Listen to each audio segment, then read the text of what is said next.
Gibraltar, Sunday, 6th of March, 1988. I pinged him straight away.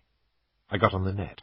Alpha, Delta, that's confirmed. Bravo 1, Foxtrot on the right, approaching Blue 2, brown pinstripe on faded blue. He always wore that brown pinstriped suit jacket. He'd had it for so long that it sagged in the pockets, and there were constant creases in the back from where he'd been wearing it in a car. And the same old faded and threadbare jeans, the crotch halfway down between his bollocks and his knees. He was walking away from me, stocky, slight stoop, short hair, long sideboards, but I recognized the gait.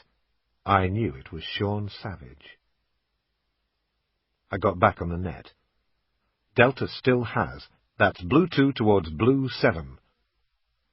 Before Simmons gave the briefing, the whole rock had been marked out with the spot system.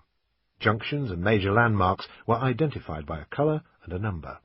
Savage was now at the Library Junction. Blue 7 was a small square at the bottom end of Main Street, near the governor's residence. It was also the car park where the band of the resident infantry battalion would fall out after the changing of the guard. This was where the bomb must be. Alpha, the base station controlling the operation for now, repeated the message so that everyone knew which direction Savage was walking in. I knew that Kev and Slack Pat would soon start moving on behind me. There were 6 or 7 cars parked up against the wall of an old colonial building, taking advantage of the shade. As he headed towards them, I saw Bravo 1 push his hand into his jacket pocket.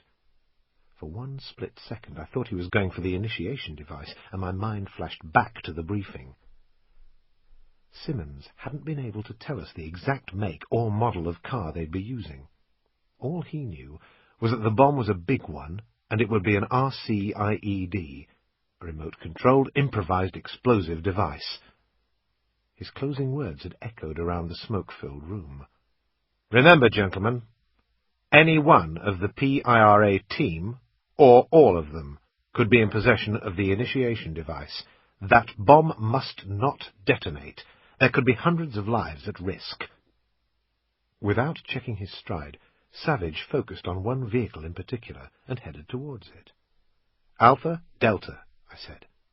"That's Bravo 1 now at Blue 7. Plate check. Mike, Lima, 174412. I pictured Alpha with the bank of computers in front of him in the control room. He confirmed. "Roger that. Mike Lima, 174412. That's a white Renault 5. "It's the third car on the right from the entrance," I said. "That's nose in." By now the keys were in his hands. "Stop, stop, stop! Bravo 1 at the car. He's at the car." I was committed to passing him quite close now. I couldn't just change direction. His side profile showed me that his chin and top lip were full of zits. And I knew what that meant. Under pressure, his acne always blew up. Savage was still at the Renault. He turned, now with his back to me, pretending to sort his keys out, but I knew he'd be checking the telltales. They could be just a sliver of sellotape across a door, or things arranged in a certain way inside the vehicle. Whatever. If they were not as he'd left them, Savage would lift off. Golf and Oscar, Kev and Slack Pat, would be somewhere near the entrance to the square, ready to back. If I got overexposed to the target, one of them would take over, or if I got in the shit and had a contact, they would have to finish it. The buildings were casting shadows across the square. I couldn't feel any breeze, just the change in temperature as I moved out of the sunlight. Savage still had his back to me. I was too close to him now to transmit. As I walked past the car, I could hear the keys going in and the click of the lock. I headed for a wooden bench on the far side of the square and sat down. There were newspapers in a bin next to me. I picked one out and sat watching him. I got back on the net. "Alpha, Delta. That's now Bravo 1, complete Charlie 1. No, he's not. Wait. Wait. That's his feet outside. He's fiddling underneath the dashboard. He's fiddling under the dashboard. Wait." I had my finger on the pestle, so I was still commanding the net. As I was doing my ventriloquist act, I saw an old boy wandering towards me, pushing his bike. The fucker was on his way over for a chat. I took my finger off the pestle and waited. I was deeply involved in the local newspaper, but I didn't have a clue what it said. He obviously thought I did. I didn't want to stick around and discuss the weather, but I wasn't just going to fuck him off either, because he might start jumping up and down and draw Savage's attention. The old boy stopped, one hand on his bike, the other one flailing around. He asked me a question. I didn't understand a word he was saying.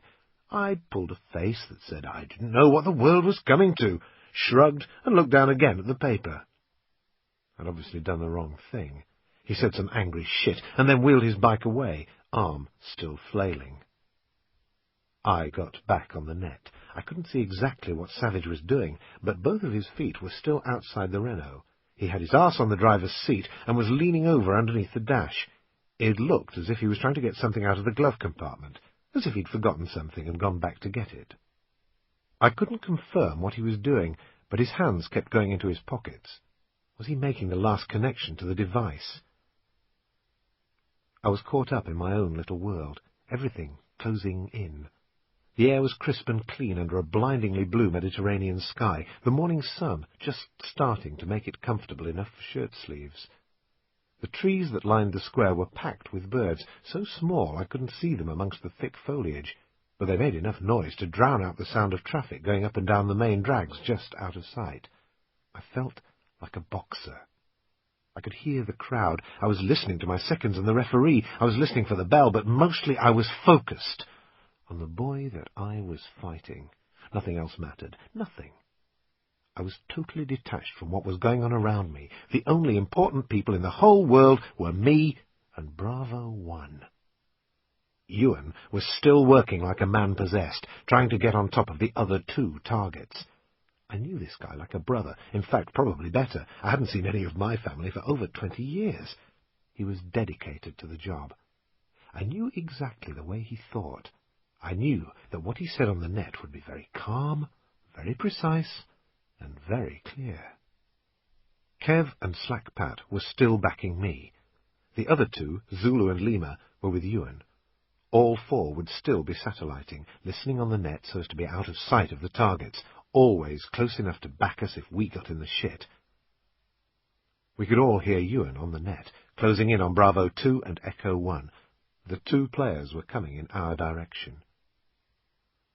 Bravo 2 was Daniel Martin McCann. Unlike Savage, who was well-educated and an expert bomb-maker, Mad Danny was a butcher by trade and a butcher by nature. He'd been expelled from the movement by Jerry Adams in 1985 for threatening to initiate a campaign of murder that would have hampered the new political strategy. It was a bit like being kicked out of the Gestapo for cruelty, but McCann had supporters and soon got himself reinstated. Married, with 2 children, he had 26 killings linked to his name. Ulster loyalists had tried to kill him once, but failed. They should have tried harder. Echo 1 was Mary Farrell.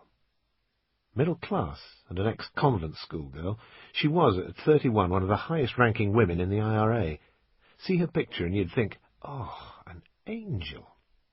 But she'd served 10 years in prison for planting a bomb in Belfast, and as soon as she was released, she'd reported back for duty.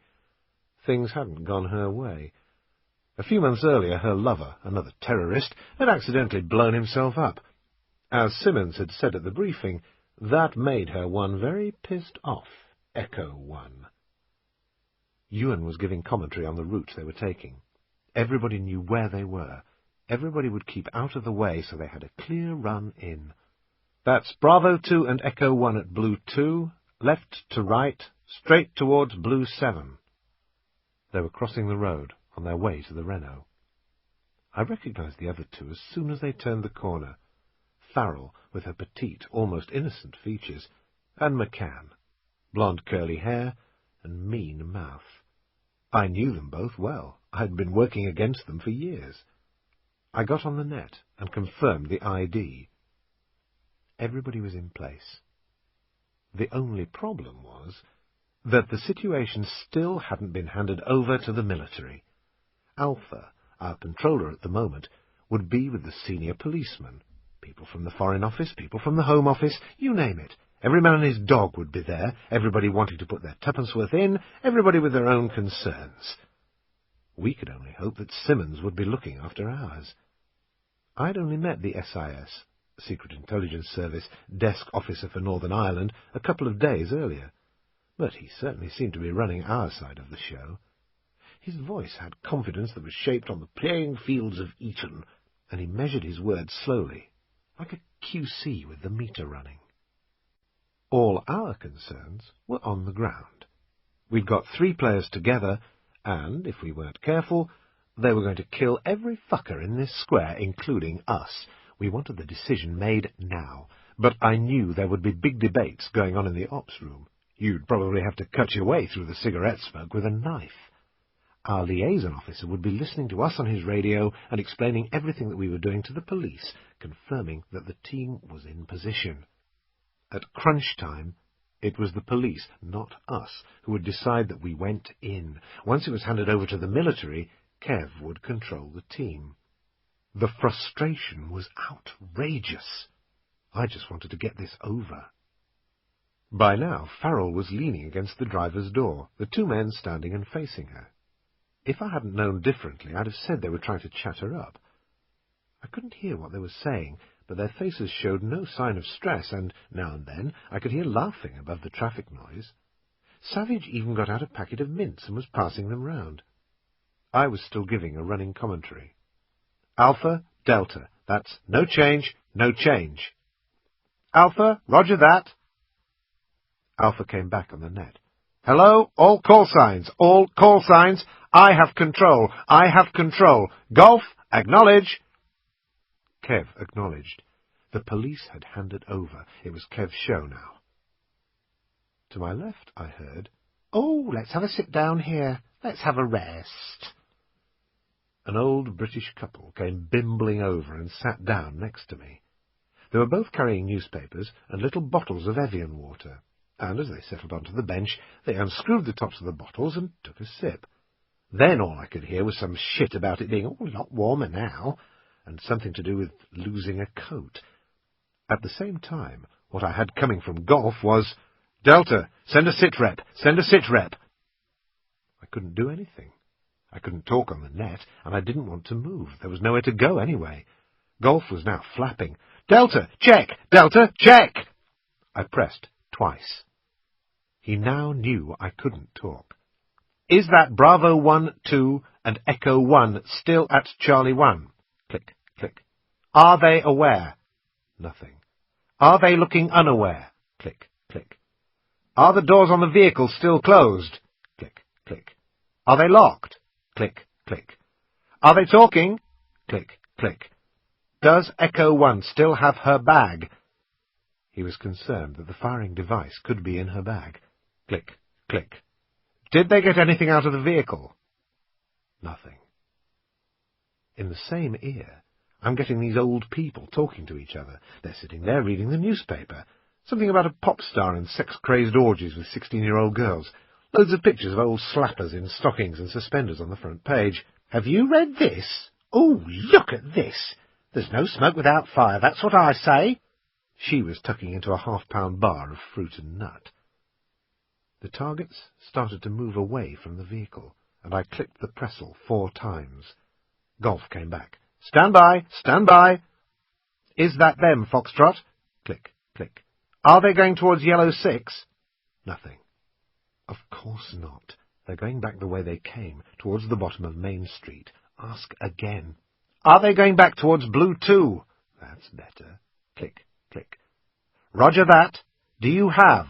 Click, click. "Roger that. Hello, all stations. Delta has Bravo 1, 2, and Echo 1 Foxtrot back towards Blue 2. That was it. We were off. I let them walk towards the main square, and then I got up.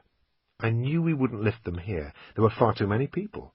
For all we knew, the players might want to go out in a blaze of glory and start dropping the civilians, or taking them hostage, or even worse, go into kamikaze mode and remotely detonate the device.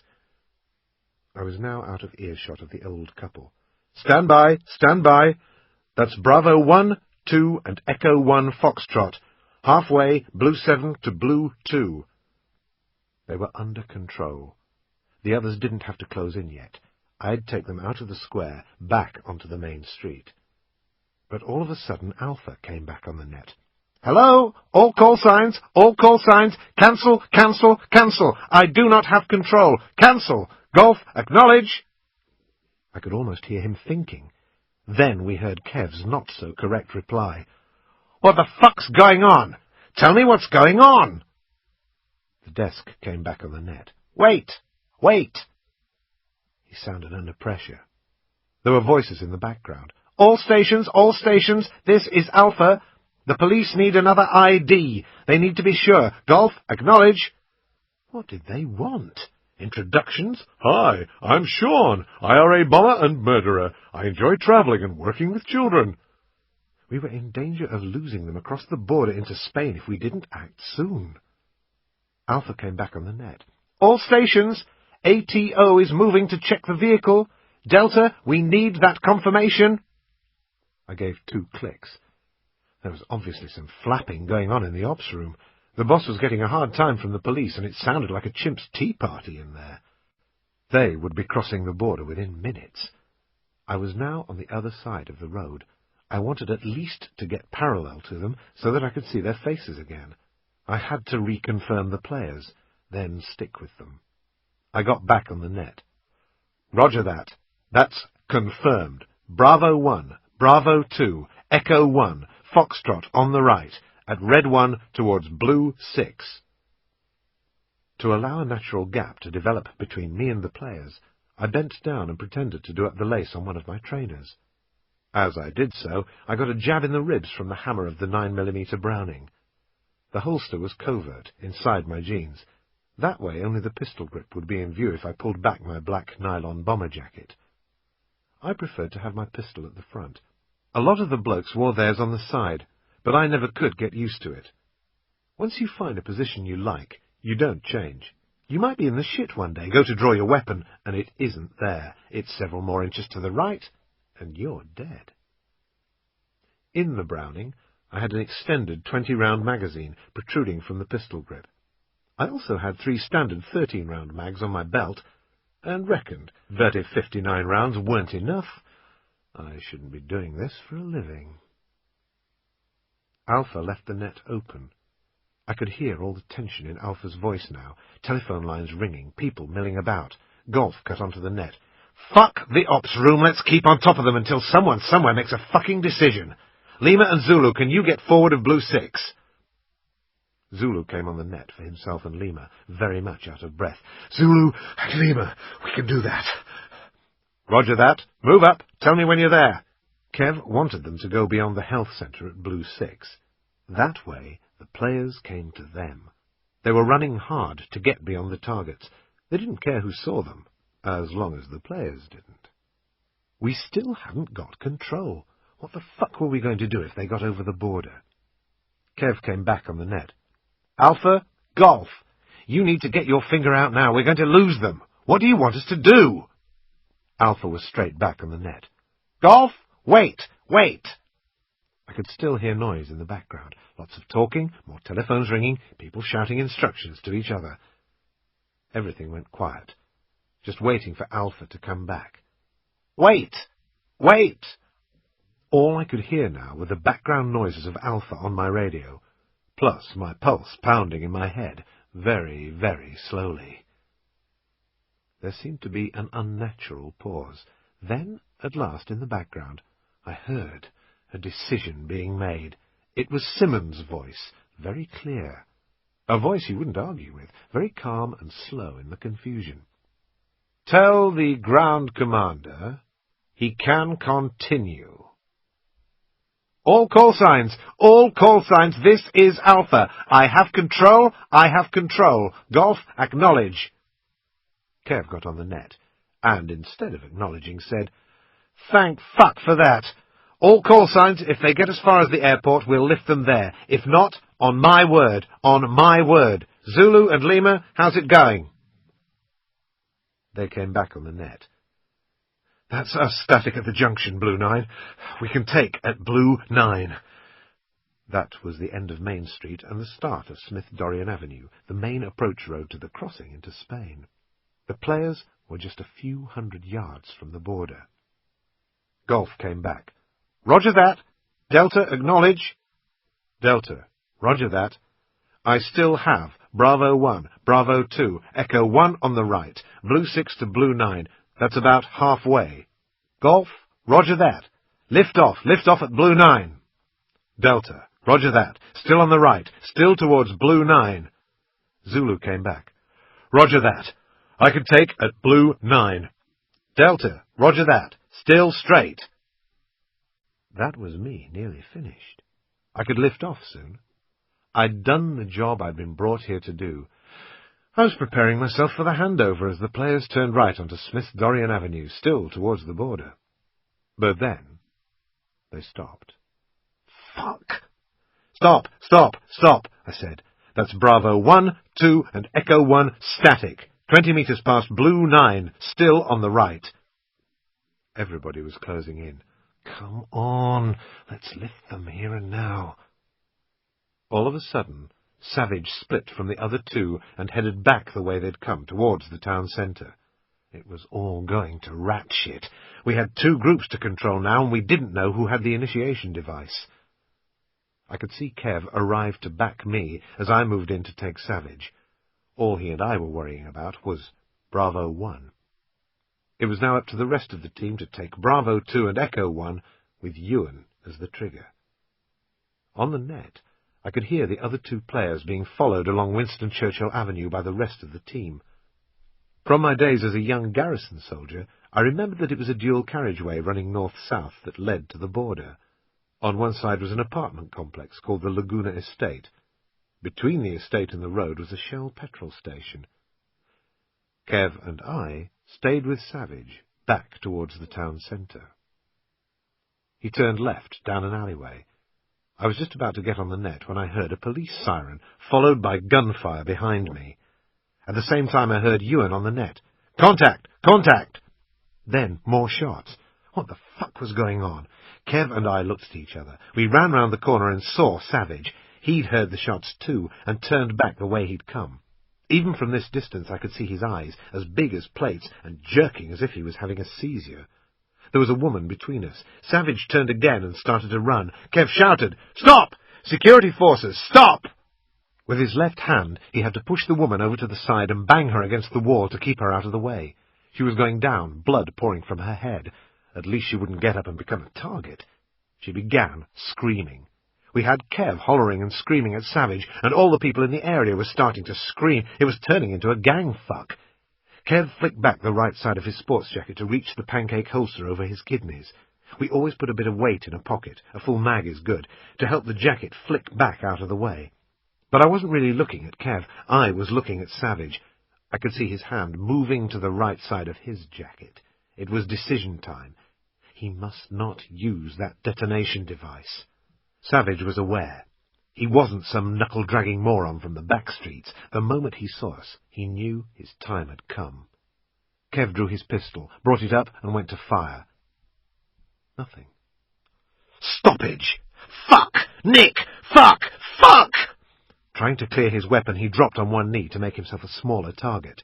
Now is when everything seems to go into slow motion, and you really can't hear what's happening. It sounds as if you have earmuffs on. Savage and I had eye to eye. He knew what I was going to do. He could have stopped. He could have put his hands up. My bomber jacket only looked as if it was zipped up. In fact, it was held together with Velcro, so at times like these I could just pull it apart and draw my pistol. The only way a weapon can be drawn and used quickly is by breaking the whole movement into stages. Stage 1. I kept looking at the target. With my left hand I grabbed a fistful of bomber jacket and pulled it as hard as I could towards my chest. The Velcro ripped apart. At the same time, I was sucking in my stomach and sticking out my chest to make the pistol grip easy to access. You only get one chance. We still had eye contact. He started to shout, but I didn't hear. There was too much shouting going on from everyone on the street and the earpiece in my head. Stage 2. I pushed the web of my right hand down onto the pistol grip. If I got this wrong, I wouldn't be able to aim correctly. I would miss and die. As I felt my web push against the pistol grip, my lower 3 fingers gripped hard around it. My index finger was outside the trigger guard, parallel with the barrel. I didn't want to pull the trigger early and kill myself. Savage was still looking, still shouting. Savage's hand was nearly there, nearly where his weapon or the firing device was concealed. It didn't matter which. He had to be stopped. Stage 3. I drew my weapon, in the same movement taking the safety catch off with my thumb. Our eyes were still locked. I saw that Savage knew he had lost. There was just a curling of the lips. He knew he was going to die. As my pistol came out, I flicked it parallel with the ground. No time to extend my arms and get into a stable firing position. Stage 4. My left hand was still pulling my jacket out of the way, and the pistol was now just by my belt buckle. There was no need to look at it. I knew where it was and what it was pointing at. I kept my eyes on the target, and his never left mine. I pulled the trigger. The weapon report seemed to bring everything back into real time. The first round hit him. I didn't know where. I didn't need to. His eyes told me all I wanted to know. I kept on firing. There is no such thing as overkill. If he could move, he could detonate the bomb. If it took a whole magazine to be sure I'd stop the threat, then that was what I'd fire. As Savage hit the ground, I could no longer see his hands. He was curled up in a ball, holding his stomach, a natural reaction to the rounds he'd taken there. I moved forward and fired 2 aimed shots at the head. He was no longer a threat. Kev ran over and was searching inside Savage's pockets and coat. "It's not here," he said. "No weapon, no firing device." I looked down at Kev as he wiped the blood off his hands onto Savage's jeans. "One of the others must have had it," he said. "I didn't hear the car go up, did you?" In all the confusion and noise, I couldn't remember. It wasn't important at the time. "No, I don't think so." I stood over them both. Kev Brown's mother came from southern Spain, and he looked like a local. Jet black hair, about 5 feet 10 inches, and the world's bluest eyes. His wife reckoned he was a dead ringer for Mel Gibson, which, being 38 going on 17, he scoffed at, but secretly liked. Right now, his face was a picture. He knew he owed me one. I wanted to say, "It's okay, these things happen." But it just didn't seem like the time. Instead, I said, "Fucking hell, Brown. What do you expect if you have a name the same colour as shit?" As I spoke, we put our safety catches on, and Kev and I swapped weapons. "I'm glad I won't be at any inquest," I said. "You'd better start getting your shit together." Kev smiled as he got on the net and started to send a sit rep. It was all right for him, but Ewan and I had to get away before the police arrived. I tucked his weapon inside my jeans and started walking.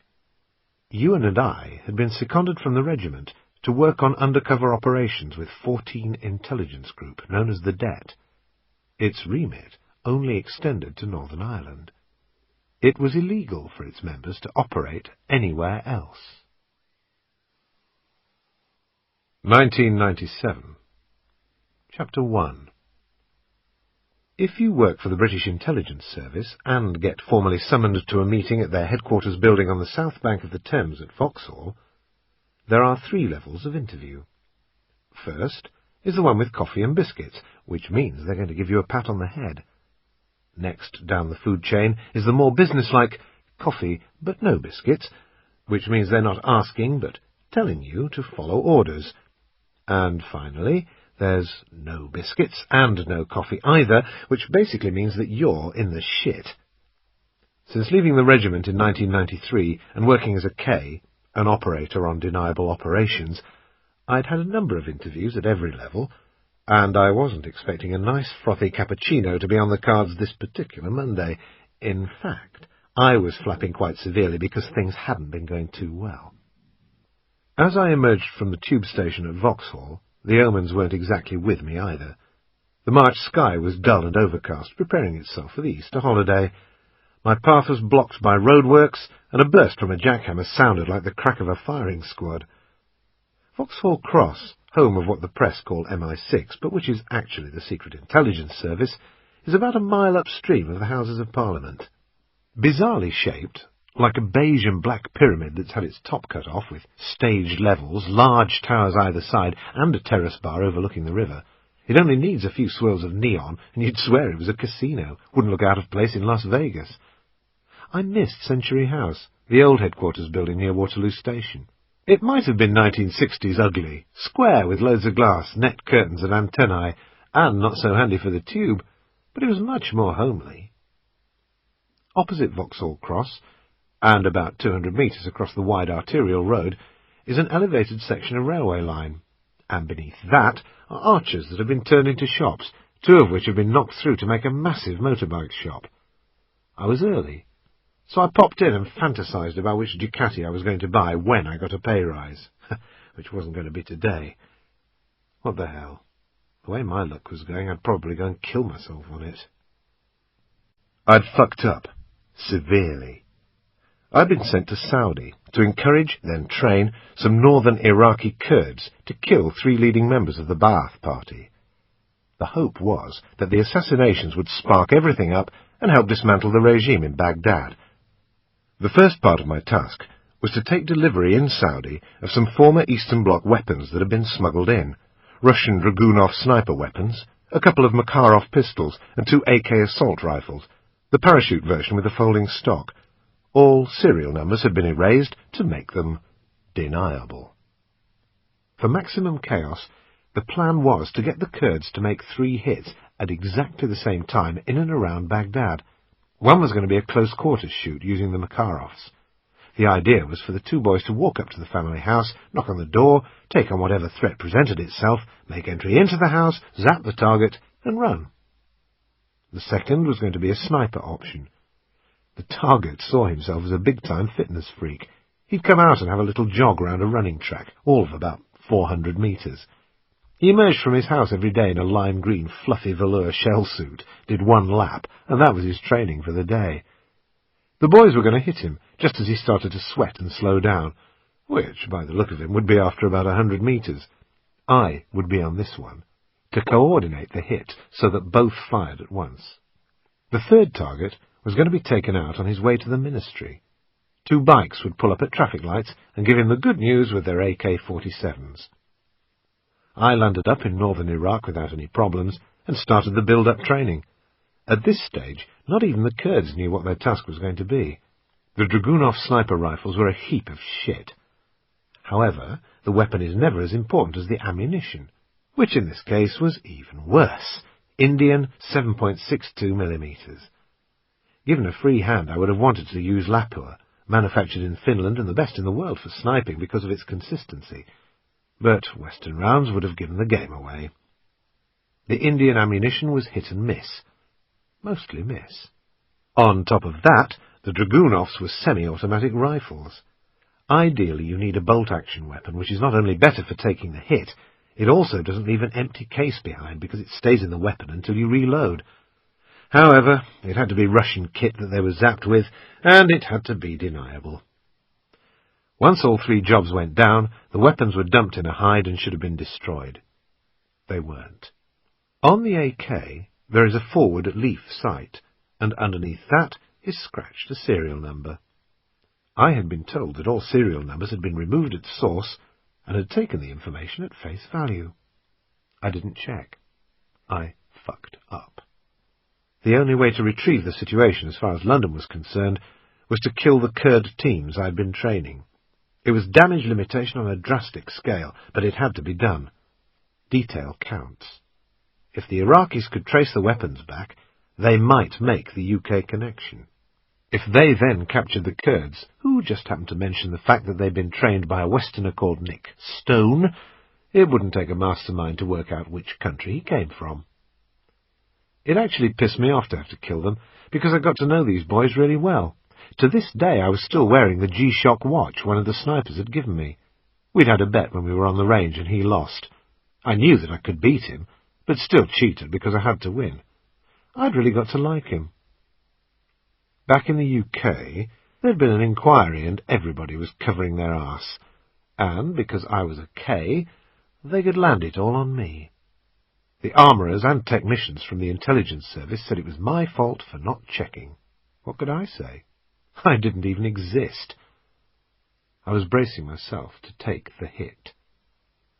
I entered Vauxhall Cross via a single metal door that funneled me towards reception.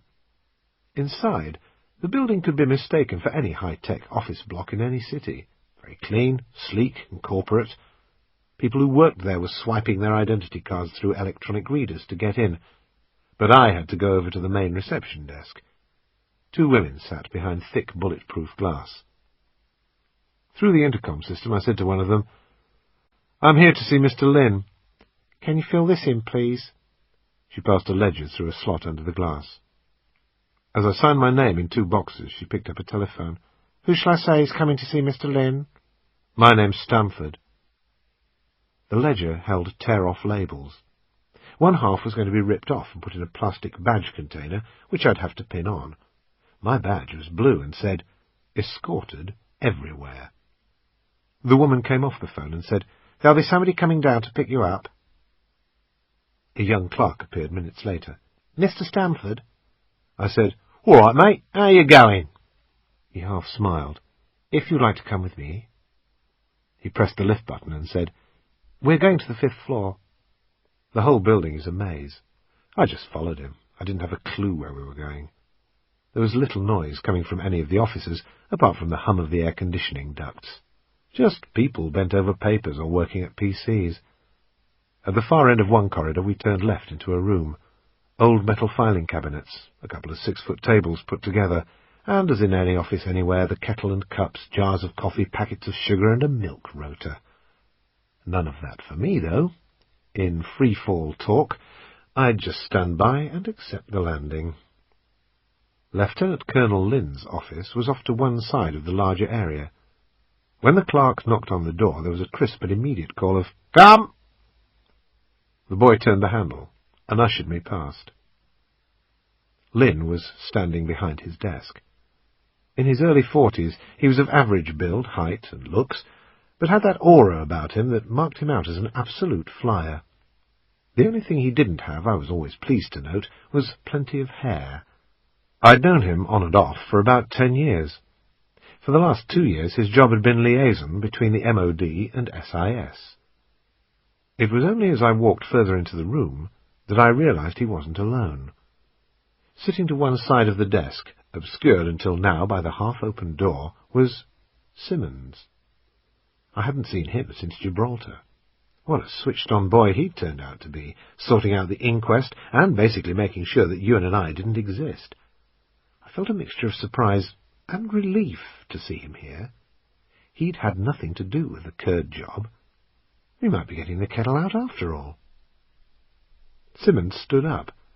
6 feet tall, late 40s, rather distinguished-looking, a very polite man, I thought, as he extended his hand.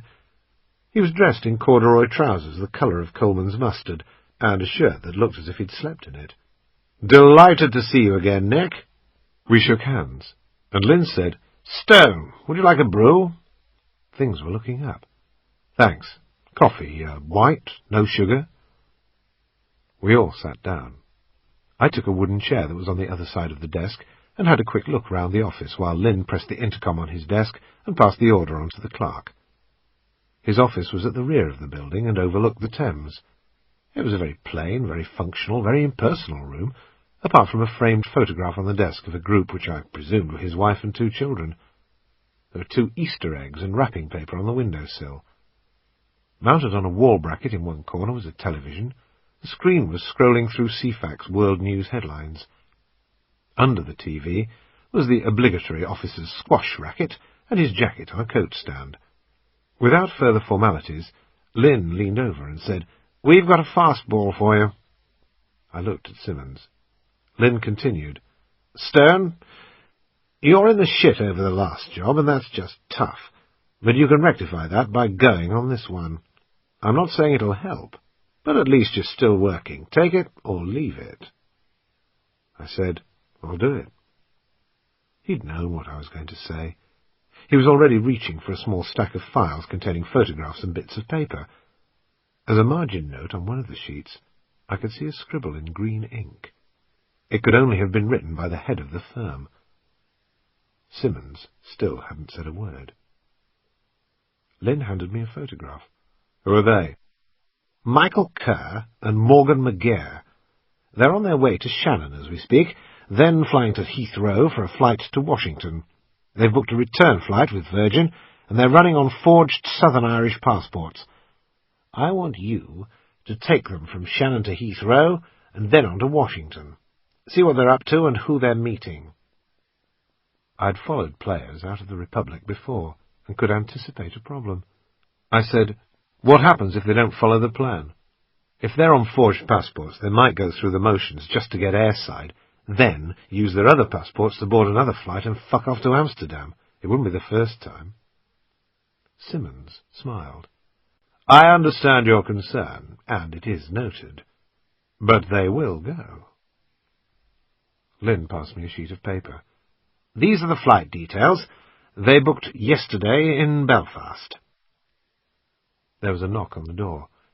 3 coffees arrived, one in a mug showing a Tasmanian devil, one with a vintage car on, and a plain white one. I got the impression Lynn and Simmons were on their second round. Simmons picked up the plain one, Lynn picked up the car, and I was left with the Tasmanian devil running up a hill.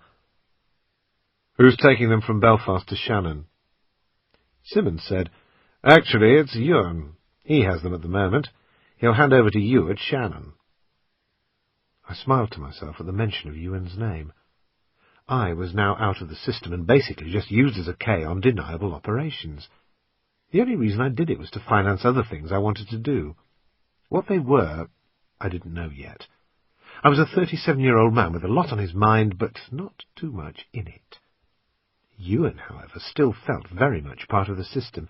He still had that sense of a moral responsibility to fight the good fight, whatever that meant, and he'd be there until the day he was kicked out.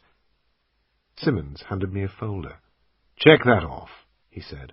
There are 13 pages. I want you to sign for it now and hand it over to the aircrew when you've finished. Good luck, he added, not meaning it at all. Am I going now? I said. I don't have my passport with me. Fastball isn't the word. Lynn said, Your passport's in there. Have you got your other docs? I looked at him as if I'd been insulted. Passport, driver's license, credit cards are the basic requirements for giving depth to a cover story. From there, the K builds up his own cover by using the credit cards to buy things or maybe paying direct debits for magazine subscriptions or club memberships. I had my cards with me as always, but not my passport. The one Simmons handed me had probably been specially produced that morning, correct even down to visas and the right degree of aging. I didn't have time to finish my coffee. The clerk reappeared and took me downstairs. I signed for the documents in the outer office before I left. 13 bits of paper with the information on, and I had to sign each sheet. Then I had to sign for the folder it was in. Fucking bureaucracy. A car was waiting for me outside. I jumped in the front. When I was a kid, I'd look at people being chauffeured and think, who the fuck do they think they are? I talked shit with the driver, probably bored him rigid. He didn't really want to talk, but it made me feel better. A civilian squirrel was waiting on the pad at Battersea Heliport, rotors slowly turning. I had one last job to do before boarding. From a wall phone, I called up the family who covered for me, people who'd vouch for me if I was ever up against it. They'd never take any action on my behalf, but if I got lifted, I could say to the police, that's where I live. Phone them. Ask them. A male voice answered the phone. James, it's Nick. I've just been given a chance to go to the States and visit friends. I might be a week or two. If it's more, I'll call. James understood. The Wilmots had a break-in next door 2 days ago, and we're going to see Bob in Dorset over the Easter weekend. I needed to know these things because I would, if I lived there all the time. They even sent the local paper to my accommodation address each week. Cheers, mate. When you see that son of yours at the weekend, tell him he still owes me a night out. I will. Have a nice holiday. As we skimmed over the Irish Sea, I opened the briefing pack and thumbed through the material. I needn't have bothered. All they knew for certain was that two boys had booked tickets to Washington, and they wanted to find out why. They wanted to know who they were meeting, and what was happening once they met. I knew from experience that the chances of failure were big time. Even if they kept to the script and went to Washington, how was I going to follow them around? There were two of them and one of me. As a basic anti-surveillance drill, they were sure to split up at some point. But, hey, at the end of the day, the firm had me by the bollocks. Judging from one of the documents, it seemed that we'd reached the time of year when all good PIRA, that's Provisional IRA, fundraisers headed for the dinner circuit in Boston, New York, Washington, even down as far as Tucson, Arizona, to catch Irish-American sympathizers who'd retired to the sun. It seemed that the seizure of 10 tons of explosives and weapons during the search of a warehouse in North London in September 1996 had produced a financial crisis. PIRA weren't exactly asking their bank for an overdraft yet, but the increase in legitimate fundraising in Northern Ireland was an indication that they were flapping. There were also other less public ways of raising cash. I was sure my new friends were part of that. Apart from that, I was still none the wiser about the job. I had no information on the players' cover stories, or where they might be going within or outside Washington. All I knew was who they were and what they looked like. I read that Michael Kerr had been a member of the South Armagh Active Service Unit. He'd taken part in 4 mortar attacks on Special Forces bases and tens of shoots against the security forces and prods. He'd even got wounded once, but escaped to the south. A hard boy. The same could be said for Morgan McGear. After a career as a shooter in the border area of South Armagh, the 31-year-old jobbing builder had been promoted to PIRA's security team. His job there was to find and question informers. His favoured method of interrogation was a Black & Decker power drill.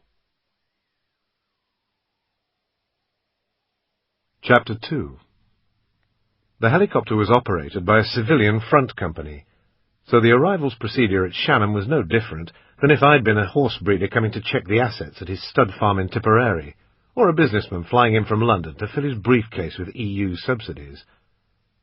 I walked across the tarmac into the arrivals terminal, went through customs, and followed the exit signs heading for the taxi rank. At the last minute, I doubled back into departures.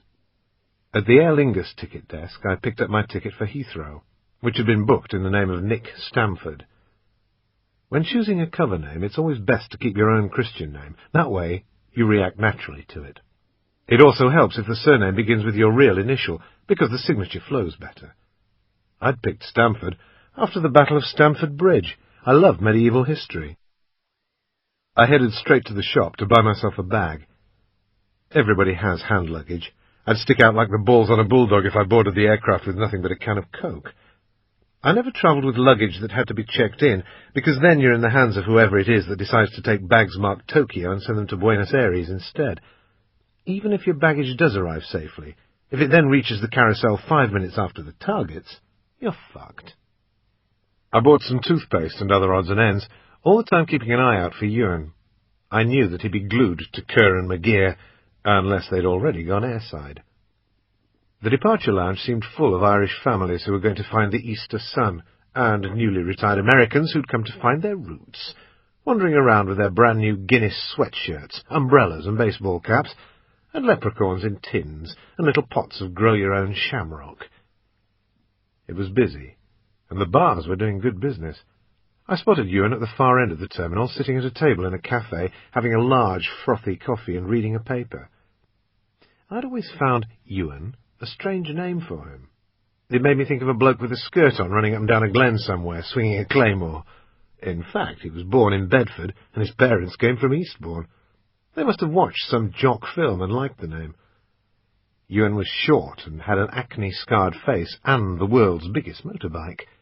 The problem was that he could only just keep upright on it because his toes barely brushed the ground. To the left was a bar. Judging by where Ewan was sitting, I guessed that was where the players were. I didn't bother looking. I knew Ewan would point them out. There was no rush. As I came out of the chemist's, I looked towards the coffee shop and got eye to eye. I started walking towards him, big grin all over my face, as if I'd just spotted a long-lost pal, but didn't say anything yet. If somebody was watching him, knowing he was on his own, it wouldn't look natural for me just to come up and sit next to him and start talking. It had to look like a chance meeting, yet not such a noisy one that people noticed it. They wouldn't think, "Oh, look, there's two spies meeting," but it registers. It might not mean anything at the time, but it could cost you later. Ewan half got to his feet and reciprocated my smile. "Hello, dickhead, what are you doing here?" He gestured for me to join him. We sat down, and since Ewan was sponsoring the RV, the rendezvous, he came up with the cover story. "I've just come to see you from Belfast before you fly back to London. Old friends from school days." It helps to know you both have the same story. "Where are they?" I said, as if asking after the family. "My half left, and you've got the bar. Go right of the TV, they're sitting. One's got a jean jacket on, one a black three-quarter-length suede coat. Kerr is on the right-hand side. He's now called Michael Lindsay. McGear is Morgan Ashdown. Have they checked in?" "Yes, hand luggage only." "For 2 weeks in Washington?" "Suit carriers." "And they haven't gone to any other check-in?" "No, looks like they're going to Heathrow." I walked over to the counter and bought 2 coffees. I could tell they were the only Irishmen at the bar, because everybody else was wearing Guinness polo shirts and drinking pints of the black stuff. These 2 were on Budweiser by the neck and watching the football. Both had cigarettes on the go and were smoking like 10 men. If I'd been watching them in a bar in Derry, I'd have taken it as nervousness. But Aer Lingus have a no-smoking policy on their flights, and it looked as if these boys were getting their big hit before boarding. Both were looking very much the tourist. Clean-shaven, clean hair, not overdressed as businessmen, not underdressed as slobs. Basically, they were so nondescript you wouldn't give them a second glance, which indicated that they were quite switched on. And that was a problem for me. If they'd been looking a bag of bollocks or at all nervous, I'd have known I was up against 2nd or 3rd division players. Easy job. But these boys were Premier League. A long way from hanging around the bogside on kneecapping duty. There were kids everywhere, chasing and shouting, mothers screaming after 2-year-olds who'd found their feet and were skimming across the terminal. For us, the more noise and activity, the better. I sat down with the drinks. I wanted to get as much information as I could from Ewan before they went airside. On cue, he said, "I picked McGear up from Derry. He went to the Sinn Féin office in Cable Street and presumably got the brief, then to Belfast. The spooks tried to use the listening device, but didn't have any luck. Nothing else to report, really. They spent the night on the piss, then came down here. Been here about 2 hours. They booked the flight by credit card in their cover names. The cover's good. They've even got their Virgin cabin luggage tags on. They don't want anything to go wrong." "Where are they staying?" "I don't know. It's all very last minute, and Easter's a busy time. There are about 10 Virgin-affiliated hotels in Washington, and it's probably one of them. We haven't had time to check." "Is that all?" I said. "That's your lot. I don't know how they're going to transfer from the airport, but it looks like they're off to D.C., big boy." Subject closed as far as Ewan was concerned. It was now time to talk shit. "You still see a lot of Kev?" I took a mouthful of coffee and nodded. "Yeah, he's in Washington now. He's doing all right. The kids in Marcia are fine. I saw them about 4 months ago. He's been promoted and they've just bought a plastic mansion on this naff estate. It's what you call executive housing." Ewan grinned, looking like Father Christmas with white froth on his top lip. His own place was a stone-walled sheep farmer's house in the middle of nowhere on the Black Mountains in Wales. His nearest neighbour was 2 miles away on the other side of the valley. I said, "Marcia loves it in Washington. No one trying to shoot holes in the car." Marcia, an American, was Kev's second wife. After leaving the regiment, he'd moved to the States with her and had joined the DEA, the Drug Enforcement Administration. He had 3 grown-up kids from his first marriage and 2 from this one, Kelly and Aida. "Is Slack Pat still over there?"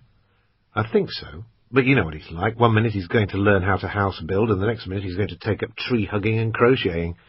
Fuck knows what he's doing now." Pat had had a job for 2 years, looking after the family of an Arab diplomat in D.C. It worked out really well. He even got an apartment thrown in. But eventually the children he was minding grew too old to be looked after. They were off, back to Saudi, so he binned his job and started bumming around. The fact was, he'd made so much money during those 2 years, he wasn't in a hurry. We carried on chatting and joking.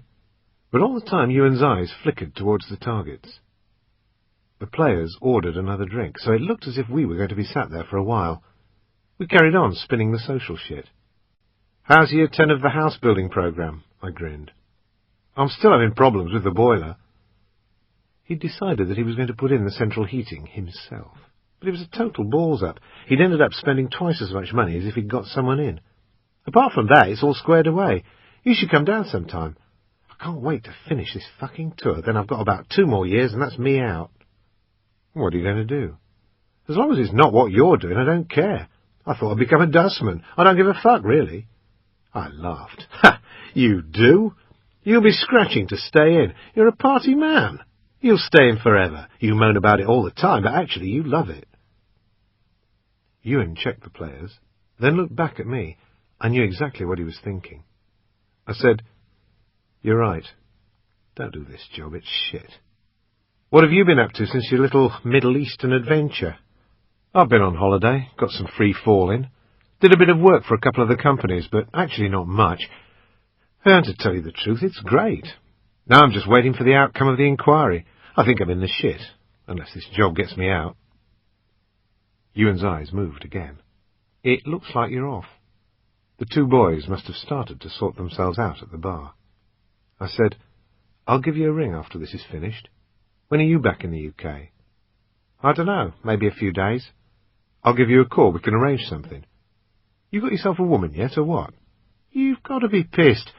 I was going out with someone from the London office for a while, but she wanted to make me all nice and fluffy. She was starting to do my washing and all sorts of shit. I really didn't get into it." "You mean she didn't iron a crease in the front of your jeans?" Ewan shrugged. "She didn't do things my way." Nobody did. Ewan was the tidiest man in the world. If you sat on a cushion, he'd puff it up again the minute you stood up. He folded his socks instead of putting them inside each other, and stacked his coins in their denominations. Since his divorce, he'd turned into Mr. I'm going to have the best of everything. People even started to call him Mr. Habitat. You name it, spotlights, 3-piece suite, the lot. The inside of his sheepshagger's house was like a showroom.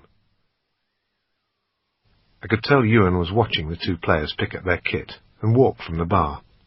I took my time. No need to get right up their arse. Ewan would tell me when to move. "Do a 180, he said. "Look half right, just approaching the newsagents." I casually got to my feet. It had been great to see him. Maybe this job would turn out to be a waste of time, but at least I'd seen my bestest mate. We shook hands and I walked away. Then I turned, looked half right, and pinged them, suit carriers over their arms. The departures lounge looked like an Irish craft fair. I was starting to feel out of place. I should have got myself a Guinness hat. What was I going to do once I got to Washington? I didn't know if somebody was going to pick them up, whether they were taking a cab or the bus, or if they'd managed to get a hotel, whether it included a transfer. If they started moving around the city, that would be fun too. I knew Washington a bit, but not in any great detail. They were still, smoking like beagles in a lab. I sat in the lounge and picked up a paper from the seat. McGear started scrabbling about in his pocket for change as they talked to each other standing at the bar. He was suddenly looking purposeful. He was going to either the fruit machines or the telephone. He got out a note and leaned over to the barman, and I could see him asking for change.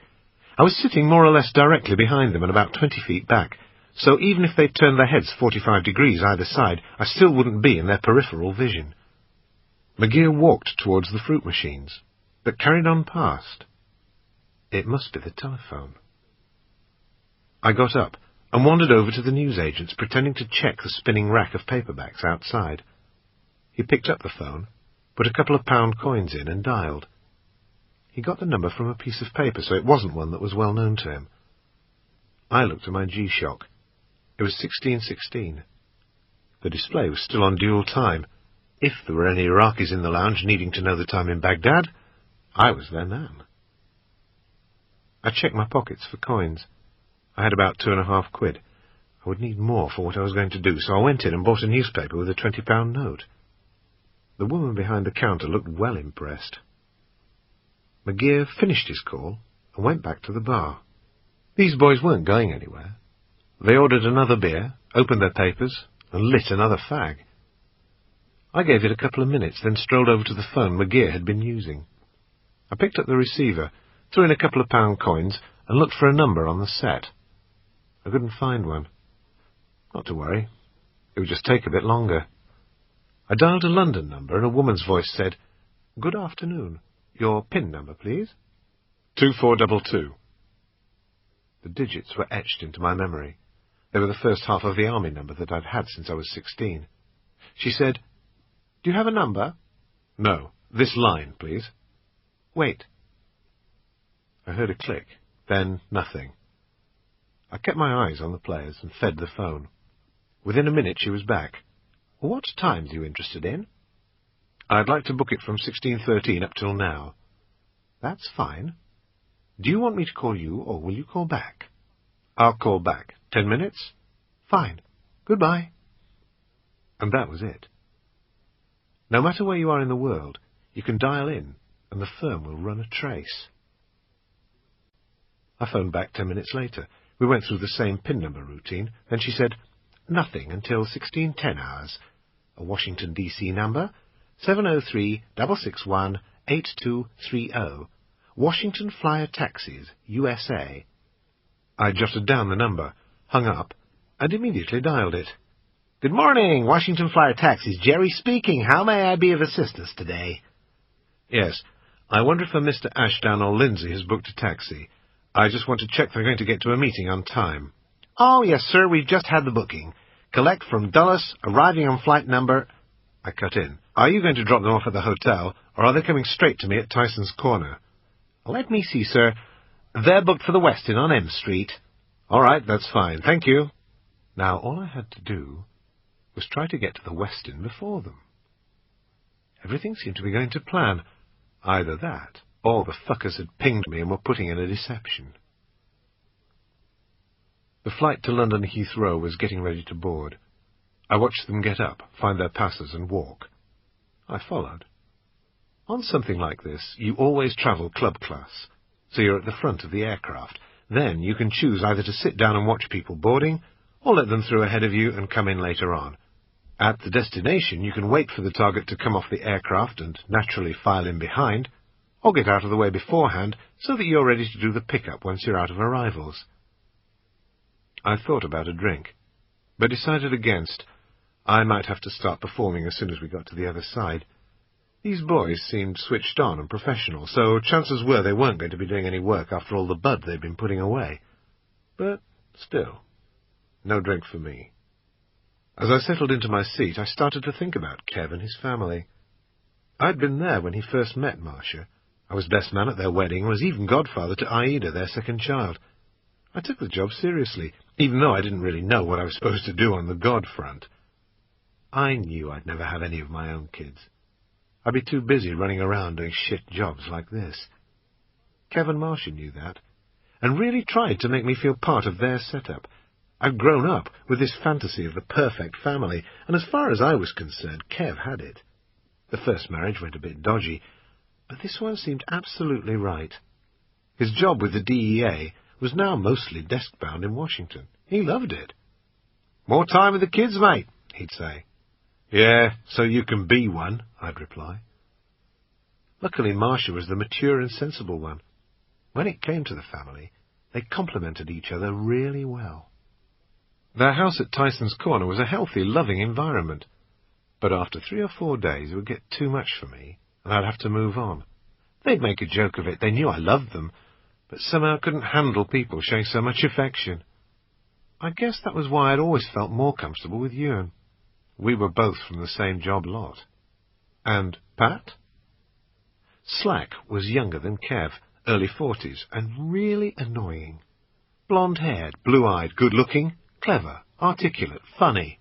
Everything I hated. He was 6 feet 2 inches, very well-toned, hardly ever needing to do any training, one of those people who just naturally shit muscle. Even his hair was immaculate, never seemed to move. I'd seen him climb into his sleeping bag looking groomed and perfect, and wake up in the same condition. As far as I was concerned, Pat's only saving grace was that there was nothing where his arse should have been. We used to call him Slack because he had lots of it. When he started the bodyguard job in Washington, a real estate agent took him out to look at an apartment in Georgetown by the university. The way he told the story, he saw a building with people coming in and out. "What's that then?" he asked. "One of the best restaurants in Washington," she said. "Half of Congress seems to go there." "Right, I'll take it," he said. The moon was in a new quarter, or some shit like that, and I thought for a while that he reckoned he'd turned into Terence Conran. He told me he used to eat there every day and knew every waitress by name. He'd even started going out with one of them. Maybe it was her that got him into drugs. I hadn't seen it myself, but I'd heard he had a problem. It made me feel sad. We'd all seen the results of addiction during our time in Columbia. Pat had called them losers. Now it seemed he was one himself. Hopefully it was just one of his phases. End of Side 1. Side 2. Chapter 3. The transfer at Heathrow had been easy. The boys didn't get stopped at the security checks, probably because Special Branch had been informed, and the flight to Washington had taken off on time. Now, as we started the approach, I put on my belt, made the seat upright, and looked out of the window at America. The view always made me feel good. There's such a sense of opportunity and space, of all things being possible, and it's contagious. I hoped McGear and Kerr were going straight to the hotel. I hoped they'd be playing the good tourist boys and wouldn't blow it by not booking in. If I ever lost a target, I'd look in all the places where he might be, his place of work, the pub where the kids go to school, even the betting shop. I needed to know as much as I could about them, because once you're inside your target's mind, you can second-guess every movement, even understand why they do what they do. Unfortunately, all I knew so far about McGear and Kerr was that they liked drinking Budweiser and must be gagging for a fag. So I had to start with the hotel. I needed to get forward of them. That shouldn't be a problem, since Club had its own shuttle bus to get us to the terminal ahead of the herd.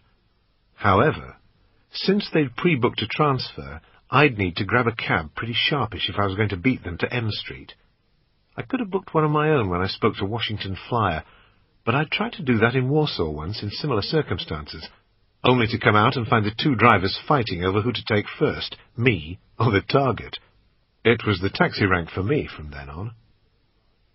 I came out of arrivals through two large automatic doors and into a horseshoe of waiting relatives and limo drivers holding up name boards, all held back by steel barriers. I carried on through the bustle, turned left, and walked down a long ramp into heat and brilliant sunshine. There was a queue at the rank. I did a quick calculation, and the number of passengers didn't go into the limited number of cabs. I wandered towards the rear of the rank and waved a $20 bill at one of the drivers. He smiled conspiratorially and hustled me inside. A further 20 soon had me screaming along the Dulles Access Road towards Route 66 and Washington, D.C. The airport and its surroundings reminded me of a high-tech business park, with everything green and manicured. There'd even been a lake as we exited the terminal. Suburbia started about 15 miles from the airport, mainly ribbon development on either side of the Beltway. Vast estates of very neat wooden and brick houses, many still under construction. We passed a sign for the Tyson's Corner turn-off, and I strained my neck to see if I could see Kev's place. I couldn't. But, as Ewan would have said, executive housing all looks the same. We crossed the Potomac and entered the City of Monuments. The Westin on M Street was a typically upmarket American hotel, purpose-built, slick and clean, and totally devoid of character. Walking into the lobby, I got my bearings and headed left and up a few stairs to a coffee lounge on a half-landing that overlooked the reception area, and the only way in and out. I ordered a double espresso. A couple of refills later, Kerr and McGear came through the revolving door, looking very relaxed. They went straight to the desk. I put down my coffee, left a $5 bill under the saucer, and wandered down. It was just a matter of getting the timing right. There was a bit of a queue at the desk, but the hotel was as efficient as it was soulless, and now had more people behind the reception desk than were waiting to be served.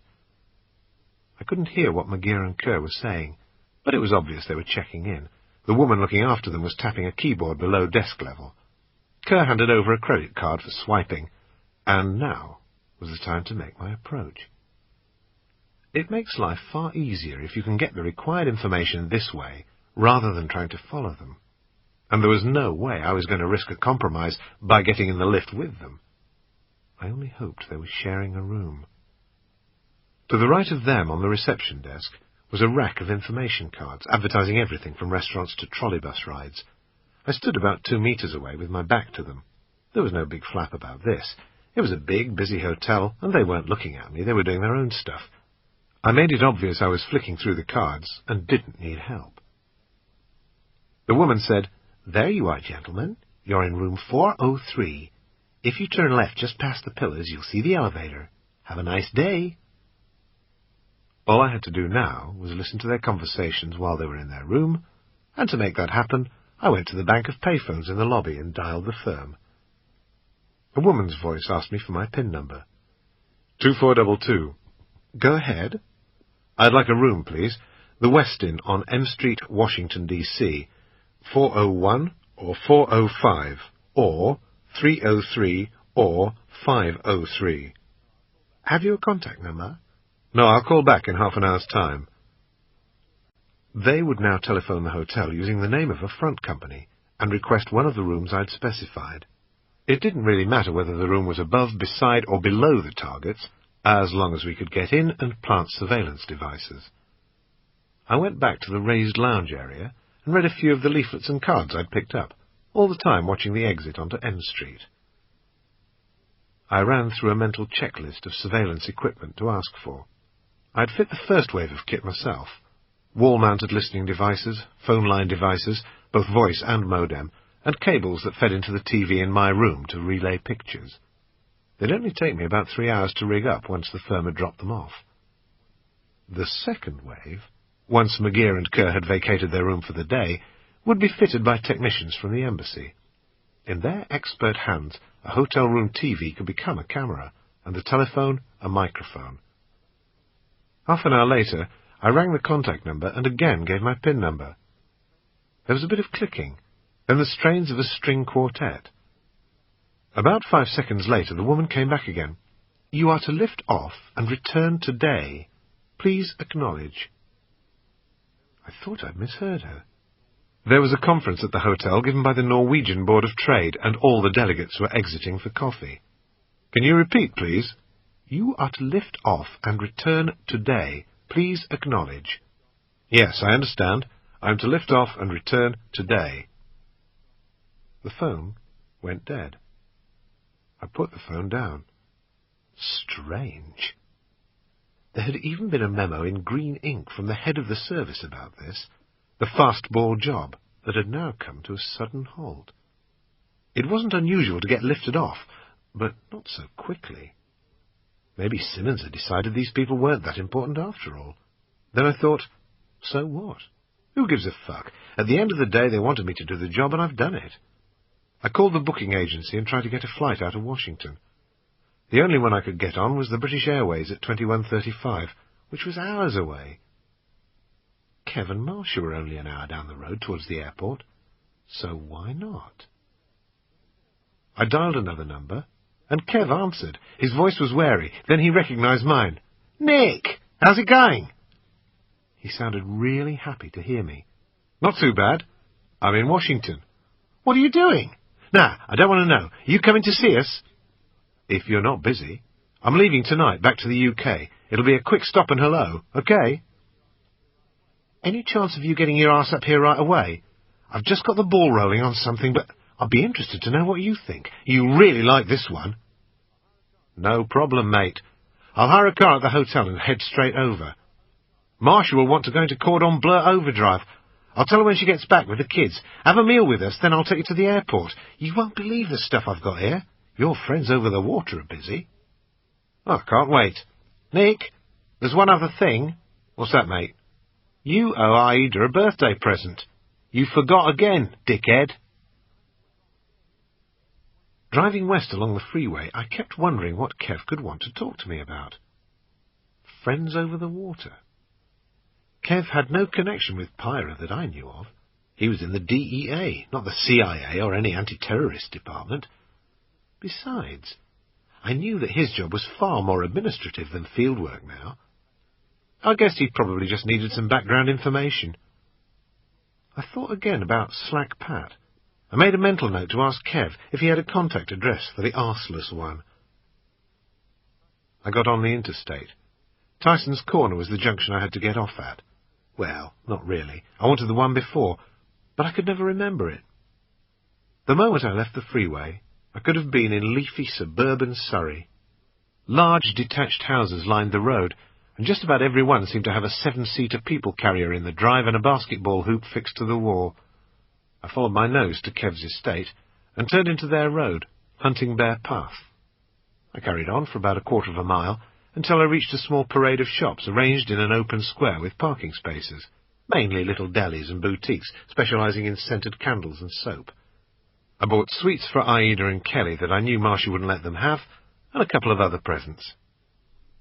Facing the shops was a stretch of waste ground, which looked as if it had been earmarked as the next phase of the development. On and around the churned-up ground were porter cabins, big stockpiles of girders and other building materials, and a couple of bulldozers. Far up on the right-hand side, amongst the large detached houses, I could just about make out the rear of Kev's and Marcia's deluxe colonial. As I drew closer, I could see their Daihatsu people carrier, the thing she threw the kids into to go screaming to school. It had a big furry Garfield stuck to the rear window. I couldn't see Kev's company car, a Caprice Classic that bristled with aerials. Such an ugly model, only government agents used them. Kev normally kept his in the garage, safely out of sight of predators. I was looking forward to seeing the Browns again, even though I knew that by the end of the day I'd be more exhausted than the kids. I got to the driveway and turned in. There was nobody waiting. The houses were quite a distance apart, so I didn't see any neighbours either, but I wasn't surprised. The commuter belt of Washington is quite dead during work and school days. I braced myself. On past form, I'd get ambushed as soon as the car pulled up. The kids would jump out at me with Marcia and Kev close behind. I always made it look as if I didn't like it, but actually I did. The kids would know I'd have presents. I'd bought a little Tweety Pie watch for Aida, and Kelly's was a handful of Goosebumps horror books. I wouldn't say anything to Aida about forgetting her birthday. Hopefully she'd have forgotten. I got out of the car and walked towards the front door. Still no ambush. So far, so good. The front door was ajar, about 2 inches. I thought, here we go. What they want me to do is walk into the hallway like Inspector Clouseau, and there's going to be a Cato-type ambush. I pushed the door wide open and called out, "Hello? Hello? Anyone home?" Any minute now the kids would be attacking a leg each. But nothing happened. Maybe they had a new plan and were all squared away somewhere in the house, waiting, trying to stifle their giggles. Once through the front door there was a little corridor, which opened up into a large rectangular hallway with doors leading off to the different downstairs rooms. In the kitchen, to my right, I heard a female voice on the radio singing a station logo. Still no kids. I started tiptoeing towards the noise in the kitchen. In a loud stage whisper I said, "Well, well, well. I'll have to leave, seeing as nobody's here. What a shame, because I've got 2 presents for 2 little girls." To my left was the door to the lounge, open about a foot or so. I didn't look in as I walked past, but I saw something in my peripheral vision that at first didn't register. Or maybe it did.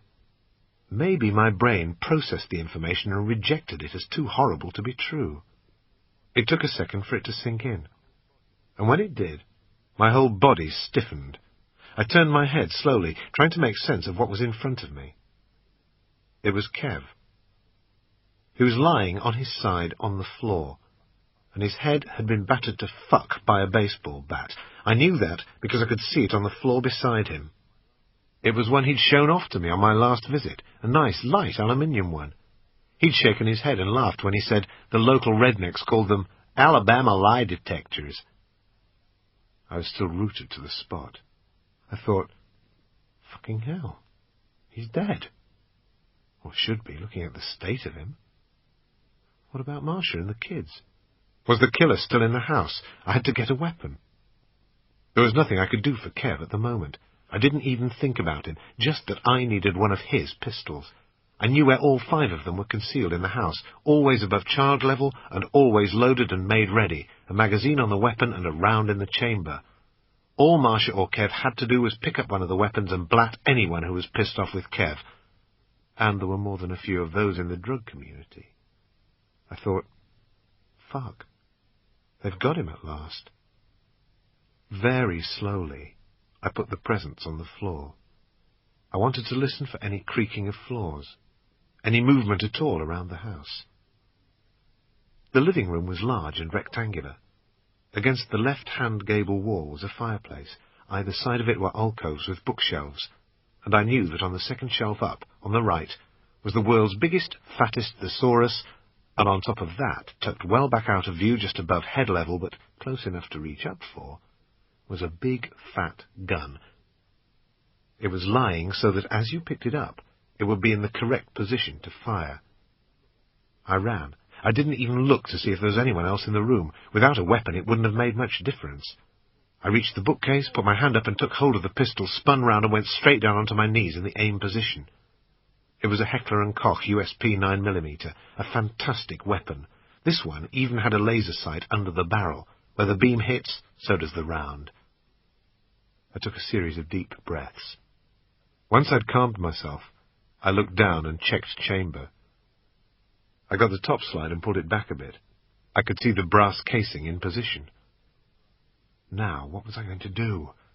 I had my car outside. If that got reported and traced, there'd be all kinds of drama. I was still under my alias cover.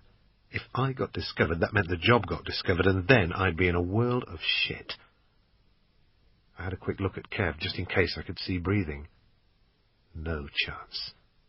His brains were hanging out, his face was pulped. He was dead, and whoever had done it was so blasé they'd just thrown the baseball bat down and left it there. There was blood all over the glass coffee table and the thick shag-pile carpet. Some was even splattered on the patio windows. But strangely, apart from that, there wasn't much sign of a struggle. Chapter 4. I had to make sure Marcia and the kids weren't still here, tied up in another room or held down by some fucker with a gun to their heads. I was going to have to clear the house. If only room clearing was as easy as Don Johnson made it look in Miami Vice. Run up to the door, get right up against the door frame, jump out into the middle of it, pistol poised, and win the day. A doorway naturally draws fire, and if you stand in one, you're presenting yourself as a target. If there's a boy waiting the other side for you with a shotgun, you're dead. The first room I had to clear was the kitchen. It was the nearest, plus it had sound. I was on the opposite side of the living room to the kitchen door. I started to move along the outside wall of the room. I stepped over Kev, not bothering to look at him. The pistol was out in front of me. It had to be ready to fire as soon as I saw a target. Where your eyes go, the pistol goes. I mentally divided the room into bounds. The first was from the settee halfway across the lounge, a distance of about 20 feet. I got there and went static by a big TV stereo setup, which gave me a bit of cover while I cleared the door that led back to the hallway. It was still open. There was nothing in the hallway. As I moved through, I closed the door behind me. I approached the one to the kitchen. The handle was on the right-hand side, and I couldn't see the hinges, so it had to open inwards. I moved across to the hinged side and listened. Just above the sound of my breath, and that of my heart thumping, I could hear some bonehead on the radio. "Injured at work?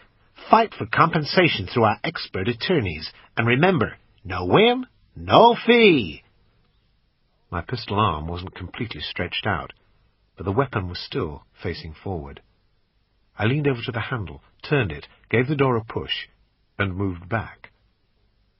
Then I opened it a bit more from the hinge side, to see if there was any reaction from inside the kitchen.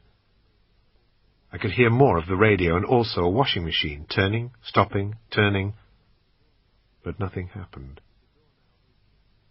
With the door now open just a few more inches, I could see into a small part of the kitchen. I moved forward and pushed the door fully open. Still no reaction.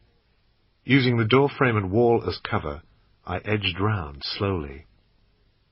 As the angle between me and the frame increased, I gradually saw more of the room. I took my time so I could take in the information in stages. If I had to react, the fact of being 2 yards away from the door frame would not affect my shooting, and, if it did, I shouldn't be in this business anyway. Using my right thumb, I pushed the laser sight button. A small dot of brilliant red light splashed on the kitchen wall. I leaned my body over to present as small a target as possible. If anyone was in the kitchen, all they'd see was a very nervous bit of head, and that would be what they'd have to react to, not the fool Don Johnson. The room was like the Mary Celeste. Food was still on the side in the middle of preparation. Kev had said Marcia was going to cook something special. There were vegetables and opened packs of meat. I closed the door behind me. By now the radio was playing some soft rock and the washing machine was on spin. The table was half laid, and that really upset me. Kev and Marcia were very strict on the kids' chores. The sight of the half-laid table made me feel sick inside, because it heightened the chances of the kids being either dead or upstairs with some fucker with a 9mm stuck in their mouth. I moved slowly to the other end of the room and locked the door to the garage. I didn't want to clear the bottom of the house only for the boys to come in behind me. I was starting to flap big time. Were Marcia and the kids still in the house, or had they made a run for it? I couldn't just leave. The fuckers who'd done that to Kev would be capable of anything. I was starting to feel my stomach churn. What the fuck was I going to find upstairs? I went out into the hallway again. As I moved, I had my pistol pointing up the stairs, which were now opposite me. The last room uncleared downstairs was Kev's study. I put my ear to the door and listened. I couldn't hear anything. I did the same drill and made entry. It was a small room, just enough space for some filing cabinets, a desk, and a chair. Shelves on the wall facing the desk were full of books and photographs of Kev shooting, Kev running, that sort of stuff. Everything was now on the floor. The filing cabinets were opened and paper strewn everywhere. The only thing not ripped apart was Kev's PC. That was lying on its side on the desk, the screen still showing the British Army screensaver I'd sent him for a laugh. The printer and scanner were on the floor beside the desk, but that was where they'd always been. I went back out and looked at the stairs. They were going to be a problem. They went up one flight, then turned back on themselves for the second before hitting the landing. That meant that I'd have to be a bit of a Houdini to cover my arse getting up there. I wouldn't use the laser now. I didn't want to announce my movements. I put my foot on the bottom stair and started to move up. Fortunately, Kev's stair carpet was a thick shag pile, which helped to keep the noise down, but still it was like treading on ice, gently testing each step for creaks, always placing my feet to the inside edge, slowly and precisely. Once I got level with the landing, I pointed my pistol up above my head, and using the wall as support, moved up the stairs backwards, step by step. A couple of steps. Wait. Listen. A couple more steps. Wait. Listen. There was only one of me, and I had only 13 rounds to play with, maybe 14 if the round in the chamber was on top of a full magazine. These boys might have semi-automatic weapons for all I knew, or even fully automatic. If they did, and were waiting for me, it would not be a good day out. The washing machine was on its final thundering spin, still soft rock on the radio. Nothing else. Adrenaline takes over. Despite the air conditioning, I was drenched with sweat. It was starting to get in my eyes. I had to wipe them with my left hand, one eye at a time. The girls' room was facing me. From memory, there were bunk beds and the world's biggest shrine to Pocahontas, T-shirts and posters, bed linen, even a doll whose back you pressed and she sang something about colours. I stopped and prepared myself for the worst. I reached for the handle and started to clear the room. Nothing. No one. For once, the room was even clean and tidy. There were piles of teddies and toys on the beds. The theme was still Pocahontas, but Toy Story was obviously a close second. I gradually came out onto the landing, treating it as if it was a new room, because I didn't know what might have gone on in the half-minute since I'd left it. I moved slowly down to the next bedroom, with my back nearly touching the wall, pistol forward, eyes watching front and rear, thinking, what if? What do I do if they appear from that doorway? What if? What if? As I got nearer to Kev's and Marcia's room, I could see that the door was slightly ajar. I couldn't actually see anything inside yet, but as I moved nearer, I started to smell something.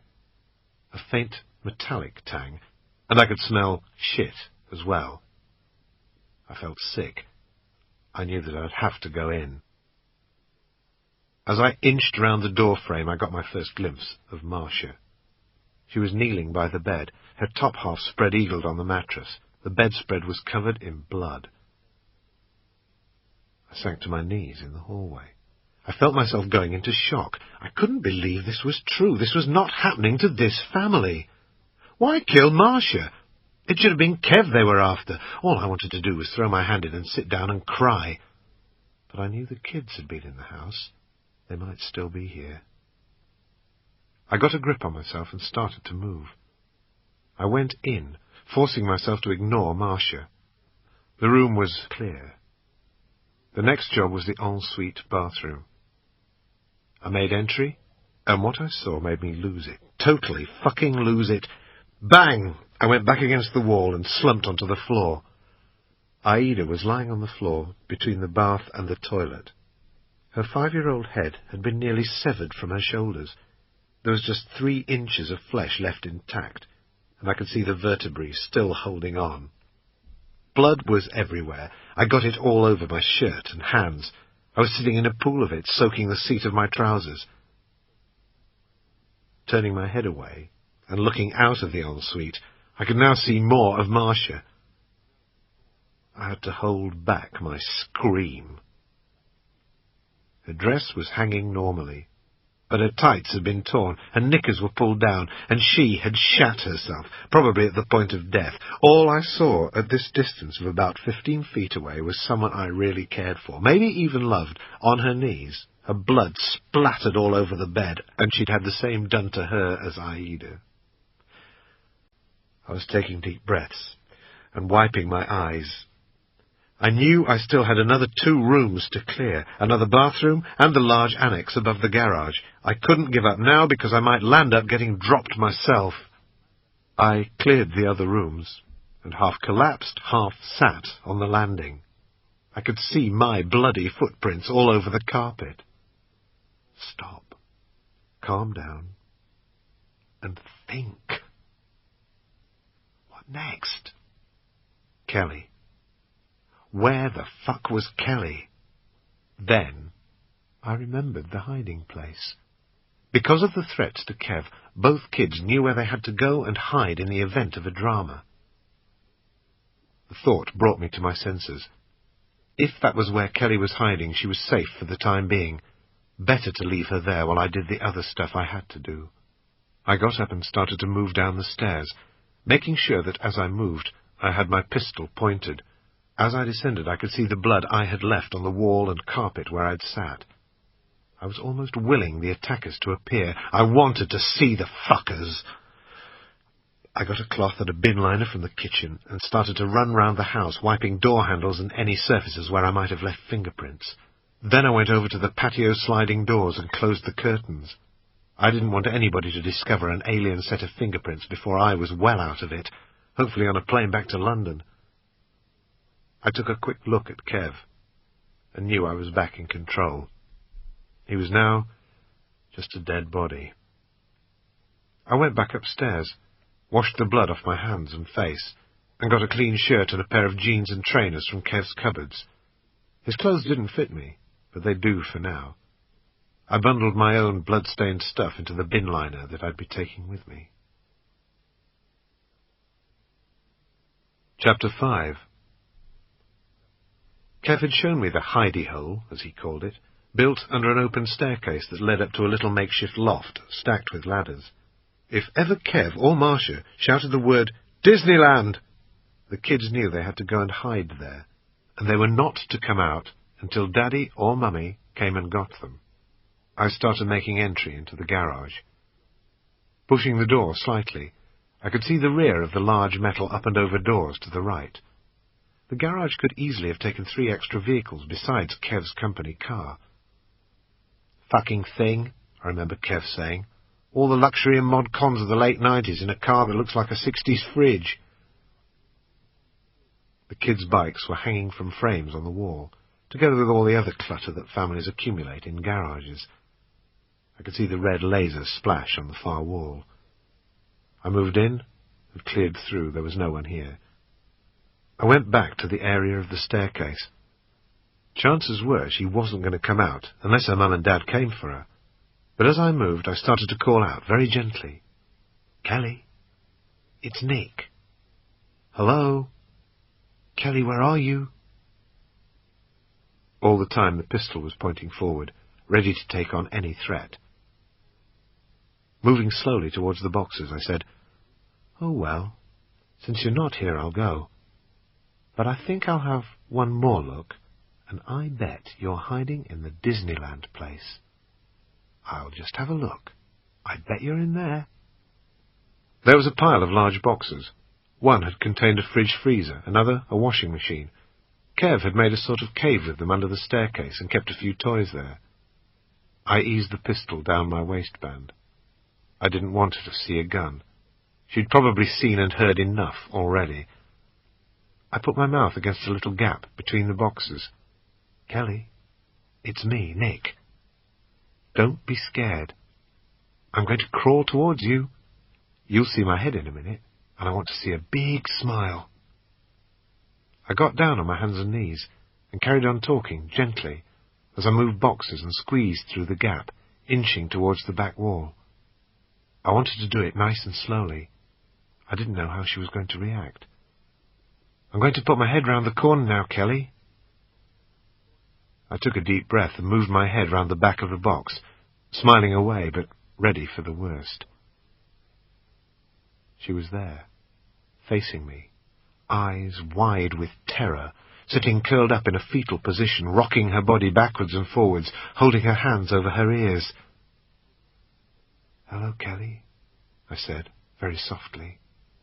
She must have recognized me, but didn't reply. She just carried on rocking, staring at me with wide, scared, dark eyes. "Mummy and Daddy can't come and get you out at the moment, but you can come with me. Daddy told me it would be okay. Are you going to come with me, Kelly?" Still no reply. I crawled right into the cave until I was curled up beside her. She'd been crying, and strands of light brown hair were stuck to her face. I tried to move them away from her mouth. Her eyes were red and swollen. "You're in a bit of a mess there," I said. "Do you want me to clean you up? Come on, let's go and get you sorted out, shall we?"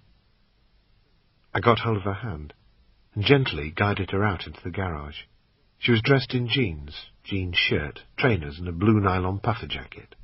Her hair was straight and just above her shoulders, a bit shorter than I remembered it, and she was quite lanky for a 7-year-old with long, skinny legs. I picked her up in my arms and held her tight as I carried her into the kitchen. I knew the other doors were closed so she wouldn't see her dad. I sat her down on a chair at the table. "Mummy and Daddy said they had to go away for a while, but asked me to look after you till they come back. Okay?"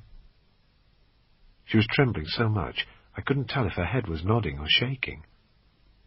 I went to the fridge and opened it, hoping to find some comfort food. 2 large, half-eaten Easter eggs were on the shelf. "Ooh, yum! Do you want some chocolate?" I'd had a good relationship with Kelly. I thought she was a great kid, and that wasn't just because she was my mate's daughter. I smiled warmly, but she stared at the table. I broke off a few pieces and put them on one of the side plates that she'd probably been setting earlier with Aida. I found the off switch on the radio.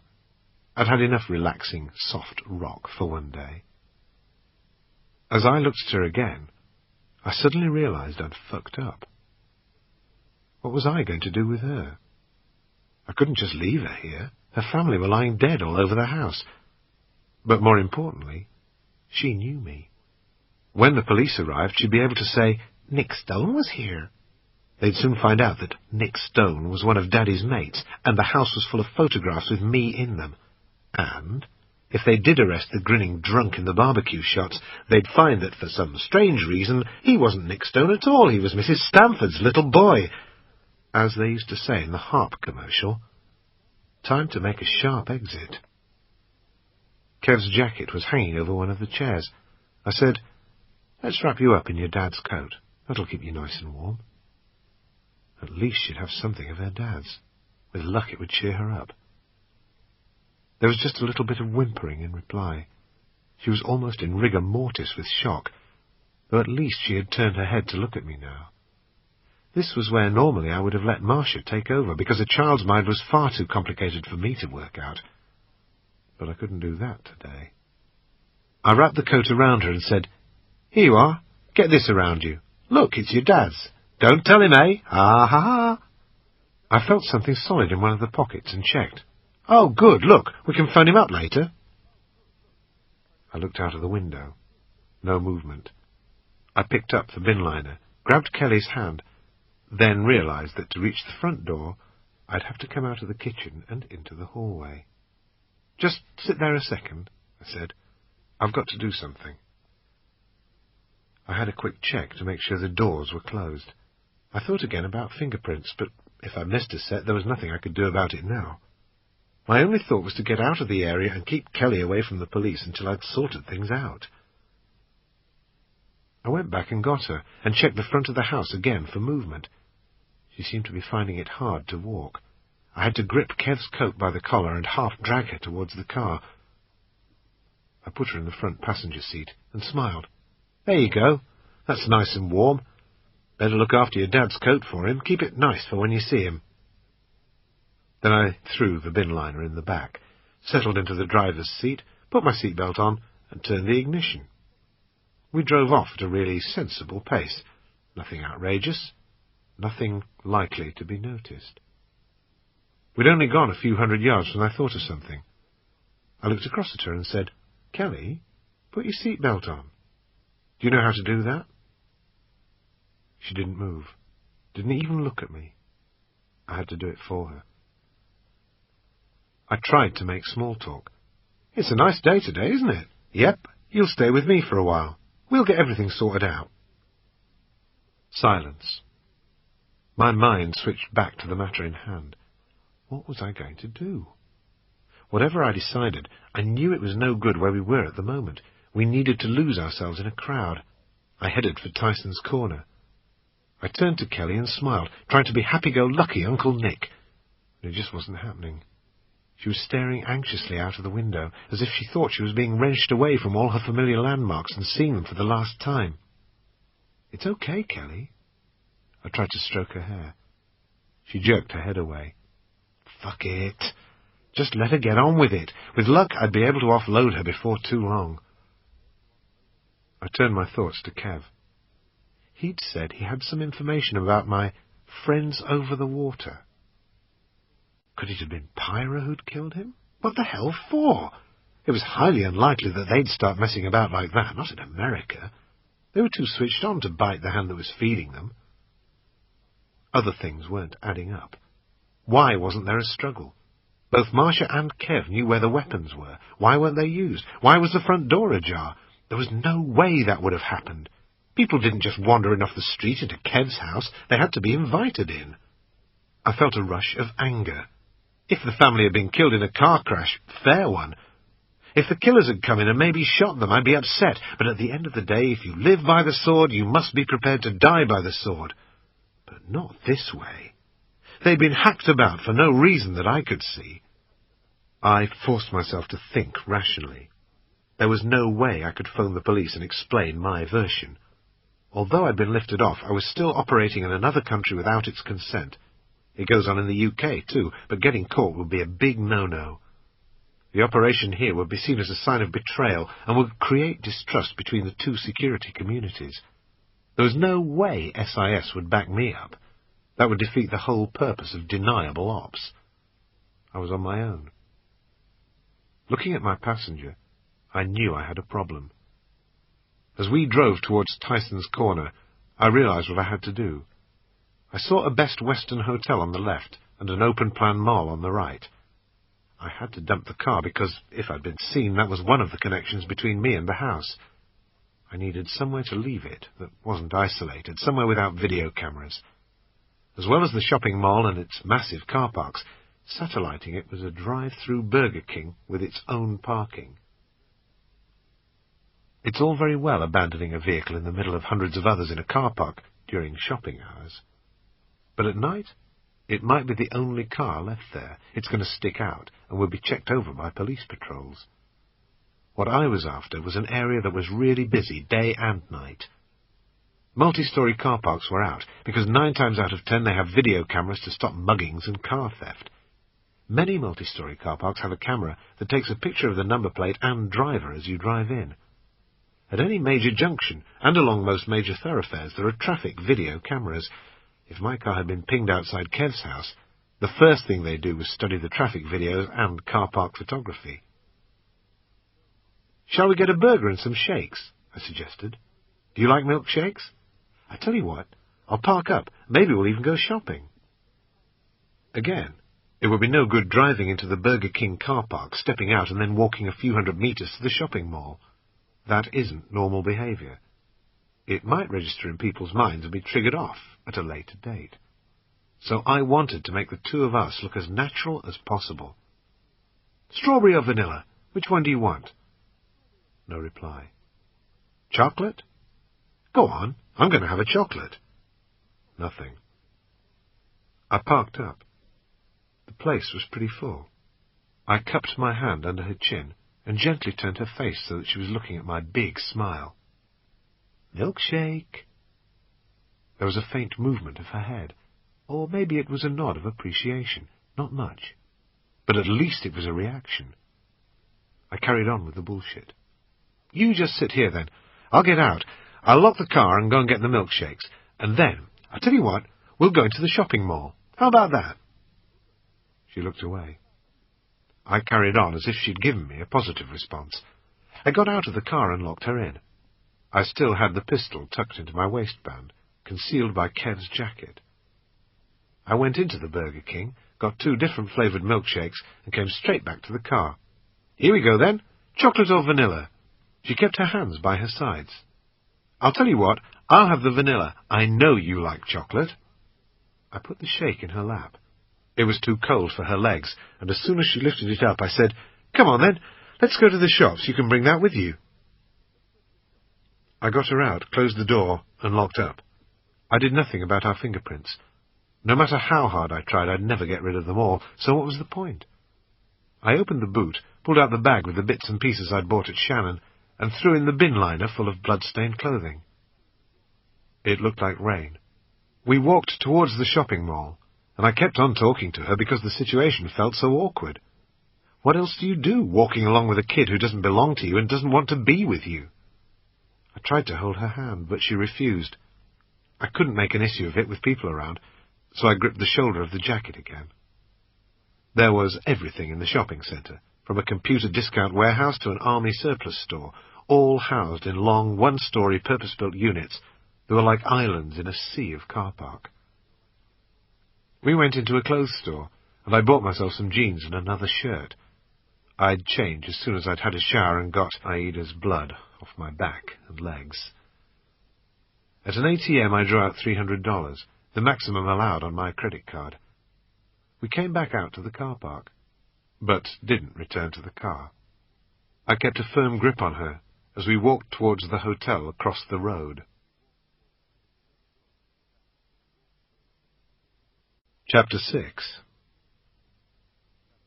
As we got nearer, I could see that the Best Western was in fact separated from the main drag by a row of single-storey office buildings. Our view was of the rear of the hotel. Looking each way, it was obvious that the junctions that would lead us round to the front of the hotel were miles away. I decided to take a short cut. The traffic was busy and the road system hadn't been designed for people on foot. With the number of lanes and volume of traffic, it was like crossing a motorway in the UK, but at least there were traffic lights slowing the vehicles and creating gaps. I gripped Kelly's hand as we dodged to the central reservation and waited for another gap. I looked up at the sky. It was very overcast. Rain couldn't be far away.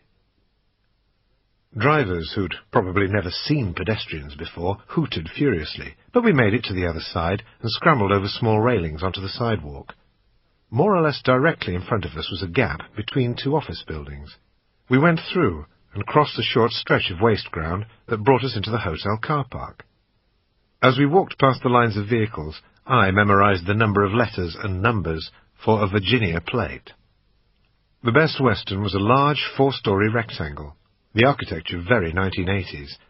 Every elevation was concrete and painted a sickly off-yellow. As we walked up to the reception area, I tried to look inside. I didn't want them to see us coming from the direction of the car park, because it would be odd to walk all that way without first checking that they could take us, and then unloading our bags. I hoped Kelly would stay silent when we were inside. I just wanted to do the business and walk out again, as if we were going to see Mummy back in the car. Inside the lobby, I got hold of her and whispered, "You just sit there. I'm going to get us a room." I gave her a tourist freebie that was lying on one of the chairs, but she ignored it. In one corner, by the coffee percolator and cream, was a large TV. A football game was on. I went over to the receptionist, a woman in her mid-40s who thought she was still 24, who was watching the screen and probably fancying her chances with one of the quarterbacks. All smiles, I said, "I need a family room just for one night, please."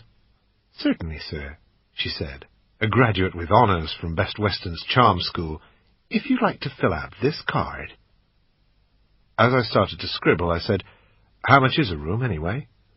"That's $64 plus tax." I raised an eyebrow to make it look as if that was a lot of money to a family man like myself. "I know," she smiled. "I'm sorry about that."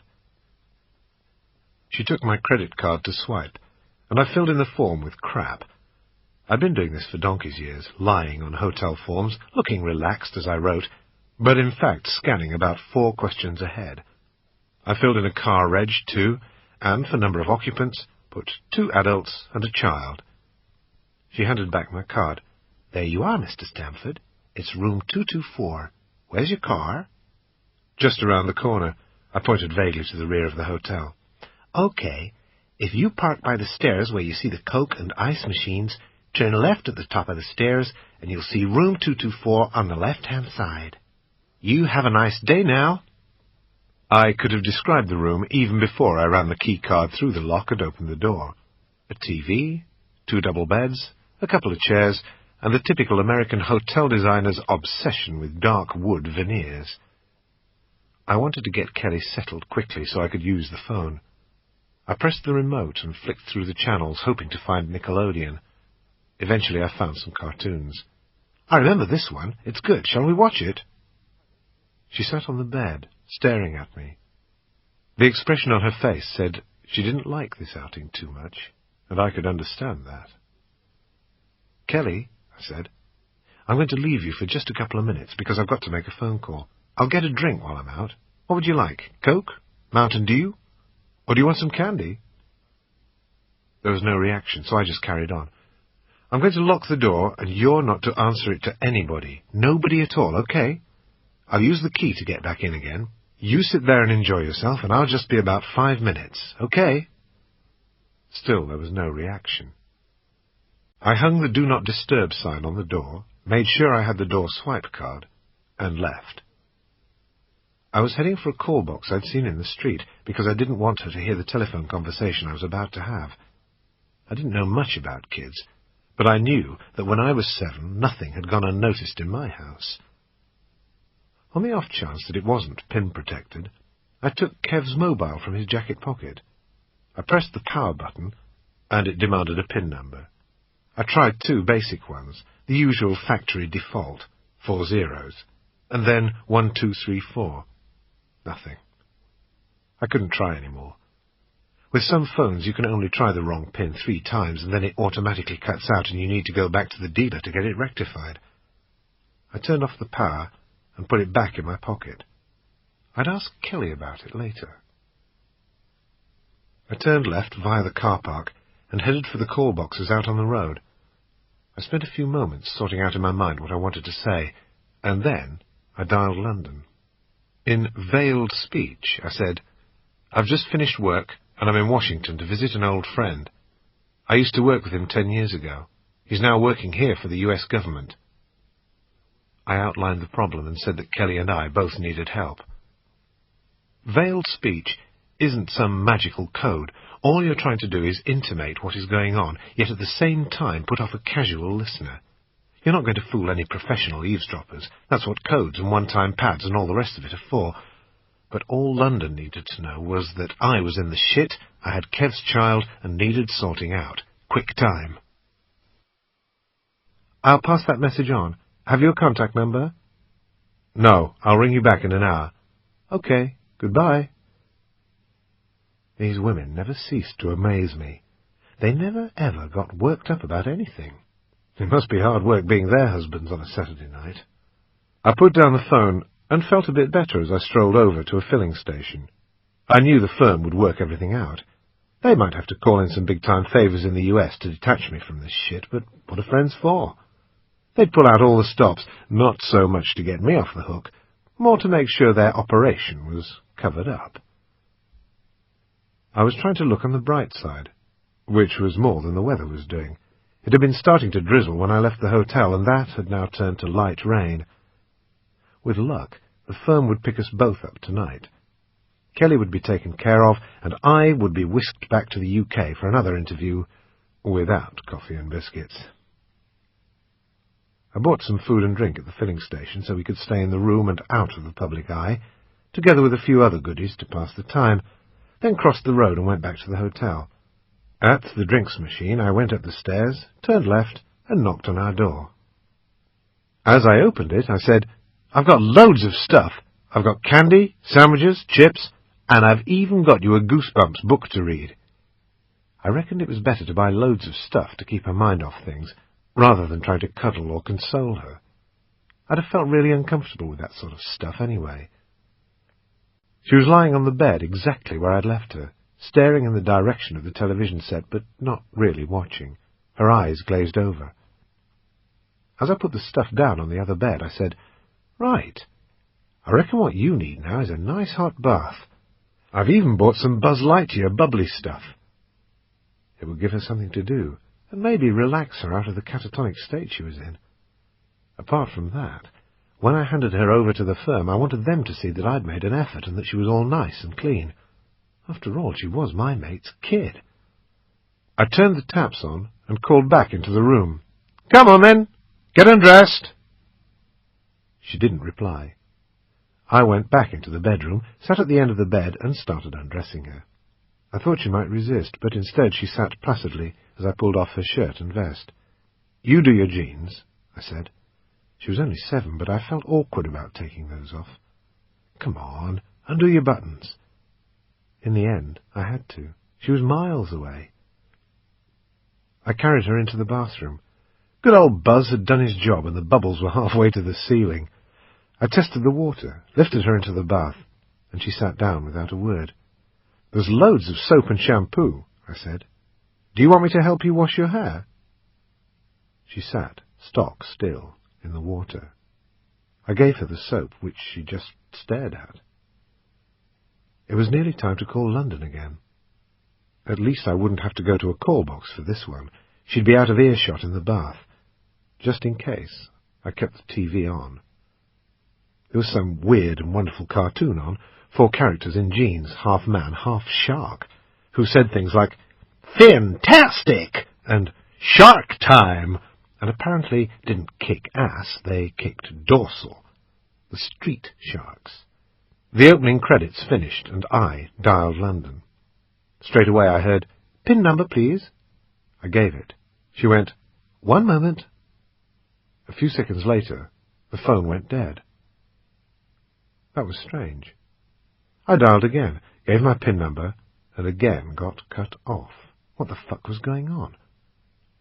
I tried to reason with myself, tried to tell myself that this was just a fuck-up. But really, inside, I knew the truth. It had to be deliberate. Either that, or maybe, just maybe, the phone line was down. No good thinking about it. Take action. I went into the bathroom. "The phone's not working," I said.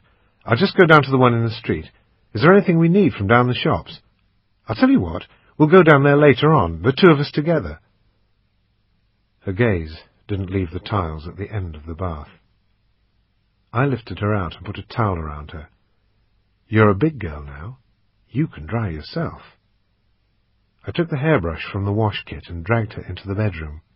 "Once you've done that, brush your hair and make sure you're all dry and dressed when I come back. We might have to go somewhere. Don't open the door for anyone, okay?" There was no answer. I pulled out the phone line and left. Chapter 7. I was feeling apprehensive as I walked across the car park.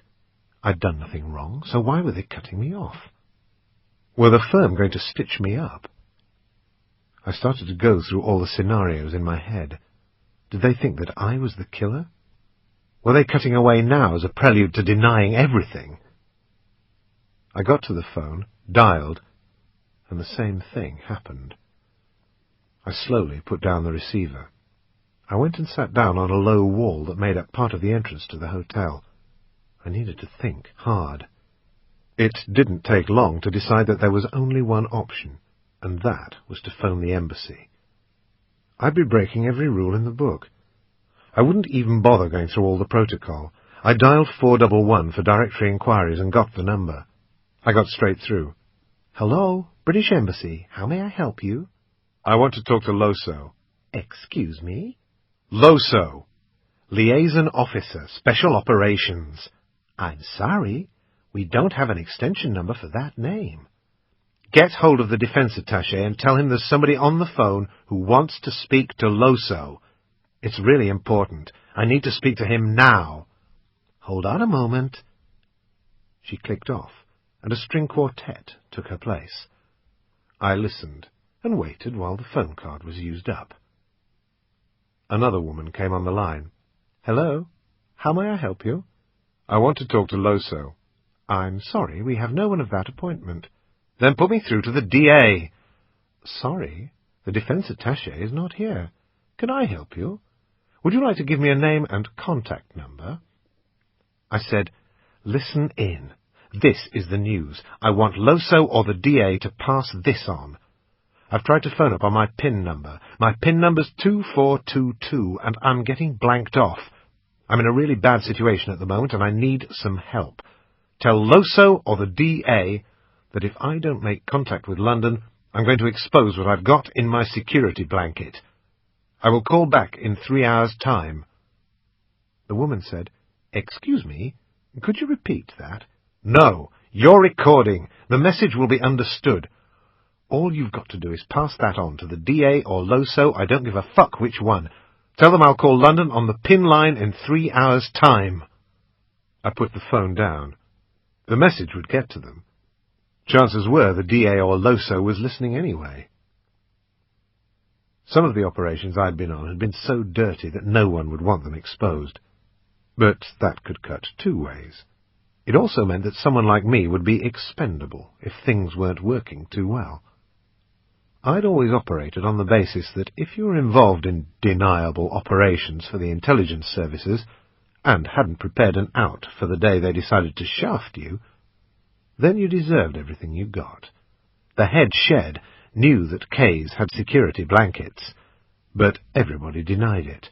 The operators denied it, SIS denied it. I'd always been sure that SIS put as much effort into trying to find where the blackmail kit was hidden as they did on the operations themselves. I'd committed myself now. It was a card I could only play once. No way would I be living an easy existence after this. I was finished with the firm, and would probably have to spend the rest of my life in a remote mountain village in Sri Lanka looking over my shoulder. What if the firm decided to admit to the Americans that there'd been an op they'd forgotten to mention? Would they take the rap on the knuckles and say, "This man killed one of your officers"? No, it didn't work that way. The firm wouldn't know if my blanket was bluff or not, or, if used, how much damage it could do in the hands of the press. They'd have to take it as real. They'd have to help. They had no choice. We'd get lifted by the firm. I'd be flown back to the UK, and then I'd take up tree-hugging until they forgot about me. Kelly was lying on the bed with a towel wrapped around her when I got back to the room. The cartoon had finished, and there was some sort of hard-hitting news-type voice on, but I didn't pay much attention to it. I was more interested in getting a response from this little girl.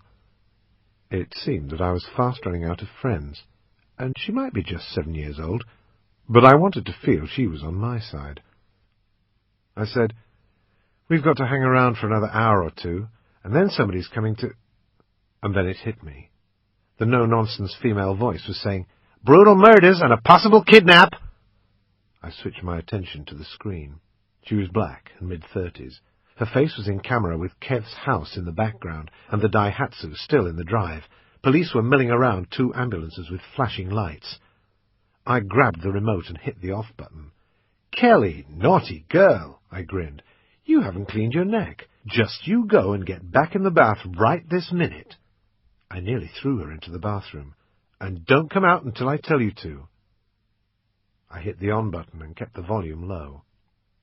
The woman said, "Neighbors report seeing a Caucasian man in his late 30s, around 5'10" to 6 feet tall, medium build with short brown hair. He arrived at the house in a white Dodge with Virginia registration at approximately 2:45 today. We now have Lieutenant Davis from Fairfax County Police Department." A balding detective was standing beside her. "We can confirm that there was a man fitting that description, and we're appealing for more witnesses. We need to know the location of the Browns' 7-year-old daughter, Kelly." A picture came up on the screen of her standing in the garden with Aida, with a spoken description. The broadcast cut back to a studio shot of 2 presenters, saying that the family were victims of what appeared to be drug-related murders. A family portrait appeared on the screen. "Kevin Brown was a member of the Drug Enforcement Administration." The anchorman broadened the piece to a discussion about the drug problem in the Washington area. There was no sound of splashing water from the bathroom. Kelly would be out again any time. I started flicking channels. Nothing more on the murders. I switched back to children's TV and went into the bathroom. I hadn't heard any splashing, because she wasn't in the bath. She was on the floor under the sink, in the same fetal position I'd found her in at Kev's, hands over her ears to block out the news she'd just heard on the TV. I wanted to pick her up and comfort her. The only thing was, I didn't know how.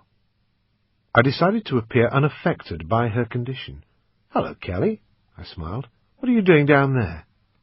Her eyes were shut so tight I could see the creases in her face. I picked her up in my arms and started to walk back into the bedroom. "Hey, you look sleepy. Do you want to watch TV or just go to bed?" It sounded crap to me, but I just didn't know what to say or do. Best to pretend it hadn't happened. I took off the towel to get her dressed. Her own body heat had dried her by now. "Come on, let's get some clothes on and your hair combed." I was really fighting for words. She just sat there. Then, as I started to pull on her vest, she said quietly, "Mommy and Daddy are dead, aren't they?" Getting her arms into the vest suddenly became very interesting. "What makes you say that? I told you, I'm just looking after you for a while." "So, am I going to see Mommy and Daddy again?" I didn't have the words to use, or the guts to tell her. "Yes, of course you will. It's just that they had to go away really quickly. I told you it was too late to pick you up, but they asked me to look after you. As soon as they come back, I'll take you to Mummy and Daddy and Aida. I didn't know it was going to take this long. I thought it was only going to be a couple of hours, but they will be back soon." There was a slight pause as she worked through it all. I got her knickers, placed her feet in them, and pulled them up. "Why didn't they want to take me, Nick?" She sounded sad at the thought. I moved over to the chair and picked up her jeans and shirt. I didn't want her to see my eyes. "It isn't that they didn't want to take you, but there was a mistake made, and that's why they asked me to look after you." "Just like Home Alone." I turned round and saw that she was smiling. I had to think about that one. "Yeah, that's right, just like Home Alone. They left you by mistake." I remembered watching it on a flight. Shit film, but good booby traps. I busied myself with her jeans again. "So, when will we see them?" I couldn't spend all day picking up 2 bits of clothing. I did a half-turn and walked back towards the bed. "That won't be for a while yet, but when I spoke to them just now, they wanted me to tell you that they love you, and they're missing you, and to do everything I say and be a good girl." There was a beaming smile on her face. She was taking this all in, and I wished I had the courage to tell her the truth. I said, "Kelly, you must do what I say. Do you understand that?" "Sure, I understand." She nodded, and I saw a little child needing affection. I gave her my best attempt to smile. "Remember, they wanted me to look after you for a while." I looked into her eyes. "Come on, cheer up, let's watch TV." We both went back to watch Power Rangers with a can of Mountain Dew. I couldn't take my mind off the news broadcast. Kelly's photograph had been on the TV. The receptionist, the clothes store keeper, anyone might remember her. Surely the embassy had called London by now. Surely every fucker knew what was going on because it was splashed all over the news. No need to wait 3 hours before making the call. I'd have to go to the outside phone again because I didn't want Kelly to hear. I put Kev's jacket on, slipped the TV remote control into a pocket, told her where I was going, and left. As I came to the stairs by the Coke machine, I looked down. 2 cars had pulled up outside the reception lobby. Both were empty, but their doors were still open, as if the occupants had piled out in a hurry. I looked again. Besides a normal radio aerial, both vehicles had 2-foot antennae on the back. One of the cars was a white Ford Taunus, the other a blue Caprice. There was no time to think, just enough to turn round and run like a man possessed towards the rear fire escape. End of Side 2. Side 3. Chapter 8. Now wasn't the time to worry about how they'd found us. As I ran, the options started to race through my mind. The obvious one was to leave Kelly where she was and let them pick her up. She was a millstone around my neck. On my own, I could get away. So why did I stop running? I wasn't too sure. Instinct told me that she had to come with me. I doubled back and burst into the room. "Kelly, we've got to go. Come on, get up." She'd been drifting off to sleep. There was a look of horror on her face because of my change of tone. "We've got to go!" Grabbing her coat, I picked her up in my arms and started towards the door. I snatched up her shoes and stuffed them into my pockets. She made a sound, half frightened, half protesting. "Just hold on," I said. Her legs were wrapped around my waist. I came out onto the landing. I closed the door behind us and it locked automatically. They'd have to break it down. I had a quick check along the corridor, not bothering to look below to see what was happening. I'd soon know if they were behind us. I turned left and ran to the end of the corridor, turned left again, and there was the fire exit. I pushed the bar and it opened. We were on an open concrete staircase at the rear of the hotel, facing the shopping mall area about 1/4 of a mile away. She started to cry. There was no time to be nice. I got hold of her head so that her face came right up to mine. "People have come to take you away, do you understand that?" I knew it would frighten her, and that it would probably fuck up her mind even more, but I didn't care about that. "I'm trying to save you. Shut up and do what I say." I squeezed her cheek hard and shook her face. "Do you understand me, Kelly? Shut up and hold me very tight." I buried her face in my shoulder and lunged down the concrete stairs, looking for my escape route. Ahead of us lay about 40 meters of rough grassland, and beyond that, a 6-foot chain-link fence that looked old and rusty. On the other side of that was the rear of the long row of office buildings that faced the main road. Some were brick, some were plaster, all different styles built over the last 30 years. Their rear admin area was strewn with clutter and large cylindrical skips. There was a pathway running across the waste ground, and it went through at a point where a whole section of the chain-link fence had crumpled or been pulled down. Maybe the hotel and office workers used it as a shortcut. Carrying Kelly was like having a Bergen the wrong way round. That was going to be no good if I had to run fast. So I threw her round onto my back, linking my hands under her arse so I was carrying her piggyback. I got to the bottom of the stairs and stopped and listened. No sound of them shouting or breaking down the door yet. The urge was just to run for it across the waste ground towards the gap in the fence, but it was important to do this correctly. Still with Kelly on my back, not bothering to tell her what was happening, I got onto my hands and knees. I lowered myself to within about a foot of the floor and slowly stuck my head round the corner. There was a chance that, once I'd seen what was happening, I'd choose a different route. The 2 cars had now been driven to the bottom of the staircase by the Coke machine. The fuckers were obviously upstairs.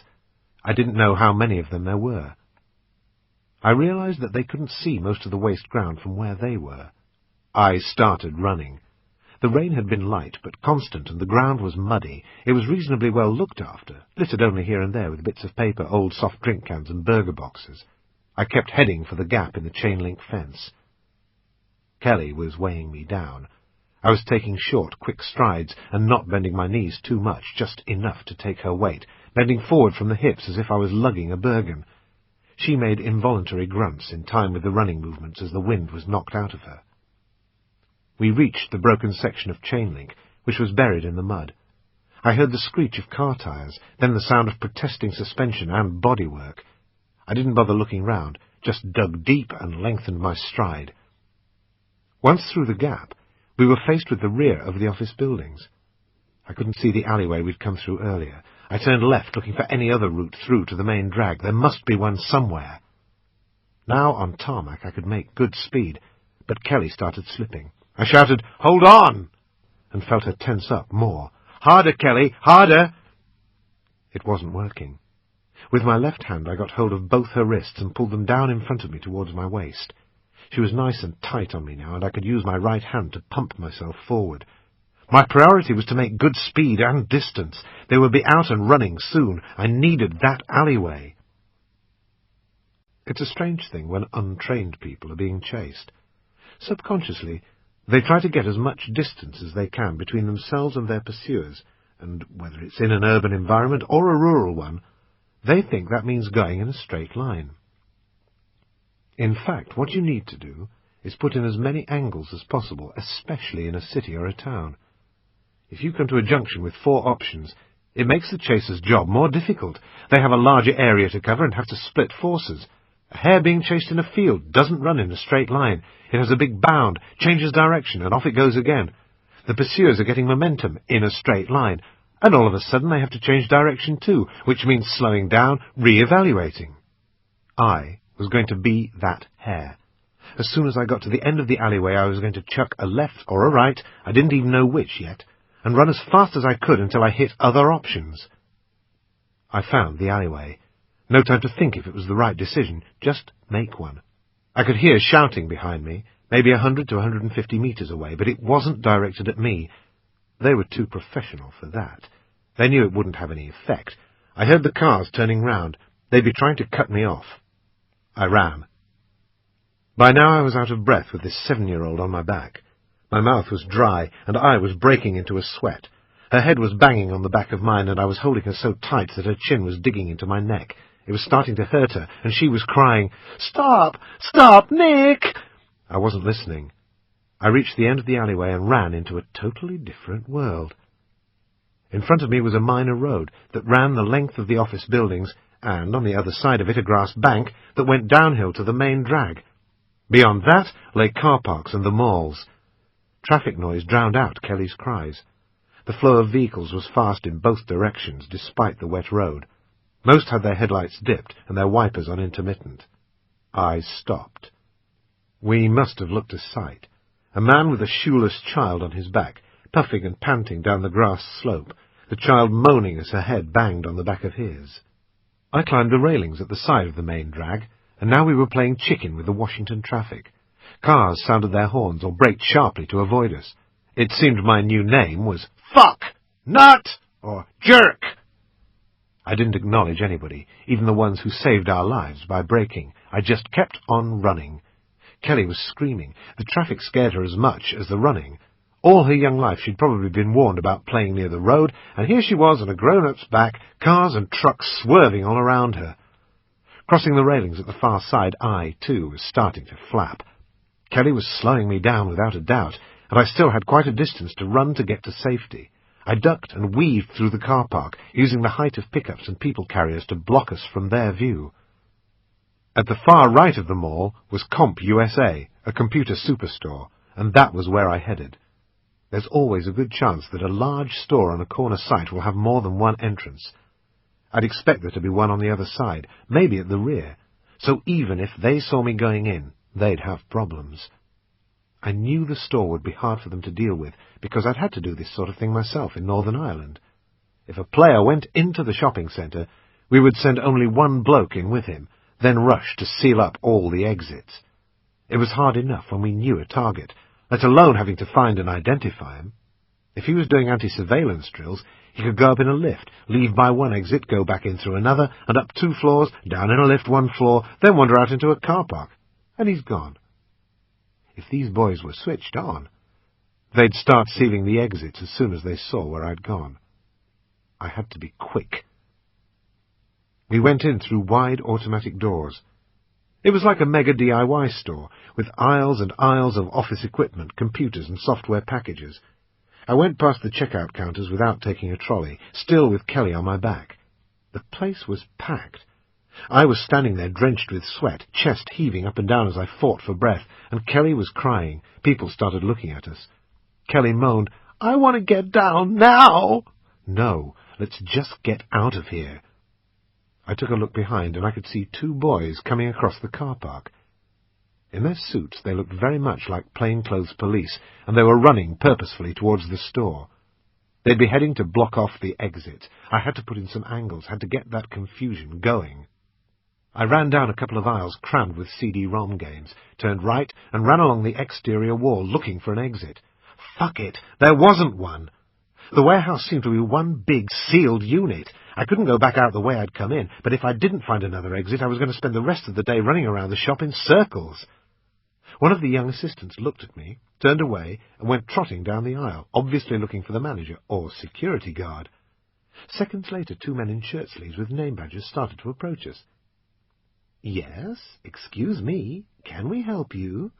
All very polite, but in fact meaning, "What the fuck are you doing in our store?" There was no time to answer. I ran towards the rear, looking for loading bays, emergency doors, open windows, anything. At last, I saw the sign I was hoping to see. Fire exit. I ran at it, pushed it open, and the alarm went off. We were outside. We were on a platform, obviously used for deliveries, where trucks could back in and unload.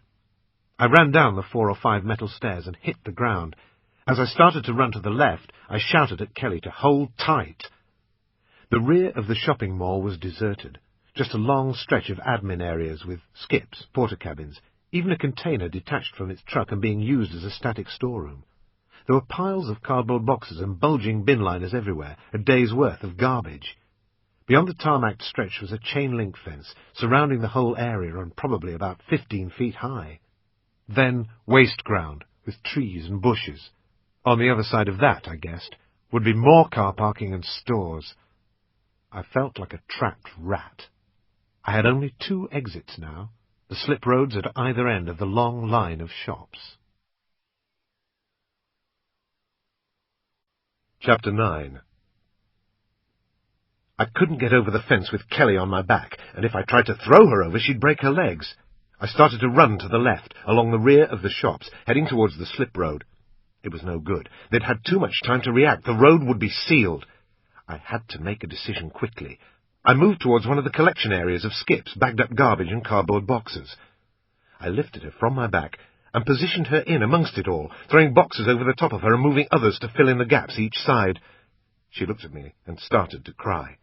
I said, "Disneyland, Kelly! Disneyland!" She stared at me, tears rolling down her cheeks, and I threw a couple of boxes over the top. "I'll be back! I promise!"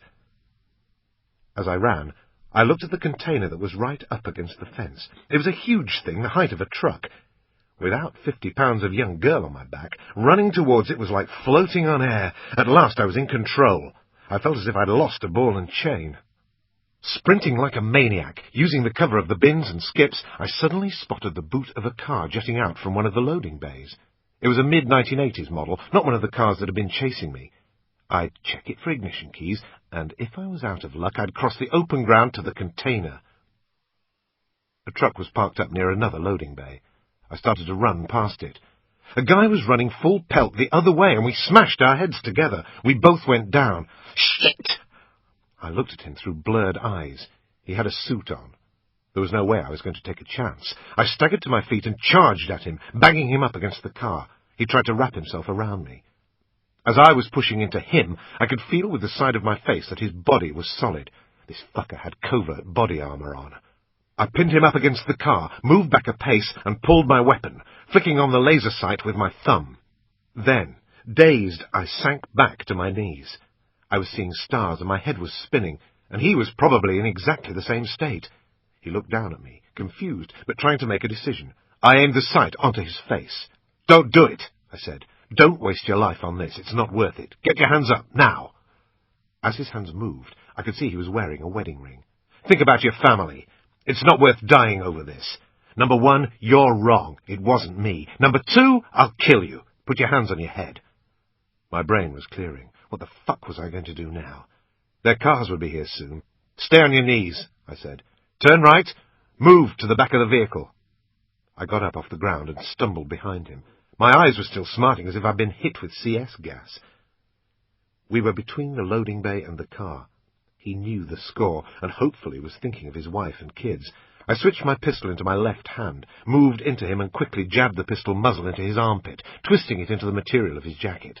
I felt his body tense and heard a little grunt. "I'll explain the facts of life for you," I said. "This weapon is screwed into your clothes. I've got my finger on the trigger and the safety catch is off. If you fuck about, you'll kill yourself. Understand?" He didn't react. I said, "Come on, this isn't difficult. Do you understand me?" "Yes." "Place your hands on your head." With my right hand, I took his weapon. Mine had only one magazine.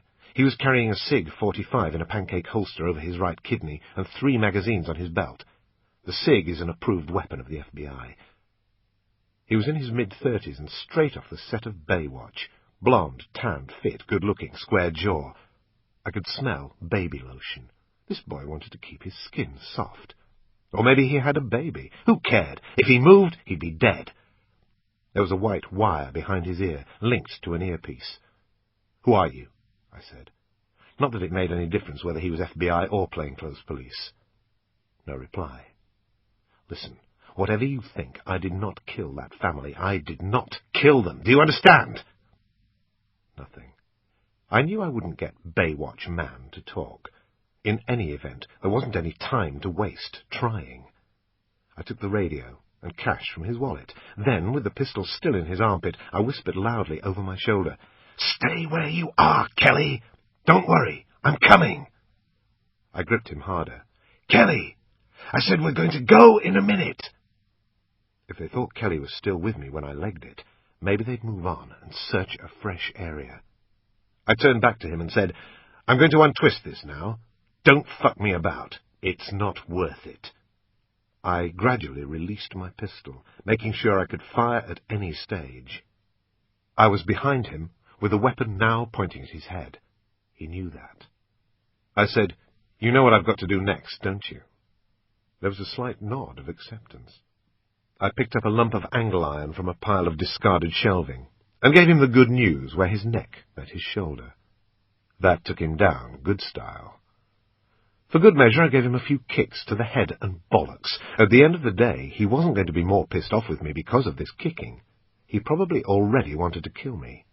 But I had to stop him raising the alarm. A professional like this boy would be expecting it anyway. If the roles were reversed, it would be him doing the honours. It would certainly fuck him up for about 10 minutes, and that was all I needed. I came out from behind the car and had a quick look round. Nobody in sight. I ran towards the container. There was a large bin beside it that I could use as a springboard. I jumped, threw myself upwards, and got my arms onto the roof. I scrambled up. From there, it was just a 15-foot drop to freedom. A sign pointed the way to Maylord's Boardwalk. I turned left and ran along the grass bank past the bins and into another car parking area. I went straight towards the boardwalk because it promised cover. I was looking for a toilet, and with luck there would also be an exit to the other side of the mall. The boardwalk seemed to be a mini-mall with mainly shoe and greetings card shops. I found the block of conveniences by the coffee shop about a third of the way down the arcade. Looking further down, I could see there was another exit to the boardwalk. I went into the toilets. 2 guys had had a piss and were now washing their hands. I went straight into one of the cubicles and sat there while I waited to calm down. I put the earpiece in my ear and switched on the radio. I didn't get much at all. The sound was all broken up, but that meant nothing. I was probably in a dead spot. I used toilet paper to wipe the blood and mud off my shoes and trousers, and cleaned myself up as much as possible. When I was sure the other 2 had gone, I went out to the basins and washed my hands and face. I still wasn't getting anything but mush on the earpiece. I headed for the coffee shop, bought a cappuccino, and sat down about 3 tables back. From there I could watch both exits to the boardwalk. I didn't look out of place with the wire in my ear, because so many store detectives and security guards wore them. They sparked up on the net. They were talking freely, as if the radio was secure, not using codes.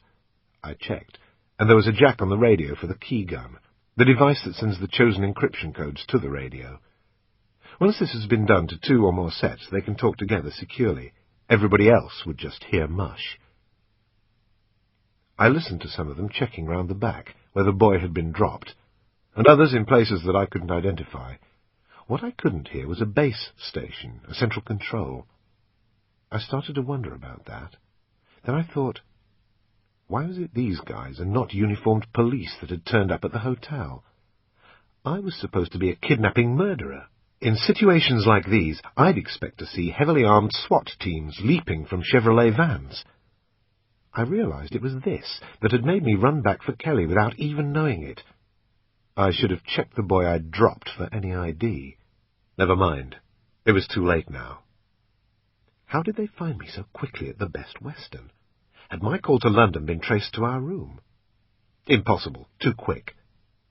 Was it my credit card when I checked in? Unlikely as still. Only the firm would have known the details of my cover documents, and they wouldn't have turned me in because they'd be too worried about the Americans finding out about their deniable ops. So it must have been the receptionist. She must have watched the news and recognized Kelly's photograph. But even then, it didn't add up somehow. I started to feel very uneasy. These boys weren't a Mickey Mouse group. When I bumped into Baywatch Man, he'd been wearing a double-breasted jacket, and it was open. But it was only now, thinking about it, that I realized that in fact it hadn't been open at first. There had been a Velcro fastening. I heard more radio traffic. They'd found him. Baywatch Man's name was Luther. But whoever the boss was on the ground, he didn't really care too much about Luther's condition. He just wanted to know if he was able to talk. "Yeah, he's okay." "Is he alone?" "Yeah, he's alone." "Did he see the target?" "No. He says he didn't see the target, but they're still together." "Does he know what direction they went?" There was a pause. "No!" I imagined Luther sitting on the ground with his head against the car, getting patched up and feeling pretty pissed off with me. In the background I could hear him mumbling information. He sounded almost drunk. The sender said, "No idea of the direction. And one more thing. He's armed. He had a sidearm with him, and he's also taken Luther's—" "Wait." I heard a click.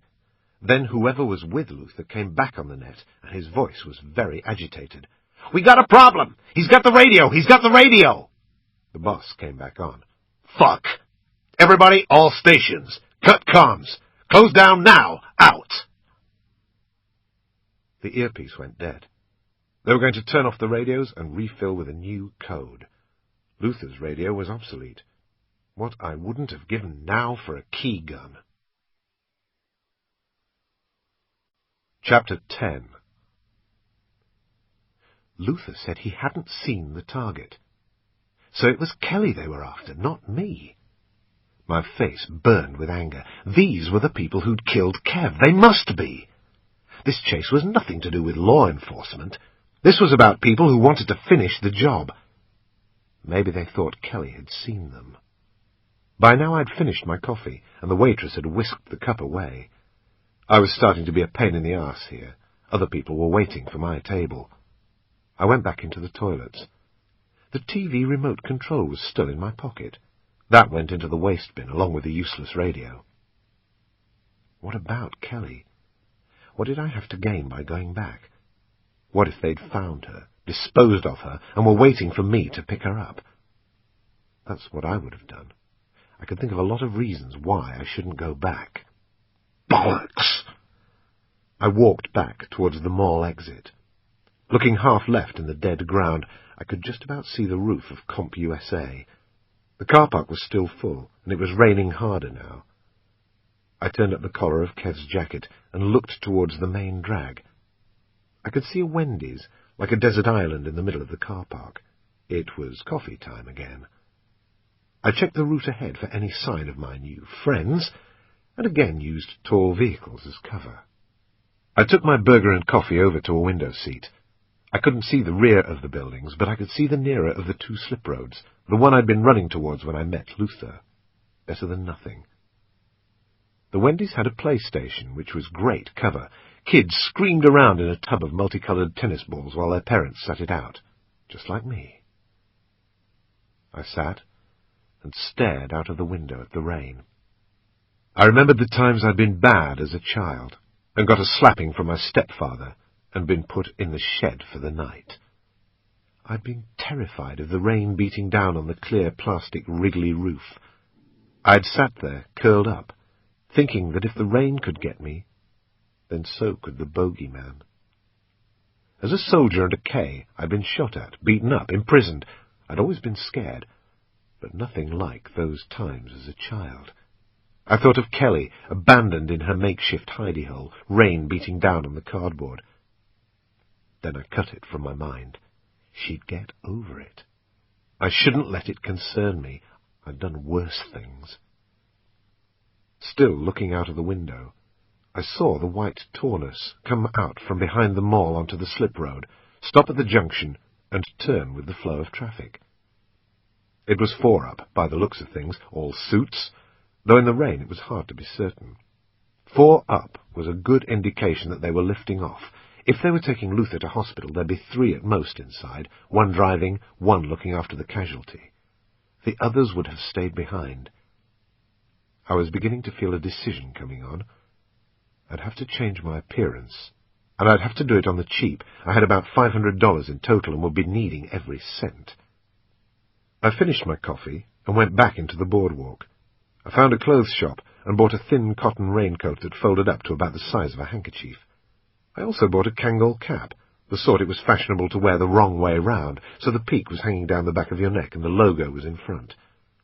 Then I went to an Our Eyes and bought a pair of display glasses with thick rims. Glasses really changed the shape of your face. Whenever I'd needed an appearance change on a job, a haircut and glasses had always done the trick. Wearing a different colour and giving yourself a different shape was the minimum required. I went back to the toilets to sort myself out. I ripped out the inside of the raincoat pocket with my teeth. My newly acquired SIG 45 was down the front of my jeans, with the mags in my pockets.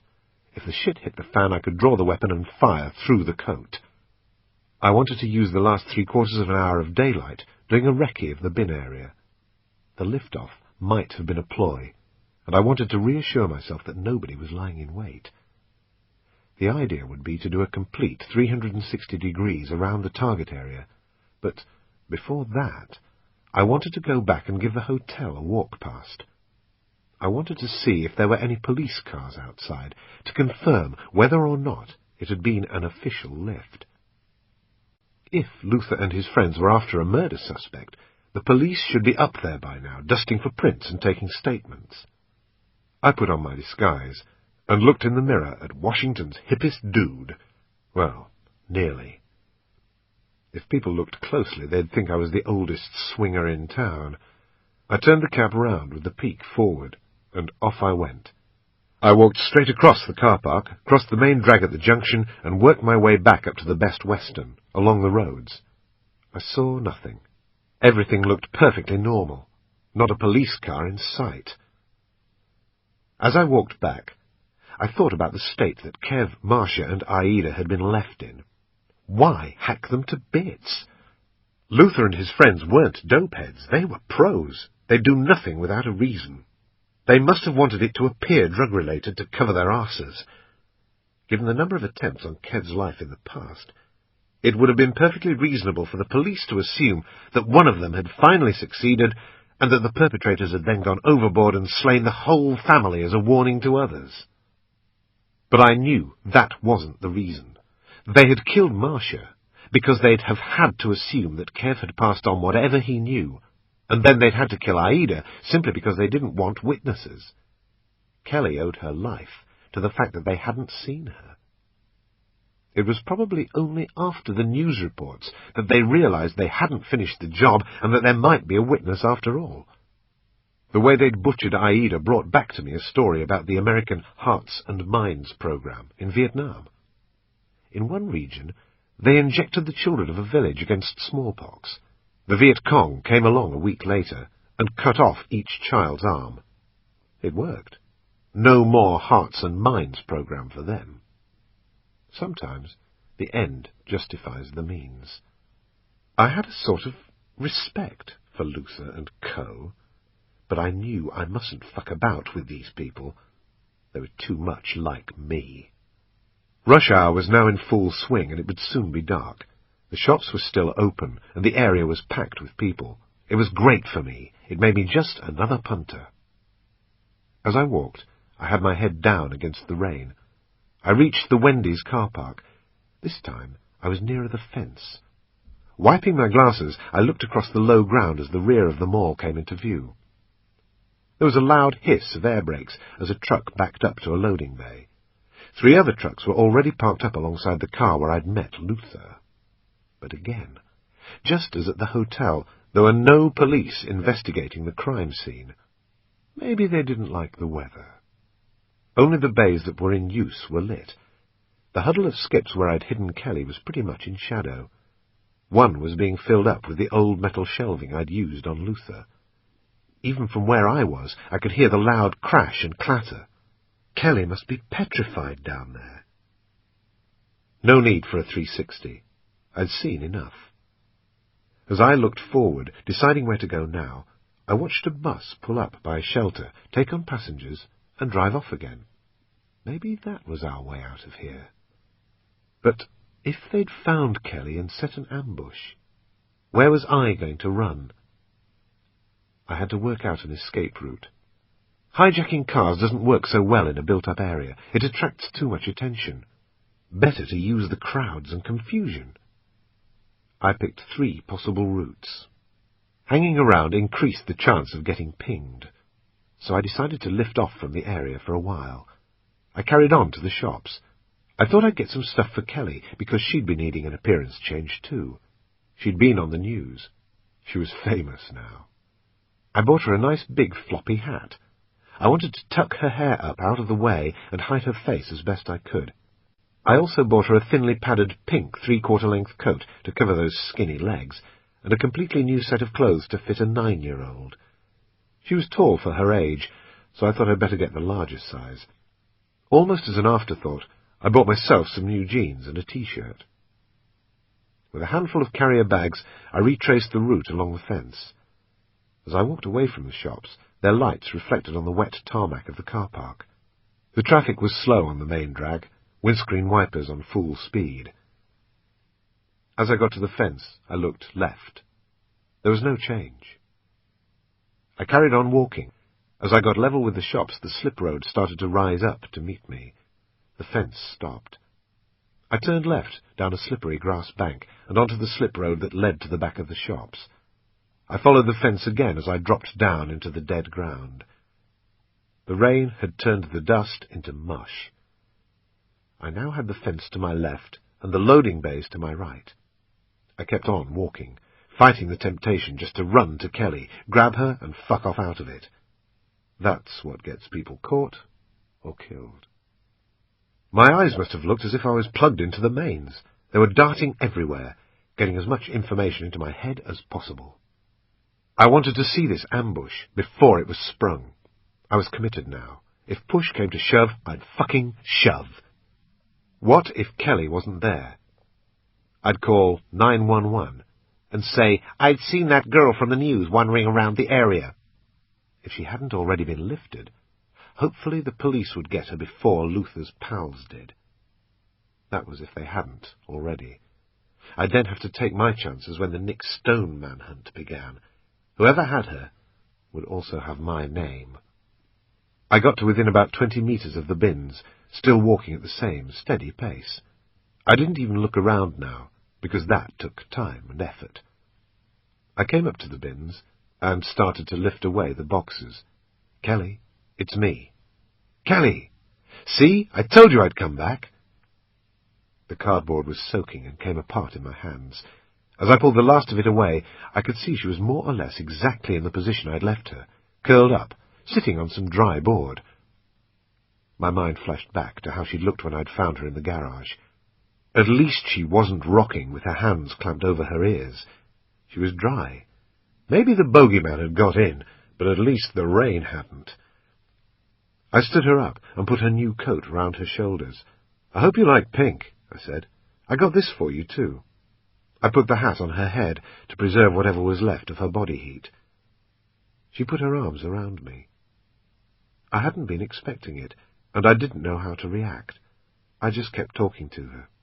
She cuddled me harder. I readjusted the hat. "There, that'll keep you nice and dry.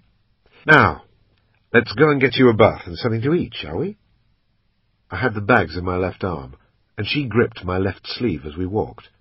It was awkward, but I needed to keep my right hand free, to draw my pistol. Chapter 11. The bus was about half full with shoppers and bulging carrier bags. Kelly was cuddled up beside me in the window seat. Her hat was doing its job. Her hair was tucked up and the dropped brim covered her face. I was feeling good. I'd saved her from Luther and his mates. I'd done the right thing. We were on our way to Alexandria, an area I knew to be south of central D.C., but within the Beltway, and we were going there because that was what had been on the destination board of the first bus to arrive. Everyone was fed up and wet, and the bus was well fugged up. I leaned across and used my sleeve to wipe the condensation from the window, but it didn't help much. I looked towards the front where the windscreen wipers were working overtime. The priority was a hotel, and we'd have to check into one within the next hour or so, because the later in the day I left it, the more unusual it would look. "Nick?" I didn't want to look at her, because I could guess what she was going to ask. "Yes?" "Why were those men chasing you? Have you done something wrong?" I could feel her looking at me under her hat. "I don't know who they are, Kelly. I just don't know." Eyes still fixed on the clear patch of windscreen, I said, "You hungry?" I could see her hat moving up and down in the corner of my eye. "Not long now. What do you want, McDonald's?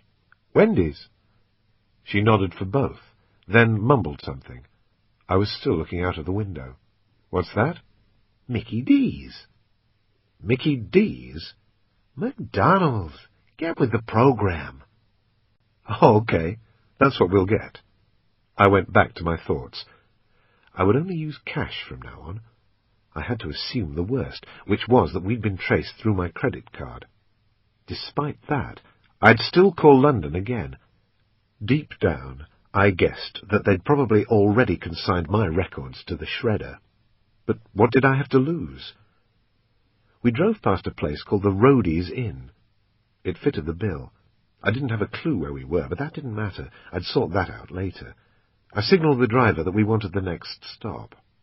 When the Roadies Inn had been built in the 1960s, it had probably looked $1 million.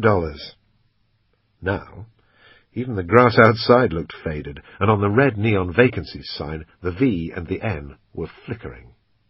Perfect. I peered through the fly screen of the door to reception. A woman in her 20s was behind the desk, smoking and watching a TV on the far wall. I only hoped we hadn't had star billing on the news. Looking past her, into the back office, I saw a bald, overweight man, probably late 50s, working at a desk. "I want you to wait just here, Kelly." I pointed to the wall of the hotel, under the upstairs landing that acted as a veranda. She didn't like it. "I won't be long," I said, starting to walk backwards towards the doors. "Just wait there. I'll be right back." By now I was at the door. I pointed at her, as if I was training a puppy. Stay? Okay?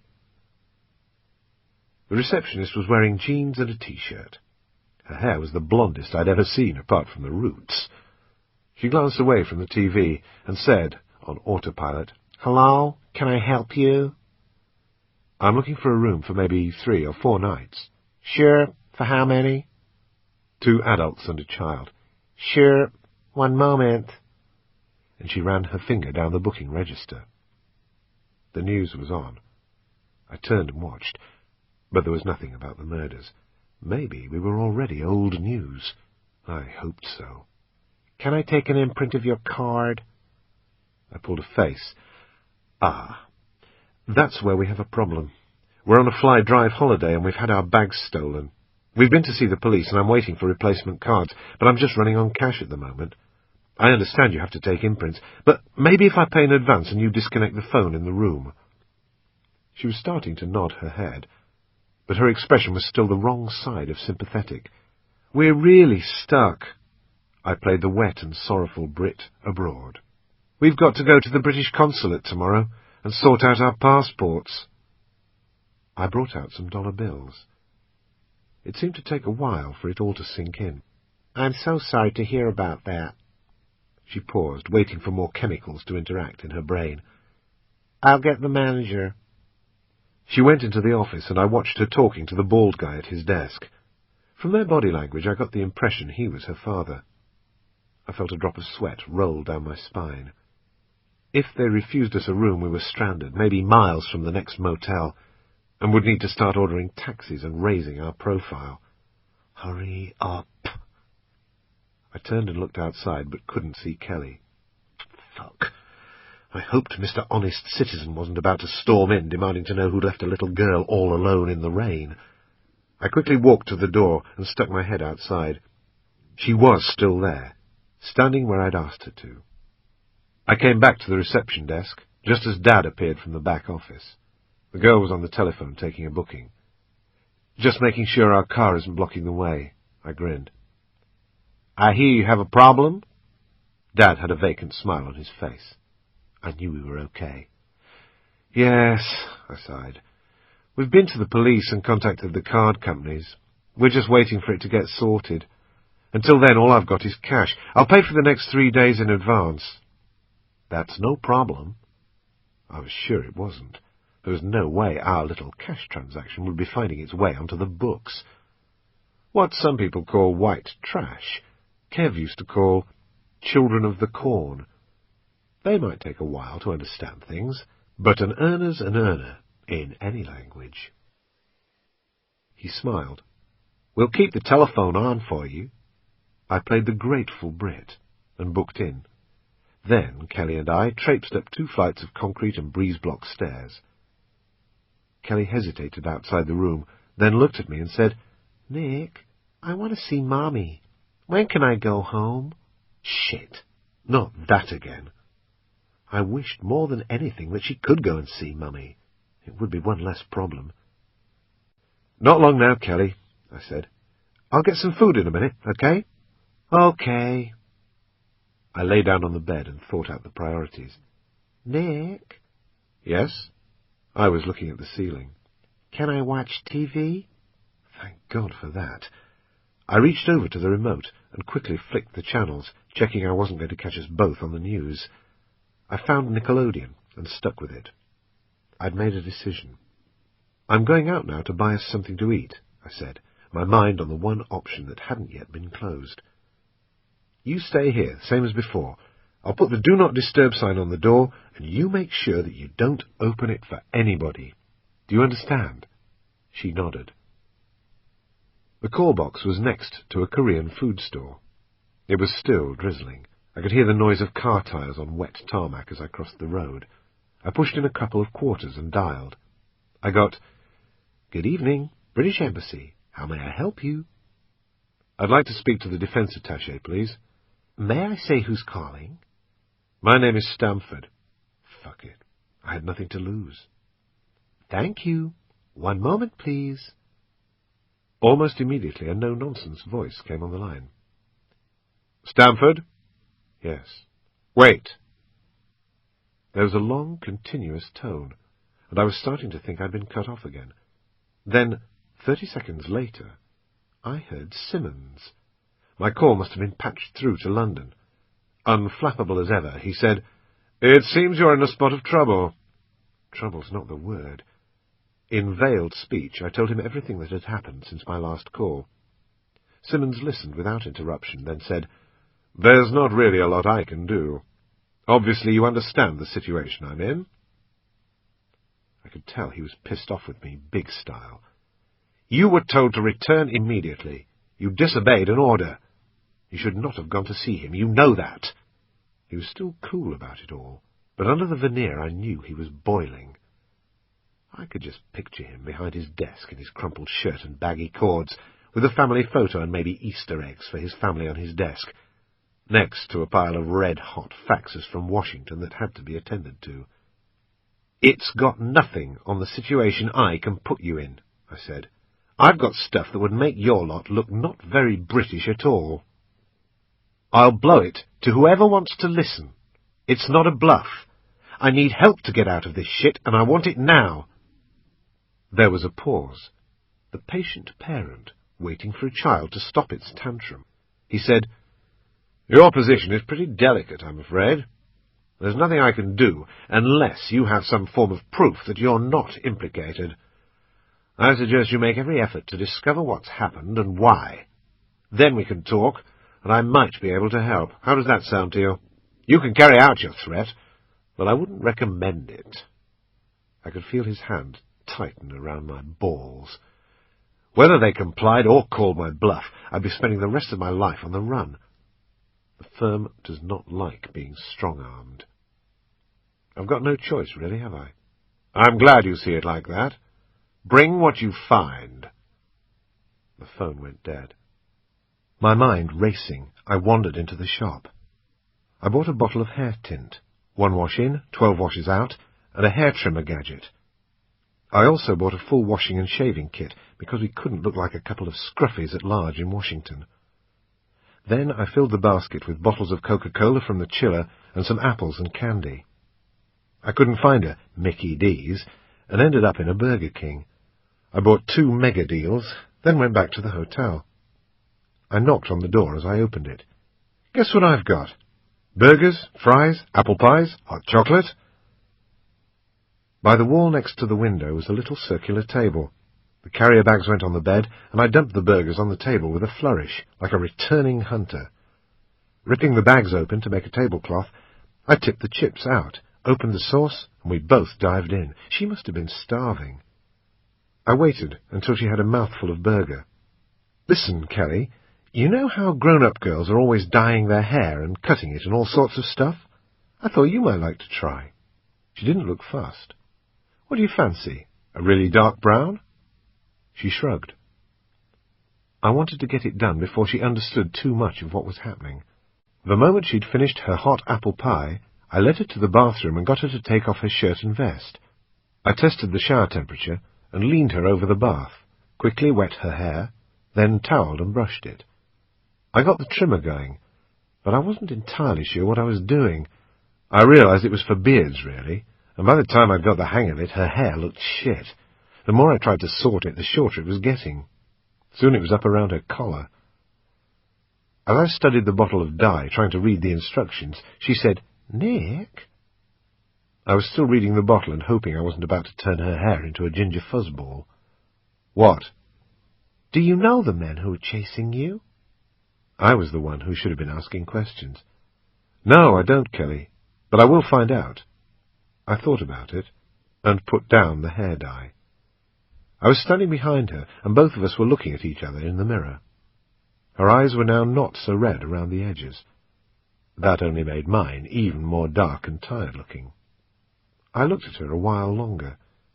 Finally I said, "Kelly, why did you go to the hidey-hole?" She said nothing. I could see that her eyes were starting to question my hairdressing skills. "Did Daddy shout, 'Disneyland'?" "No." "Then why did you go?" Already this was getting too intense for me. I needed to do something. I picked up the dye. "Because of the noise." I started to comb the dye in. Oh? What noise was that? She looked at me in the mirror. I was in the kitchen, but I heard a bad noise in the living room, and I went and looked. What did you see? Daddy was shouting at the men, and they were hitting him. Did they see you? I don't know. I didn't go into the room. I just wanted to shout to Mommy to come and help Daddy. And what did you do? Her eyes went down. I couldn't help him. I'm too little. When she looked up again, I saw her face was burning with shame. Her bottom lip started to quiver. I ran to the hidey hole. I wanted to go to Mummy, but she was upstairs with Aida, and Daddy was shouting at the men. You ran to the hidey hole? Yes. Did you stay there? Yes. Did Mummy come and call for you? No, you did. So you didn't see Mummy and Aida? No. The picture of the two of them, dead, flashed into my mind. I put my arms around her as she sobbed. Kelly, you couldn't have helped Daddy. Those men were too big and strong. Probably I couldn't have helped him, and I'm a grown-up. It's not your fault Daddy got hurt. But he's okay, and he wants me to look after you until he's better. Mummy and Aida had to go with Daddy. There just wasn't the time to collect you. I let her cry a bit, then said, Did you see any of the men who were chasing us today? She shook her head. Did the men who were with Daddy have suits on? I suppose so. But they had, like, painting things on top. I guessed what she meant. The sort Daddy would wear to paint the house. I did the actions of putting on a pair of DIY coveralls. She nodded. So, do you mean they had suits on, but had the painting things over the top? She nodded again. I knew it. These boys were good. They were players. They hadn't wanted to get nasty red stuff all over their nice suits. I asked her how many men there were, and what they looked like. She was confused and scared. Her lips started to quiver again. Can I go home soon? She was fighting back the tears. Yes, very soon, when Daddy's better. Until then, I'm looking after you. Come on, Kelly, let's make you look like a big girl. After a rinse, I combed her wet hair and got her dressed straight away in her new clothes. If we had to move, I needed her dressed. So I told her that the only things she could keep off were her hat, coat, and shoes. She inspected herself in the mirror. The new clothes were much too big, and her hair was, well, she didn't seem too sure. We watched Nickelodeon, and eventually she fell asleep. I lay staring at the ceiling, going through the options, or rather trying to kid myself that I had some. What about Slack Pat? He would certainly help if he could, as long as he hadn't turned into some drugged-up New Age hippie. But the only way I could think of contacting him was through the restaurant he used to rave about. The way he described it, he practically lived there. The problem was I couldn't remember the name of it, just that it was on a hill on the edge of Georgetown. What about Ewan? He was no good yet, because he'd still be operating in Ulster, and there was no way I could make contact with him until he was back on the mainland. I looked over at Kelly. That was how she would have to live for the next little while. Always dressed, ready to run at a moment's notice. I put the eiderdown over her. I piled all the rubbish together and put it in the bin, then checked the sign was still on the door and her shoes were in her pockets.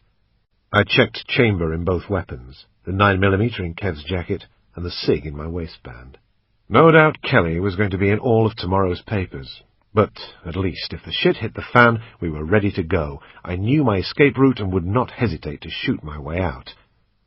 I got my new clothes out of the bag and took them into the bathroom. I had a shave, then undressed. I stank.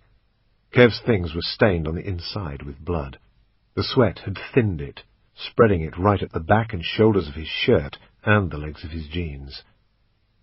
Everything went into a plastic laundry bag which I'd throw away in the morning. I had a long, hot shower and washed my hair. Then I got dressed, checked the door lock, and lay on the bed. I woke up at about 5:30 in the morning after a terrible night's sleep. I wasn't sure if all the bad stuff was a dream. I thought again about money. I definitely couldn't use credit cards because I had to assume they'd either been frozen or would be used as a trace. It was cash or nothing. Not easy in the West nowadays. Pat, if I got to him, would fund me, but I knew I'd have to take advantage of any spare time to get hold of more. Kelly was snoring big time. I picked up the key card, gently closed the door behind me, checked the sign was up, and went looking for a fire extinguisher. Chapter 12. As I passed the open door to the cleaner's storeroom, I spotted half a dozen wedge-shaped doorstops on a shelf. I helped myself to a couple. I found the fire extinguisher on the wall by the elevators. I quickly unscrewed the top of it and removed the carbon dioxide cylinder, a 9-inch black steel tube. I put it in my jacket and walked back to the room. I put the 3 spare magazines for the SIG-45 in the left-hand pocket of Kev's jacket, and decided I was going to keep the USP in the room. I hid it in the cistern. A weapon can stand getting wet in the short term. I just didn't want Kelly to find it and start putting holes in herself. I dozed some more, woke up, and dozed again. By 7 a.m. I was bored and hungry. Breakfast was included in the room price, but to get it I'd have to go downstairs to reception. Kelly started to stir. I said, "Good morning. Do you fancy something to eat?" She was all yawny, sitting up and looking like a scarecrow because she'd gone to sleep with wet hair. Straight away I put on the TV for her, because I didn't really know what to say. She looked down at her clothes, trying to work it out. "You fell asleep," I laughed. "I couldn't even undress you last night. Hey, it's like camping, isn't it?" She liked that. "Yeah," she smiled, still sleepy. "Shall I go and get you some breakfast?" She didn't look up, just nodded at the television. "Remember, you must do this every time. You never, ever open the door. I'll come back using the key. Don't even open the curtains, because the cleaning ladies will think it's okay to come in, and we don't want to talk to anyone, do we? I'll leave the Do Not Disturb sign, okay?" She nodded. I wasn't sure how much of it had gone in. I picked up the tray the ice bucket was on, put on my glasses, and went down to reception. It was already fairly packed. People with camper vans who couldn't be asked to sleep in them, and salesmen looking clean, fresh, and straight out of the Appearance Counts section of the manual. The breakfast area was made up of 2 or 3 tables by the coffee flasks under the TV. I took 3 packets of cereal, bagels and muffins, some apples, then 2 cups of coffee and an orange juice. The corn child had just finished her shift and came over. "I hope everything goes well with your passports and all," she smiled, helping herself to a bagel. "I'm sure it'll be fine. We're just going to concentrate on having a good holiday." "If you need any help, you just come and ask." "Thanks." I walked over to the desk and picked up a complimentary USA Today. I also helped myself to a Roadies Inn book of matches from a whole bowl of them, and a paperclip that was in an ashtray full of elastic bands and office bits, and went back to the room. 10 minutes later, Kelly was munching on her cereal and glued to Nickelodeon. I said, "I'm going out for about an hour. I've got stuff to do. While I'm away, I want you to have a wash and be all nice and clean for when I get back, and have your hair brushed. Are you going to be all right on your own with your big girl haircut?" She shrugged. "Whatever." "What are your favourite colours?" "My favourite colours are pink and blue." "Well, we've got the pink."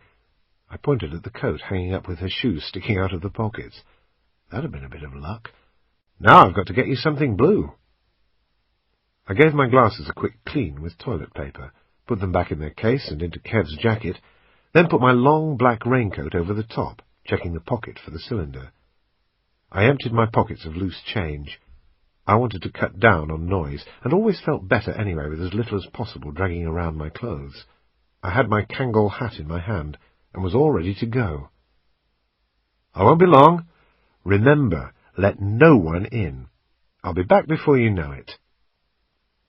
It had stopped raining, but the sky was still grey and the ground wet.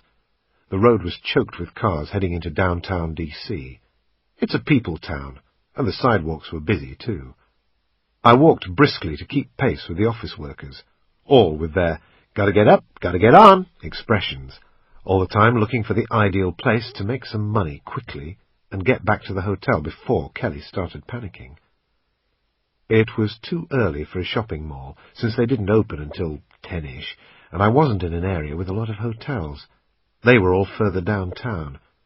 There were fast food outlets, but they normally had just one way in and out, and too much toilet traffic, so that wouldn't be a good choice. A service station would do, so long as it had an outside restroom that could only be opened by a key obtained from the pay desk. I'd been walking around for maybe 20 minutes. I walked through a couple of filling stations that were busy enough, but they were modern, with inside toilets. Eventually I found what I was looking for, an outdoor toilet with a sign on the door that said, "Key at pay desk."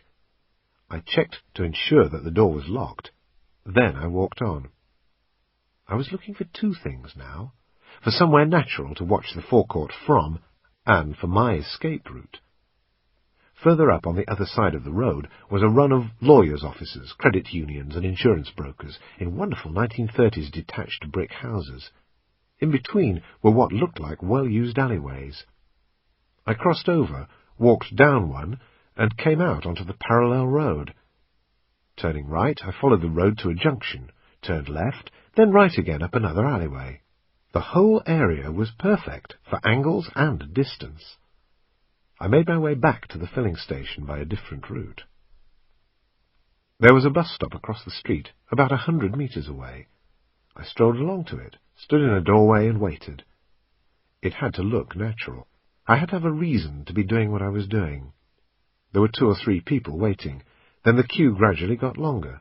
A bus came, and we were back to 2 or 3 again.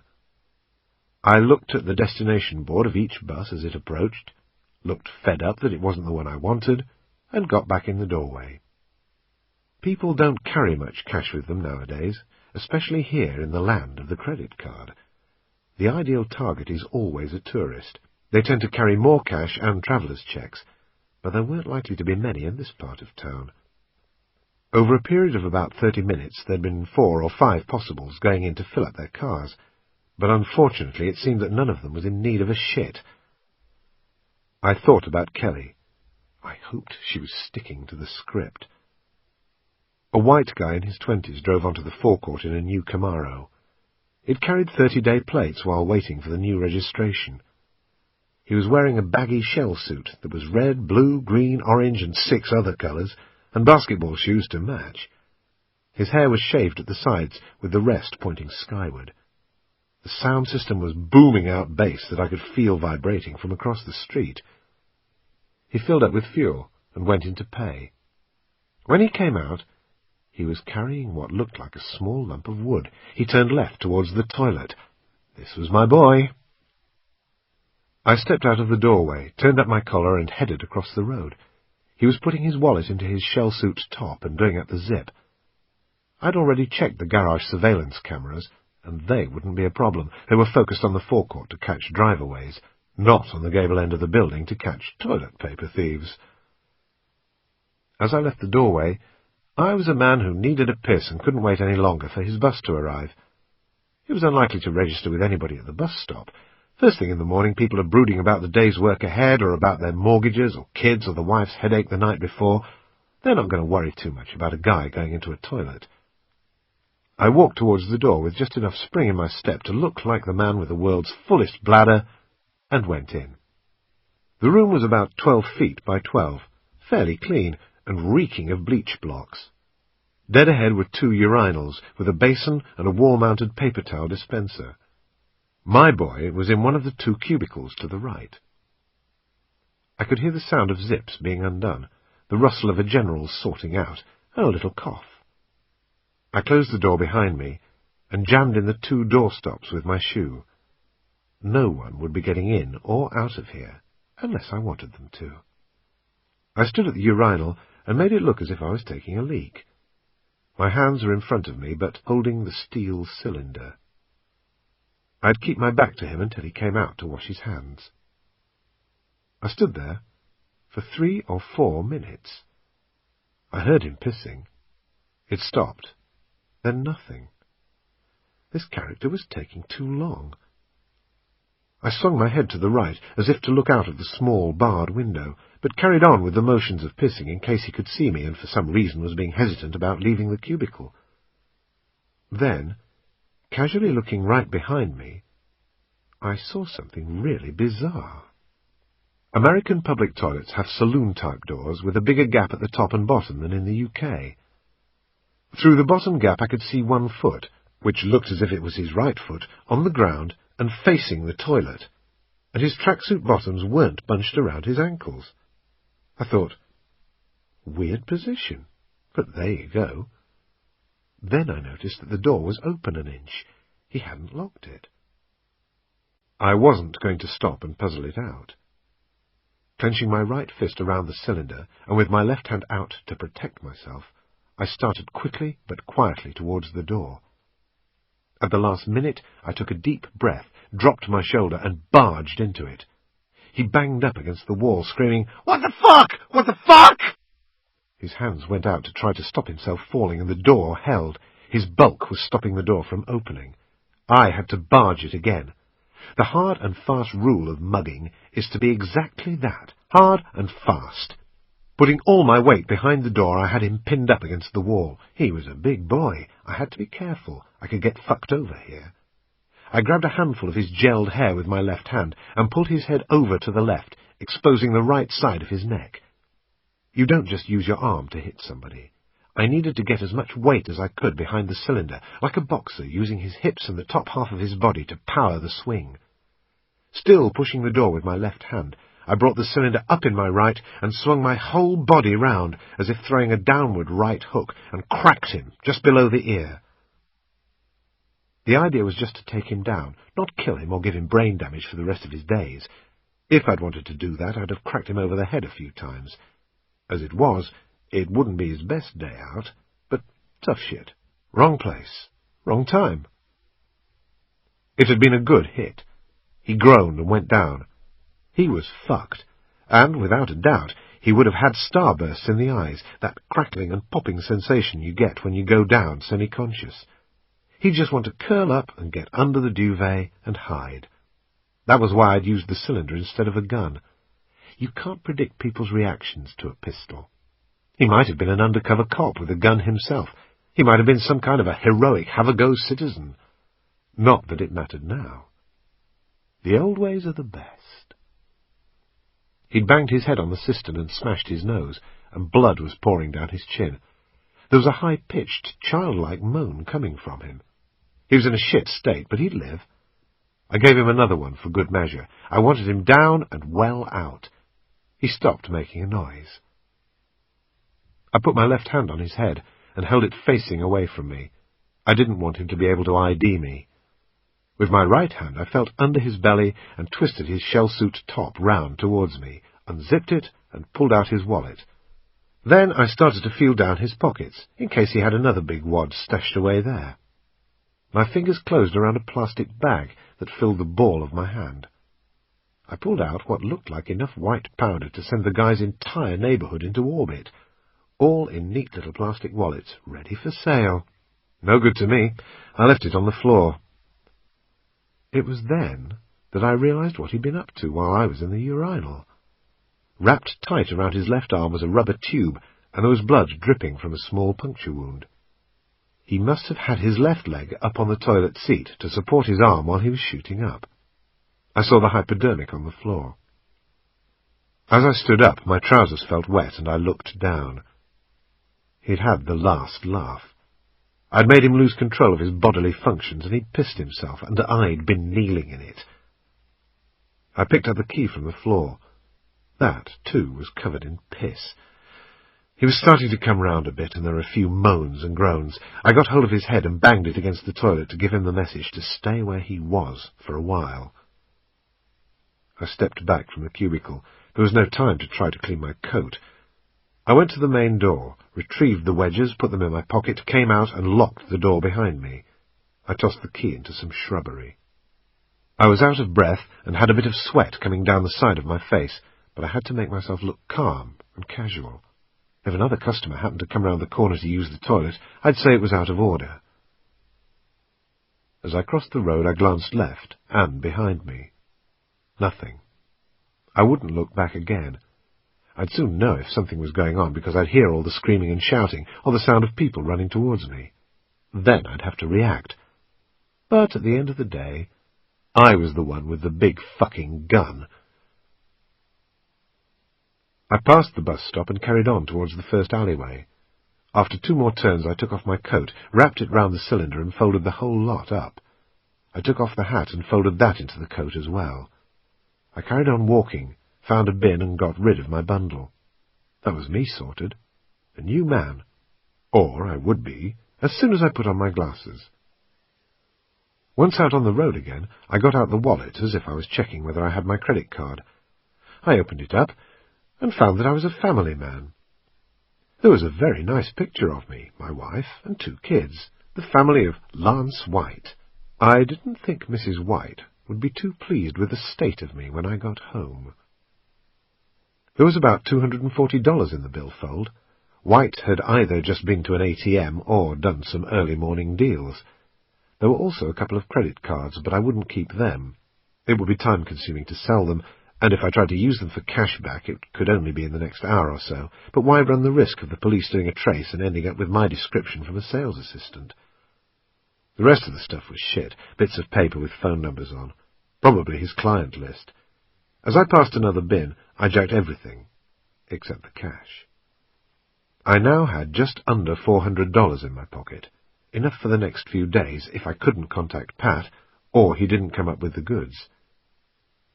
The piss on my trousers was starting to dry up a bit as I walked, but it was stinking good style.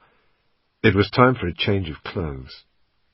I reached the Burger King and all the other shops near the hotel. I was in and out of a discount shop in about a quarter of an hour, with a holdall containing new jeans, sweatshirt, and underwear, all bought with cash. Kelly had also got a complete new set of clothes, down to knickers and vests. I had a quick look at my watch on the way up to the room. I'd been gone about 2¼ hours, a bit longer than I'd said I'd be. Before I even got to the door, I could see it was ajar. I looked down and saw a pillow keeping it open. I could hear the TV. Pulling my pistol, I went against the wall, the weapon pointing towards the gap. I felt disbelief, then shock. I felt emptiness in my stomach, and then I felt sick. End of Side 3. Side 4. Chapter 13. I moved into the room. Nothing. I checked on the other side of the bed, in case she might be hiding there. Maybe she was playing some game on me. "Kelly, are you in there?" My voice was serious, and she'd have known it. No reply. My heart was pumping so hard my chest hurt. If they had her, why hadn't they jumped me by now? I felt sweat slide down the side of my face. I started to panic, thinking about her in her house, seeing her father being beaten, screaming for her mummy. I understood that feeling of desperation when you want someone to take all the scary things away. I forced myself to stop, calm down, think about what I was going to do. I came out onto the veranda again and broke into a run, calling, "Kelly! Kelly!" in a loud semi-shout. I turned the corner, and there she was. Pleased as Punch, she was just leaving the Coke machine, wrestling with the ring pull on a can. The "look at me, aren't I a big girl" smile soon changed when she saw me, weapon in hand, looking as serious as cancer. For a moment I was going to read her horoscope, but I bit my lip. She was suddenly looking sad and sorry for herself. Getting herself a can of Coke was the first thing she'd done on her own in many days, and I'd ruined it by coming back so soon. Leading her back to the room, I kept looking round the open square to check we hadn't been seen. There were empty crisp bags and all sorts on her bed. It looked like a scene out of Animal House. I sat her down while I went and ran a bath. When I came back, she still had a long face. I sat beside her. "I'm not cross with you, Kelly. It's just that I worry if I don't know where you are. Will you promise not to do it again?" "Only if you promise not to leave me again." "I promise.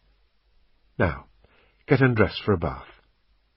I picked her up and basically threw her in the bath before she had time to think. "Do you wash your own hair, or do you get somebody to do it?" I asked. I didn't have a clue. She looked like she was going to cry. I said, "Do you want me to wash it for you?" "Yes, please." I wondered what was going on in that little mind of hers. I got out the shampoo and got stuck in. She moaned about the soap in her eyes and that the suds were tickling her ears, but I could tell she loved the attention. I couldn't blame her. She hadn't had much lately. Her world had been turned upside down, and she didn't even know it yet. "You stink!" Kelly made a face as she caught the smell of Lance White's bladder on my clothes. "These clothes are a bit old," I said.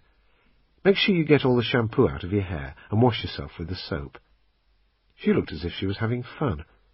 I was glad somebody was. Walking into the bedroom, I called behind me, "Then I want you to put on some clean clothes. There's knickers and a vest on the bed." "What are knickers?" "These." I picked them up and walked back to show her. "They're not. They're panties." Kelly was a water baby. That was great for me. The longer she was in the bath, the less time I had to spend dealing with her. I was finding it quite knackering having to clean, dress, talk, and answer questions. I left her splashing around for another half an hour, then dragged her out and told her to go and dry herself. I got in the shower, had a shave, and got changed, bundling all my old clothes and Kelly's into a plastic laundry bag and stowing it inside the hold-all. I'd get rid of it at the first opportunity. We were both in the bedroom, and she was dressed. Her shirt buttons were in the wrong holes. While I was undoing them and sorting them out, I realized she was looking disapprovingly at me. "What's the problem?" "Those jeans. They're sad. You should get 501s like Daddy." On top of everything else, I had the fashion police after me. She went on, "You can't get 501s in my size. That's what Mommy says anyway. She doesn't wear jeans. She's like Aida. She likes dresses and skirts." In my mind's eye, I saw Marcia kneeling by her bed. I turned away for a moment so Kelly couldn't see my face. I got to grips with her hair. It was another new skill I hadn't mastered, and the brush kept snagging and pulling. Kelly kept crying out and grabbing at my hand. In the end, I gave her the brush and let her get on with it. While she was doing that, I sat on the bed and said, "Kelly, do you know your dad's special code for his phone?" "I don't. I've tried it loads of times. I've pressed 1111, 2222. I've pressed them all, and I still don't know. Have you got any idea?" She stopped brushing, stared at me for a few moments, then nodded. "Right. What are the numbers, then?" She didn't say anything. She seemed to be working something out in her mind. Maybe she was wondering if she'd be betraying her daddy by telling me. I pulled the phone from my pocket, turned it on, and said, "Look. What does it say? Enter PIN number. Do you know what numbers your daddy puts in?" She nodded, and I said, "Come on, you show me then." She pressed the buttons, and I watched her fingers. 1990, I said. "The year I was born," she beamed, going back to brushing. We were in business. I fetched the yellow pages from one of the drawers and went back. "What are you looking for?" she asked, brushing smoothly and expertly. "A restaurant called Good Fellas," I said. I found the address. "We're going to go there and look for Pat." I thought about phoning the place and asking about him, but they'd probably just fuck me off. In any case, that could trigger off a series of events I'd know nothing about until we were both suddenly lifted. It would be better to go there. I put on my glasses, and she giggled. I got her coat and held it for her to put on. As she turned round, I noticed she still had the label dangling off her jeans. I ripped that off, then checked that nothing else looked out of place. Just like any other unfashionable dad taking his daughter out for the day. I put on my jacket, checked for the mags and phone, and said, "Do you remember Pat?" "No. Who is she?" "It's a him. He's a man called Patrick. Maybe you've seen him with Daddy?" "Is Pat going to take me home?" "You will be going soon, Kelly, but only when Daddy is better, and if you're a good girl and do what I say." Her face fell. "Will I be home for Saturday? That's Melissa's party, and she's having a sleepover, and I must be there." I carried on. There was nothing else I could do. I didn't have the skills to coax her out of her mood. "Pat came round to your house. Surely you remember Pat?" "And I've got to buy her a present. I've made her some friendship bracelets, but I want something else." "Well, we're going to try and find Pat today because he's going to help us get you home. Maybe we'll have time to do your shopping, okay?" "Where is Pat?" "I think he might be in the restaurant, but you've got to be really quiet when we get there, okay? And not talk to anyone. If anybody talks to you, I want you to just nod your head or shake it, okay? We've got to be really careful, otherwise they won't tell me where Pat is, and then we might get into trouble." I knew she'd be all right on the dumb act. She'd done what I'd said by the bins. I felt bad talking about her going home, but I couldn't think of a better way of controlling her behaviour, and anyway, with any luck, I wouldn't be there when she was finally told the truth. There were a couple of other jobs to do before we left the room. I took the bottom left-hand corner of the blanket on my bed and folded it in a neat diagonal pleat. Then I took a matchstick from the book I'd picked up in reception and wedged it between the wall and the long, low chest of drawers that the TV rested on. I put a pen mark the size of a pinhead on the wall and covered it with the match head. Finally, I placed the paperclip in one of the drawers under the TV and turned the volume up a shade. I had a quick look round the room to make sure we hadn't left anything compromising lying around. I even put the yellow pages back in the drawer. The pistol was still in the cistern, but there were no problems with that. There was no reason for a cleaner to come in, let alone the police with a search warrant. I picked up a couple of apples and chocolate bars and put them in the pocket of my brand-new 3/4-length blue coat. Then I closed the door, checked the sign, and off we went. We took a taxi to Georgetown. It would have conserved funds if we'd taken a bus or the metro, but this way meant less exposure to commuters or pedestrians. The driver was a Nigerian. The map of the city on the front passenger seat didn't instill much confidence, and he could only just about speak English. He used what few words he had to ask me where Georgetown was. It was like a London taxi driver not knowing Chelsea. I patiently pointed on the map. By my guess, it was about 30 minutes away. It was spitting with rain, not enough to keep the wipers on, but enough to make him give them a flick every minute or so. Kelly munched on an apple and looked out of the window. I kept an eye out for other motels. We'd have to move again soon. We sat in silence for a few minutes, until it occurred to me that the driver would expect to hear us talking. "When I was your age, I hadn't been in a taxi," I said. "I don't think I went in one until I was about 15. Kelly looked at me, still chewing on the candy. "Didn't you like taxis?" "No. It's just we didn't have much money. My stepfather couldn't find a job." She looked puzzled. She looked at me for a long time, then turned her head and looked out of the window. The traffic was queuing for Key Bridge. Georgetown was just the other side of the Potomac, and it would have been quicker to get out and walk, but it made sense to stay out of sight. By now, Kelly's face would be in the newspapers, maybe even on posters. The police would be putting in a lot of time and effort to find her abductor. I leaned over the front seat, picked up the map, and directed the driver to the river end of Wisconsin Avenue, the main north-south drag. I remembered Georgetown as almost self-contained, with a genteel, quaint feel to the town houses that reminded me of San Francisco. The sidewalks were red brick and uneven, and every car seemed to be a BMW, Volvo, Mercedes, Golf GTI, or Discovery. Every house and shop had a prominent sign warning that the property was guarded by a security firm. Try breaking in, and you'd have a rapid response team climbing aboard you before you even had time to rip the leads from the back of the video. Wisconsin is a wide road, with shops and houses on either side. We found Goodfellas about half a mile up the hill on the right-hand side. As restaurants go, it looked one of the moody designer-type places. The whole front was black, even down to the smoked glass windows. The only relief was the gold lettering above the door. It was now nearly lunchtime. All the staff would have clocked in. We entered through 2 blackened glass swing doors, and were hit by the frosty blast of air conditioning. We were at one end of a semi-lit hallway that ran the length of the frontage. Halfway down was a young receptionist sitting at her desk, looking very upmarket and friendly. I was impressed with Pat's taste. The girl smiled as we walked towards her, Kelly's hand in mine. As we got closer, I realized that the smile was a quizzical one. By now she was standing up, and I could see she was dressed very smartly in white shirt and black trousers. "Excuse me, sir," she said. "We don't—" I held up my hand and smiled. "That's fine. We haven't come for lunch.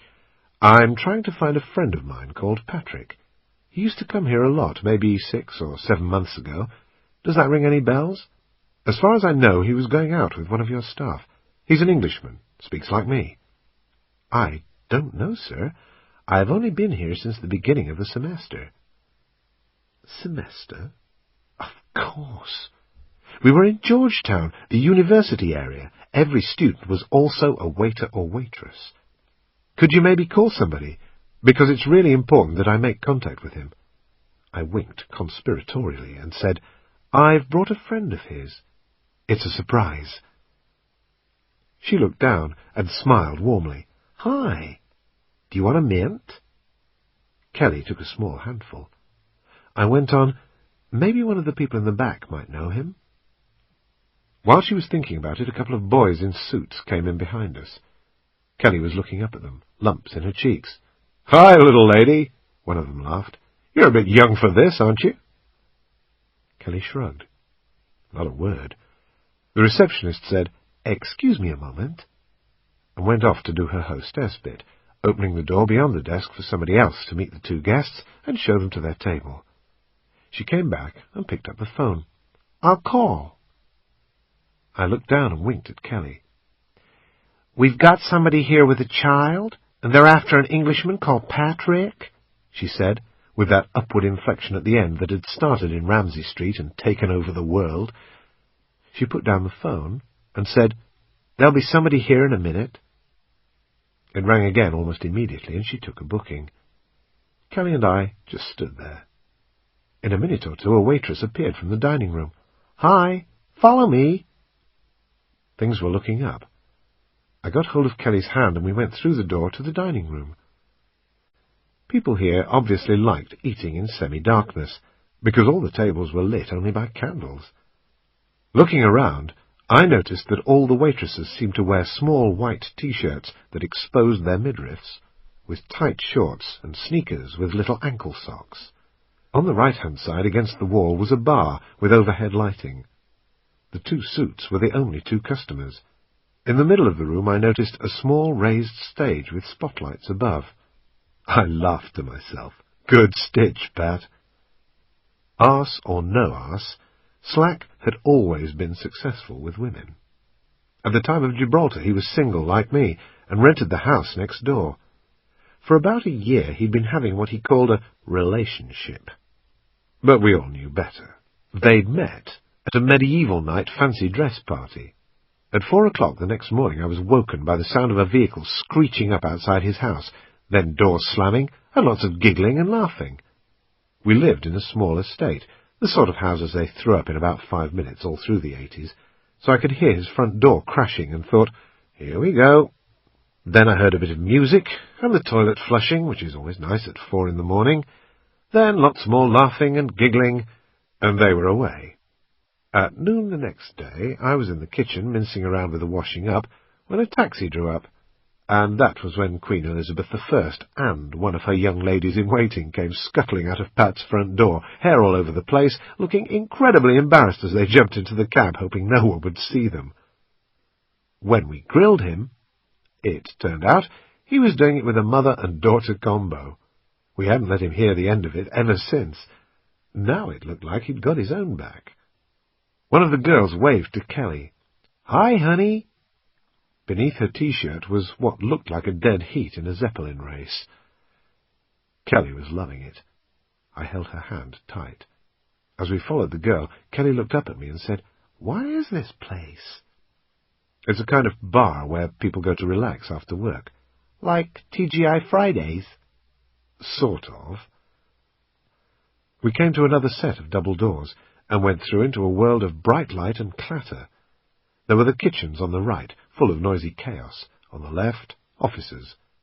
The walls were dirty white plaster, with gouge marks from where they'd been knocked by furniture, or maybe by runaway Zeppelins.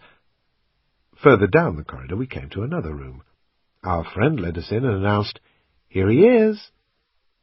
This was obviously where all the girls hung out, in some cases literally. If I'd had to imagine a changing room in a lap-dancing bar, I'd have thought of semi-naked girls in front of mirrors with big bulbs round the edges. But this didn't fit the bill at all. It was much more like somebody's sitting room. It was clean, with 3 or 4 settees, a couple of chairs, a few mirrors. There was a no-smoking sign, which I could smell was observed, and notice boards full of university meetings and goings-on. Everybody went, "Hi, how are you?" to Kelly. I looked at a policewoman, wearing a skirt that was very non-regulation length. "I'm trying to find an Englishman called Pat. He told me he came here a lot." Kelly was getting dragged away by 2 of the girls. "What's your name, honey?" There was nothing I could do to stop it. I said, "Her name's Josie." They were all in their fantasy rigs. One held out an Indian outfit, with fringed buckskin sleeves, feathers, the lot. She said to Kelly, "Do you like this?" and started to dress her. Kelly's eyes widened with excitement. I carried on talking with Washington's finest. "It's just that there's been a big mess-up on the dates. We were supposed to have met Pat so Josie and him can go on vacation. It's no problem, I'll look after her, but she really wants to see him." "We haven't seen Pat for ages. But Sherry'll know. She used to go out with him. She's late, but she'll be here soon. If you want to stay, that's fine. Help yourself to some coffee." I went over, poured myself a cup, and sat down. I watched Kelly giggling. For me, this should have been like dying and going to heaven. But I was tense about Kelly letting something slip. I could see textbooks lying around. There was one girl on a settee who looked as if she'd come out of a Turkish harem, and she was there with her laptop, tapping away at her dissertation. 20 minutes later, the door burst open, and a girl carrying a black sports bag ran in like a thing possessed, out of breath, hair everywhere. "Sorry I'm late, girls. I wasn't on first, was I?" She started to take off her shoes, catching her breath. The police sergeant called over. "Sherry, this guy wants to know where Pat is. You seen him lately?" I stood up. "I've been trying to find him for ages. You know what he's like. He's all over the place." "Tell me about it." She started to take off her jeans in front of me as casually as if we'd been married 10 years. "He's been away for a while. I saw him about a month ago when he came back." She shot a glance at Kelly and back at me. "You a friend of his?" "We go way back." "I guess he won't mind. I've got his number here if I can find it." Dressed now only in her bra and pants, she rummaged through her bag as she talked. She looked up at one of the other girls and said, "What number am I?" 4. "Christ, can somebody go ahead of me? Can I go number 6? I got no makeup on yet." There was a grunt from behind the laptop. It seemed the Turkish harem girl was going on 4th now. Sherry tipped out an Aladdin's cave of a handbag. "Here we are." She handed me a restaurant card with an address and telephone number scribbled on the back. I recognized the writing. "Is this local?" I asked. "Riverwood? About a quarter of an hour by car over the bridge." I'll give him a ring. Thank you. Remind him I'm alive, will you? She smiled with weary hope. I went over to Kelly and said, We've got to go now, Josie. She stuck out her lower lip. Oh! Maybe it was being in the company of other females, but she looked more relaxed than at any point since we'd driven away from the house. Do we? She pleaded with big round eyes that were covered in makeup. So were her lips. I'm afraid we must, I said, starting to wipe it off. The policewoman said, Can't we keep her here? We'll look after her. We'll show her how to dance. I like that, Nick. Sorry, Josie. You have to be much older to work here. Isn't that right, girls? They helped Kelly to get all her feathers off. One of them said, You work real hard at school, honey. Then you can work here with us. They pointed to a quicker way out, through the service exit at the back. As we were leaving, Kelly looked up and said, What do they do, then? They're dancers. Why do they put on bikinis and all those feathers? I don't know, I said. Some people like watching that sort of thing. Just as we got to the exit, I heard Sherry shout, His daughter? The lying bastard! Chapter 14. We walked back down the hill, looking for somewhere to sit out of the rain. A place that looked more like a house than a restaurant had a sign calling itself the Georgetown Diner. We went in. We sat in the three-quarters empty cafe. Me with a coffee, Kelly with a Coke, both deep in thought. Me about how to make contact with Pat. She most probably about growing up and going to college dressed like Pocahontas. Our table was by a rack of greetings cards and local drawings for sale. It was more like an art gallery than a coffee shop. We can't just turn up at Pat's address because we might compromise him, I thought aloud to her. And I can't phone him because they might have made the connection between us, and there could be a device on his phone and a trigger on the house.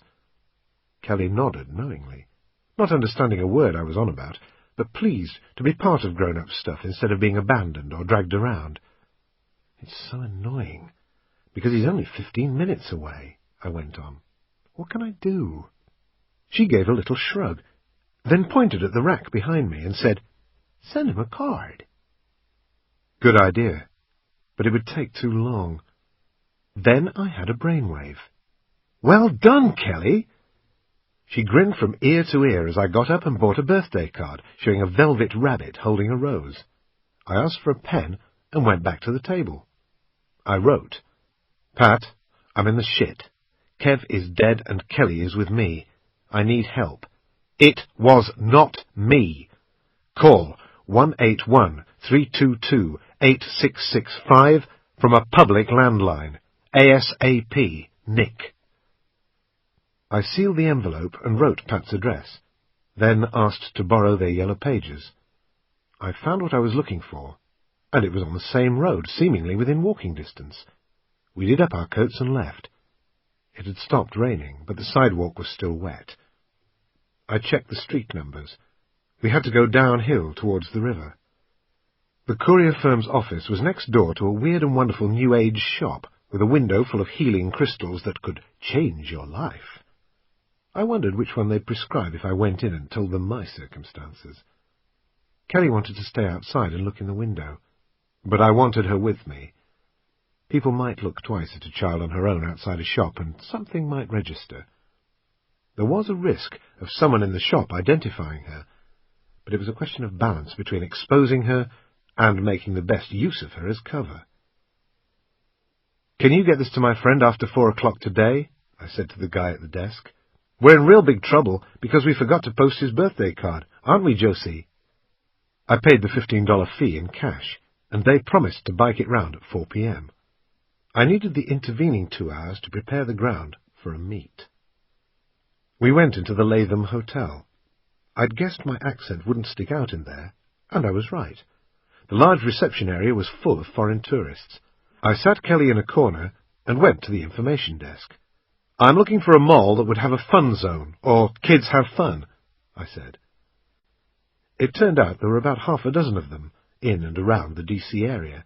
It was just a matter of looking up all the different addresses in the city guide she'd kindly lent me. There was one at the Landside Mall, not far from the Roadies Inn. I hailed a taxi, and this time the driver knew where he was going. Kids Have Fun is a franchised play centre operation. The idea is that you drop your kids off for a few hours while you go off on your big shopping frenzy. I'd once gone with Marcia to pick up Kelly and Aida from one. The child gets a name tag on their wrist that they can't remove, and the adult is given an ID card that means they're the only person who can collect the child. The girls had been playing up the morning I went, and I remembered that, as we approached the centre, Marcia had grinned at the travel agents opposite and said, "I always think that's brilliant positioning. The number of times I've been tempted to drop off the kids and pop in for a one-way ticket to Rio." The mall was shaped like a large cross, with a different department store, Sears, Hecht's, J.C. Penney, Nordstrom, at the end of each spur. There were 3 stories, with escalators moving people up and down from the central hub. The food hall was on the 3rd floor. It was as busy as it was massive, and the heat was nearly tropical, probably on purpose, to send you to the drinks counters. I spotted Kids Have Fun on the Hecht's spur. I turned to Kelly. "Hey, do you want to go in there later on? There's videos and all sorts of stuff." "I know, but I want to stay with you." "Let's go in and have a look anyway." I didn't want to put her in there yet, because I didn't even know if we were going to get the phone call or not, but I'd still have to do the recce and prepare the ground. I went up to the desk. "Do we have to book to come in?" Apparently not. We just turned up and filled in a form. I worked out that if I did get a phone call at 4 p.m., I'd only have half an hour at the most to hide her. I had to assume the worst-case scenario, which was that they knew Kev's mobile number and were waiting to intercept it, and listen to me giving Pat directions. I wanted her away from that area and safe. Also, I couldn't be sure about Pat. He might be part of a trap. I had to be careful, but at the same time I was desperate to see him. I could see her looking round. It didn't look that bad. We walked out. "You can come with me now, but I have to go on my own later, okay?" She looked pissed off. "Why?" "Because I have to do stuff, okay? You can help me now, though." At last I got a smile. "Oh, okay.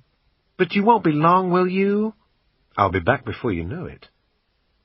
Kelly and I started walking around, doing recce's without her realizing it. "What are we looking for, Nick?" "A shop with cameras and telephones." We walked the whole mall, eventually finding one on the ground floor. I bought a battery charger for the mobile phone. She decided not to buy another present for Melissa after all, announcing that she'd just pick up the friendship bracelets from home. I didn't comment. At 5 minutes to 4, I took the phone from my pocket and turned on the power. The battery and signal strength were fine. I was ready. At 4:10, it started ringing. I pressed receive. "Hello? It's me." "Where are you?" "In a call box." "At 5 o'clock, I want you to come to the Landside Mall in Alexandria. I want you to enter via J.C. Penney. Go to the center hub. Take the escalator to the 3rd floor. Go straight towards Sears. Okay so far?" There was a pause as it was sinking in. "Okay." "On the left-hand side, there's a restaurant called the Roadhouse. Go into the Roadhouse and get 2 coffees. I'll see you there." "See ya." I turned the power off. Kelly said, "Who was that?" "Remember I talked about Pat? I'm going to see him later on. That's good, isn't it? Anyway, are you ready for Kids Have Fun?" She was going, whether she liked it or not. If Pat stitched me up, this place would soon be swamped with police. I filled in the form with the names we were using at the hotel. Kelly was studying the assault course with padding and plastic balls to break your fall. There were video areas where a huge variety of films were being shown, a juice dispenser, toilets. It looked really well organized and the place was packed. I could see the hosts who were playing games with the kids and doing magic tricks. Seeing as she'd been doing nothing but watch children's TV for the last 2 days, Kelly should be into all that. The downside was the danger of her talking. But I had no choice. I paid my money, plus $20 deposit for the magic key to reclaim my child. I asked her, "Do you want me to stay for a while?" She was dismissive. "You can't stay. This is just for children." She pointed at a warning sign that said, "Be careful, parents. Don't go near the playthings, because you might trip over and hurt yourselves." I squatted, looking into her eyes. "Remember, your name's Josie today, not Kelly. It's a big secret, okay?" "Yeah, okay." She was too busy looking into the play area. "I'll be back soon. You know I'll always be back, don't you?" Yeah. She was dragging herself away. Her face was towards me, but her eyes were looking the other way. A good sign, I thought as I headed off. I took the escalator to the 3rd floor. I got myself tucked into the corner table of a cafe and ordered an espresso and a Danish. I knew that if he was late, he wouldn't move into the RV, the rendezvous. The standard operating procedure was that he'd wait an hour. If that didn't happen, it would be the same routine tomorrow. That's the great thing about working with people you know. I looked at my watch. It was 2 minutes to 5, or 2 minutes to 8 in the morning in Baghdad. Looking down the escalators, I could see the J.C. Penney spur joining the hub. On my floor, I could also see the entrance to Sears and the Roadhouse. At about 2 minutes past, I saw Pat below me, walking in from the direction of J.C. Penney. He was sauntering along, casual and unhurried, wearing a brown leather bomber jacket, jeans and trainers. From this distance he looked unchanged, just a bit thinner on top. I looked forward to taking the piss out of him for that. I knew he'd be at J.C. Penney, dead on 5. I knew he would have been putting in his own anti-surveillance drills en route, driving into the car park early to check it out, even sitting in his car to time it right. Pat might have his head in the clouds, but when he had to perform he was shit hot. At the moment, however, my only worry was not so much about what was in his head, as about what might be up his nose. He walked onto the escalator, and I looked away. I wasn't interested in him now. I was watching everywhere else, checking to see if he was being followed. By covering his back, I was protecting my own. I had the easy part, being the third party and aware. The biggest problem would be for the surveillance operators who were following him and trying not to get pinged by people like me. In an urban environment, it's always best to meet people where there's a lot of pedestrian traffic. It looks normal. People meeting people. The downside is that if there is any surveillance on you, they can blend in a lot easier too. However, it's chaos for them, because you can walk in and out of shops, stop at a counter, then move on, then turn around and go back to another counter. So, if you're going to rendezvous with somebody to talk, go shopping. Pat came up the last escalator, standing ahead of a group of teenage girls. They got off and turned left to the Baskin-Robbins. Pat went right. There were only 4 escalators, 2 up, 2 down. I couldn't see anyone who looked like an operator. I watched him go into the Roadhouse. I gave it another 5 minutes, checked again, made sure the girls saw me throw my couple of dollars on the table, and left. Once on the Sears spur, I got on the right-hand side of the walkway, which gave me a better view of the Roadhouse on the left, and that in turn gave me more time to tune in and look about to see if there were any men in Victoria's Secret looking out of place as they flicked through the ladies' lingerie. I still couldn't be sure about Pat. But I didn't get nervous about that sort of thing. It was a drill. I'd done it so many times. I looked at it technically in terms of what-ifs. What if they lift me from the direction of Sears? What if they come out from the shops each side of me? What if stops you freezing like a rabbit in the middle of the road when the headlights hit you? It gets you out of that initial danger. In this particular case, I'd draw my weapon, move out of the danger area through Sears or the escalators, and make a run for it. I entered the Roadhouse and saw Pat closer up. Age was getting to him. He was only 40, but he looked eligible for some kind of pension. He was sitting at a twin table on the far left-hand side, with 2 cappuccinos in front of him. There were about a dozen other people, talking, eating, and telling off their kids. I went over, pulled out the $5 bill that I had ready in my pocket, put it on the table, and said, with a big flashy smile of greeting, "Follow me, mate." If he was intending to stitch me up, I was just about to find out. I was sponsoring the rendezvous, so he didn't say anything. He just came with me. We went over to the far wall, where the toilet sign was. As we went through the door, we came into a long corridor, with the toilets down the bottom on the left-hand side. I had reckoned this on the walkabout with Kelly. To the right was another door, which led into Sears. These were shared toilets, and that was why I'd chosen them. I opened the door, let Pat through, and followed him into the babywear department. We took the escalators to the ground, putting in angles and distance. It might not work all the time, but it was the best I could do. From the perfume counter on the ground floor, it was straight out into the car park, and we started to walk along the sidewalk towards a run of smaller shops and snack bars. Not a word had been said. No need. Pat knew what was happening. We walked into a sub-zone, a very clinical, spotlessly clean franchise place selling baguettes with the world's supply of hot fillings. I told Pat to order me a drink and a cheese and meat special. The place was full. That was good. It made life more complicated for anybody looking. I said, "Sit over there at that table, mate, facing the toilets, and I'll be back in a minute." He stood in line to order. I went through the door to the toilets, and on to the far end where there was a fire escape. I wanted to be sure it hadn't been obstructed by a rubbish bin or anything since I'd last checked. The fire escape door was alarmed, so I wasn't going to test it to make sure it would open. I'd done my recce, so I knew what was on the other side and where to run. Pat was already sitting down with 2 coffees and an order ticket. I was getting caffeine overload. I was also starting to feel like shit. The heat of the shopping mall and now this place, and the energy expended in these last 2 days were taking their toll. But I had to keep on top of that, because this was an operation.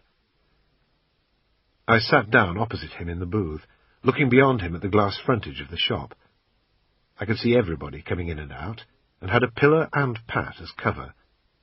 I wanted to dominate the area, because I needed to see what was going on. I looked at Pat, and decided not to take the piss out of his hair.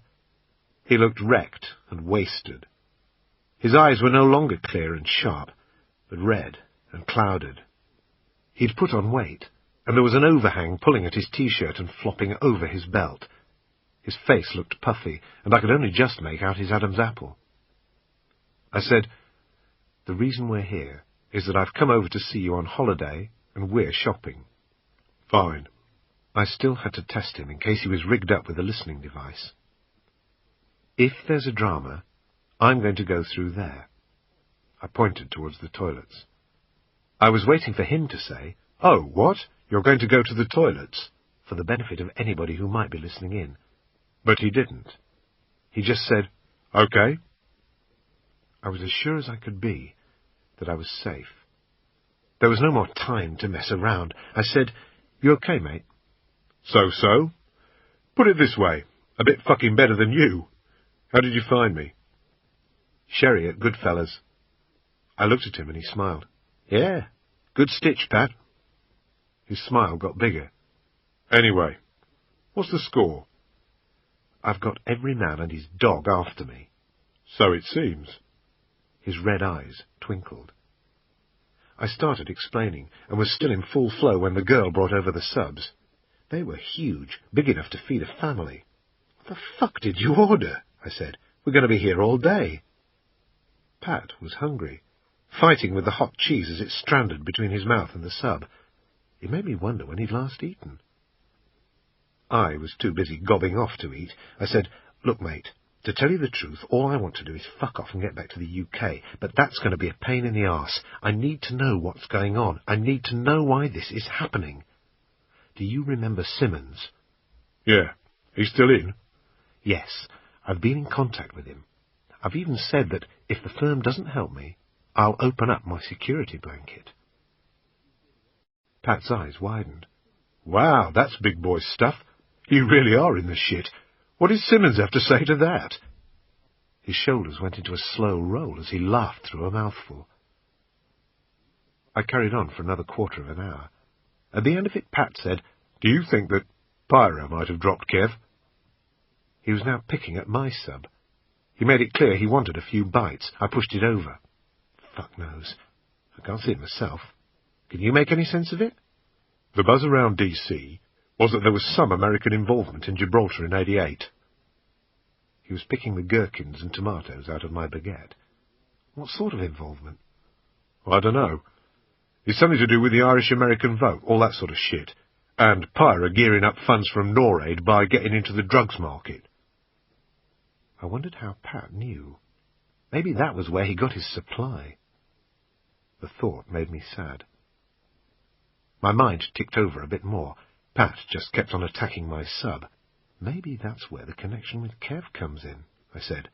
DEA? Drugs? What do you think? Maybe.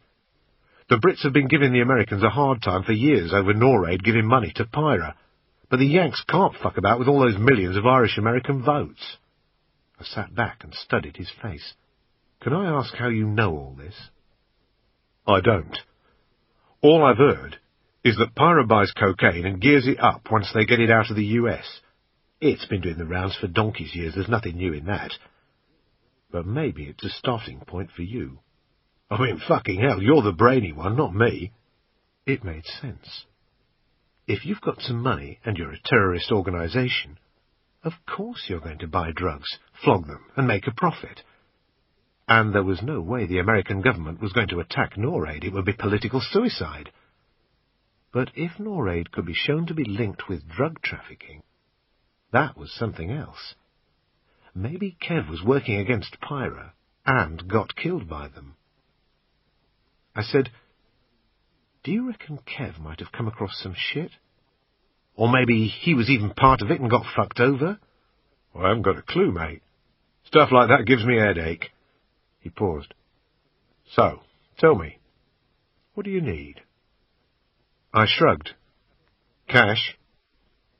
He stopped eating my sub and got out his wallet. He handed me an ATM card. "There's about $3,000 in there," he said. "It's a savings account, so you can draw out as much as you need." "What about the girl? What's the score?" "She's all right, mate. I've got her." If Pat was stitching me up, at least I was sending a message that I was aware of that possibility and taking precautions. I said, "Thanks very much for this, mate. For the card, and just for being here." I'd known that he would help me out, but I didn't want him to think I was taking him for granted. I said, "Look, I'm not going to get you in the shit. I won't compromise you, but there is something else I need. Is there any chance of you phoning me sometime tonight? I need to sit down and think about what I've got to do." "About 9:30? I smiled. Then all of a sudden, I had my second brainwave of the day. "You don't know any Sinn Féin or Pyra locations in Washington?" "No, but I can find out. What are you thinking?" "I need to find out if there's a connection between Pyra and the people who are trying to zap me, and who maybe dropped Kev. If I can check who comes in and out of a location, well, it's a start. If it came to anything, maybe I'd go in and have a look around." Pat demolished the last of my sub. "Be careful, mate. Don't get fucked over." "I won't." "Right. I'll stay here. I'll give you 10 minutes, and then I'll leave. The mobile will be switched on from 9:25. No drama. We'll talk. Be lucky." He got up, picking at the fragments of cheese and meat at the bottom of the basket. "Sherry, huh?" he said. "How's she looking? She missing me?" Then he walked away, shoulders rolling as he laughed. Chapter 15. I went back into the mall via Sears, found an ATM machine and drew out $300. It was dark outside, but the shopping mall was packed. There was still a possibility that I had surveillance on, waiting for me to RV with Kelly, so I stood off and waited before picking her up. Nothing looked unusual. The only thing I had to be aware of was the security cameras. The quicker I got in and out, the better. I watched the area for 10 minutes, then moved in closer. Opposite the play centre was a sports shop. I went in and became an instant basketball fan, studying all the shirts that were part of the display near the window. Kids Have Fun was crammed with kids, but I couldn't see her. I mooched around the shop a bit, went back to the rack, had another look, and caught sight of her. She was sitting on the floor watching a home cinema-type TV. She was there with about a dozen other kids, each with a small carton of juice. It dawned on me that the girl did nothing but eat, drink, and watch TV. It was a wonder she didn't look more like Slack Pat. I went in, presented my identification card, and asked for my daughter. They went through their process of verification, and a few minutes later Kelly appeared with an escort. I started to put her shoes on. "Hi, Josie, how's it going?" She sat there sulking that I'd arrived halfway through a film. I took that as a good sign. It showed there was a slight trace of normality coming back. It had been a relief not having her with me for a short while, but at the same time it felt good to have her back. I didn't know quite what to make of that. We got a taxi, but dropped off about 4 blocks short of the hotel and walked in. It was our only secure area. I opened the door. The TV was still on, telling us how great Nissan cars were. I flicked the light switch, told Kelly to stay where she was, and looked inside. The beds weren't made, and the curtains were closed, so it looked as if the maid had obeyed the sign on the door. She wouldn't have given a damn. It was less for her to clean, and she still got the same money. More tellingly, the small pleat was still in the blanket. If I'd seen from the doorway that it had been disturbed, I'd have needed to make a very quick decision on whether or not just to walk away. We went inside. Using the TV for support, I leaned to the rear of the drawer cabinet, looking into the gap between it and the wall. The match was still in place, covering the pinhead-sized pen mark. Even if they'd noticed that they'd dislodged it when checking under the cabinet, it was very unlikely that they'd have put it back in exactly the same position. Looking good so far. "What are you doing, Nick?" "I'm just checking to see if the plug is in properly. It looked like it was going to fall out." She didn't say anything, just stared at me as if I had a stupidity leak. Still not looking at her, I got on my knees ready to look at the drawer. "Can I help you, Nick?" "I'd like to hear what's on the TV." She sat down on the bed and started to tuck into a packet of Oreos. This kid was really eating healthily. There were 3 drawers in the low chest, and I'd slipped the paperclip in the front left-hand side of the middle one. I got the table lamp and shone it up and down, trying to catch the reflection of the paperclip. I did. The drawer hadn't been opened. I got Kelly sorted out, took her coat off, put her shoes in the pockets, and hung it by the door. I cleaned her bed up a bit, gathering up the food wrappers and brushing away the crumbs. "Are you hungry?" I said. She looked at the half-empty packet of Oreos. "I'm not sure. Do you think I am?" "Without a doubt." "I'll go and get some food. You can stay here, and I'll let you stay up late. But don't tell anybody. It's our little secret." She laughed. "I won't." I realized that I was hungry too. Pat hadn't left me much at Subzone. "You know the score, don't you?" I went through it all over again. "I'll put up the Do Not Disturb sign, and you don't open the door for anyone. Do you understand?" "Without a doubt." I did a double take. "You taking the mickey?" "Without a doubt." It wasn't that busy on the street, and the rain had eased. I got a job lot of clothes for us both, jackets and coats, jeans and shirts, enough to see us through the next 2 appearance changes at least. Once done, I walked over to the burger bar. As I stood in the queue, I thought how weird this all was. One minute I'm at Vauxhall being briefed for a job, the next I'm trying to remember what flavour milkshake to buy for a child. I wondered if she'd approve of the shirts I'd got her. On the way back I checked my watch. It was 9:20. I'd been longer than I'd expected. Time to turn on the phone. I waited in a shop doorway out of the drizzle. Dead on 9:30, it rang. I was excited, but at the same time nervous. It might be for Kev. I hit the receive button. Hello? Hi, it's me. I've got something for you. Great. Wait. I put my finger in my other ear. I didn't want to mishear this. Go ahead. It's 126 Ball Street. It's in the old part of Crystal City, by the river, between the Pentagon and Washington National. Got that? Yeah. I let it sink into my head. I'd been to the Pentagon before, and had used the domestic airport a couple of times. I had a rough memory of the area. Are you going to phone me tomorrow? Yeah. Same time? Same time. Stay lucky, mate. Cheers. And that was it. I turned off the power and repeated the address to myself to keep it in my head. I wasn't going to write it down. If I got lifted, I needed to be sterile. On the way back to the hotel, I was feeling quite upbeat. Up until now, I'd been in the wilderness. I didn't exactly know what I was going to do with this new information, but it was a start. I felt more in the driving seat. We ate, and I watched some telly with her, but she seemed more interested in talking. Do you watch television at home, Nick? Some.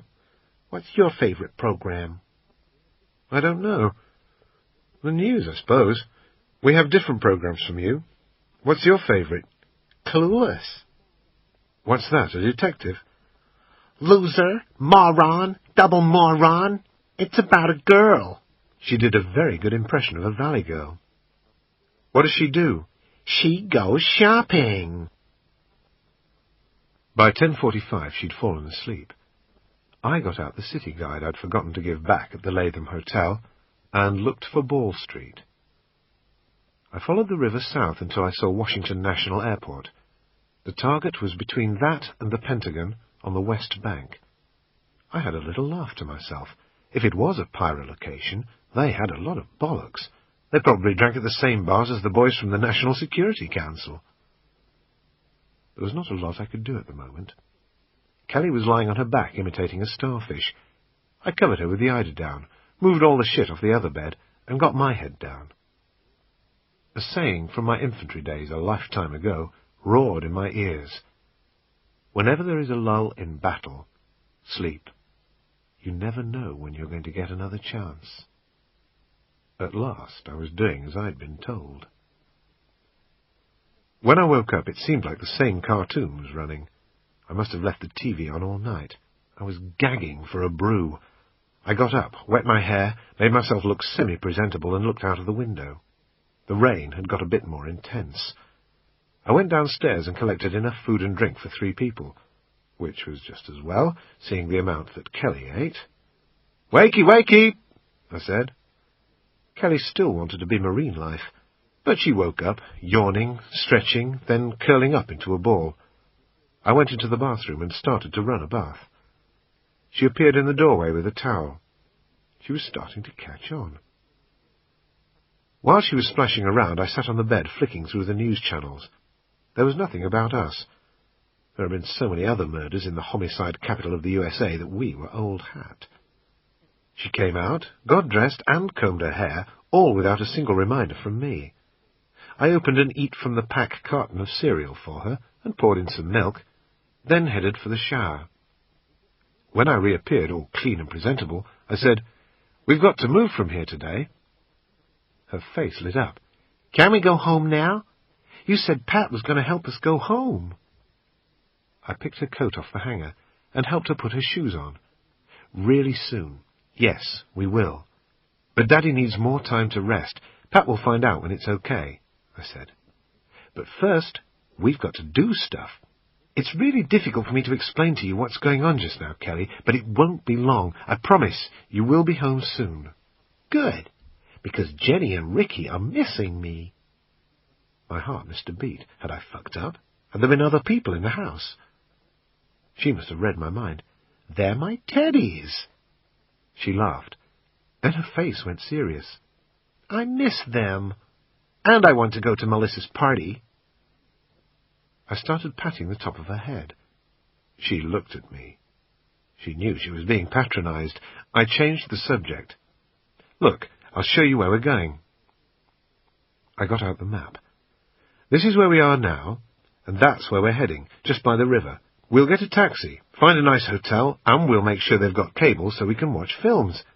If they haven't, maybe we could go see a movie." "Can we see Jungle Jungle?" "Sure we can." What the fuck was that? Never mind. At least we'd got off the subject of family. After checking out and, to my surprise, being offered a one-night rebate, I went upstairs to collect Kelly and the blue nylon sports bag. I left the USP in the cistern. It only had one magazine of 9mm, and I was carrying 3 of 45 with the SIG. Leaving the hotel, we turned left and immediately left again. I wanted to get out of line of sight of reception before somebody thought of asking, "Where's the wife?" We hailed a cab and I asked for Pentagon City. The driver was an Asian in his 60s. He had a map on his seat, but didn't bother to look at it. We seemed to be heading in the right direction. Kelly had her hat on. I thought of teasing her that she looked like Paddington Bear, but it would have taken too long to explain. The driver asked where exactly I wanted to be dropped. "The metro stop, please." I didn't have a clue where that was, but it sounded as good a place as any. I paid the old boy his cash, and off he drove.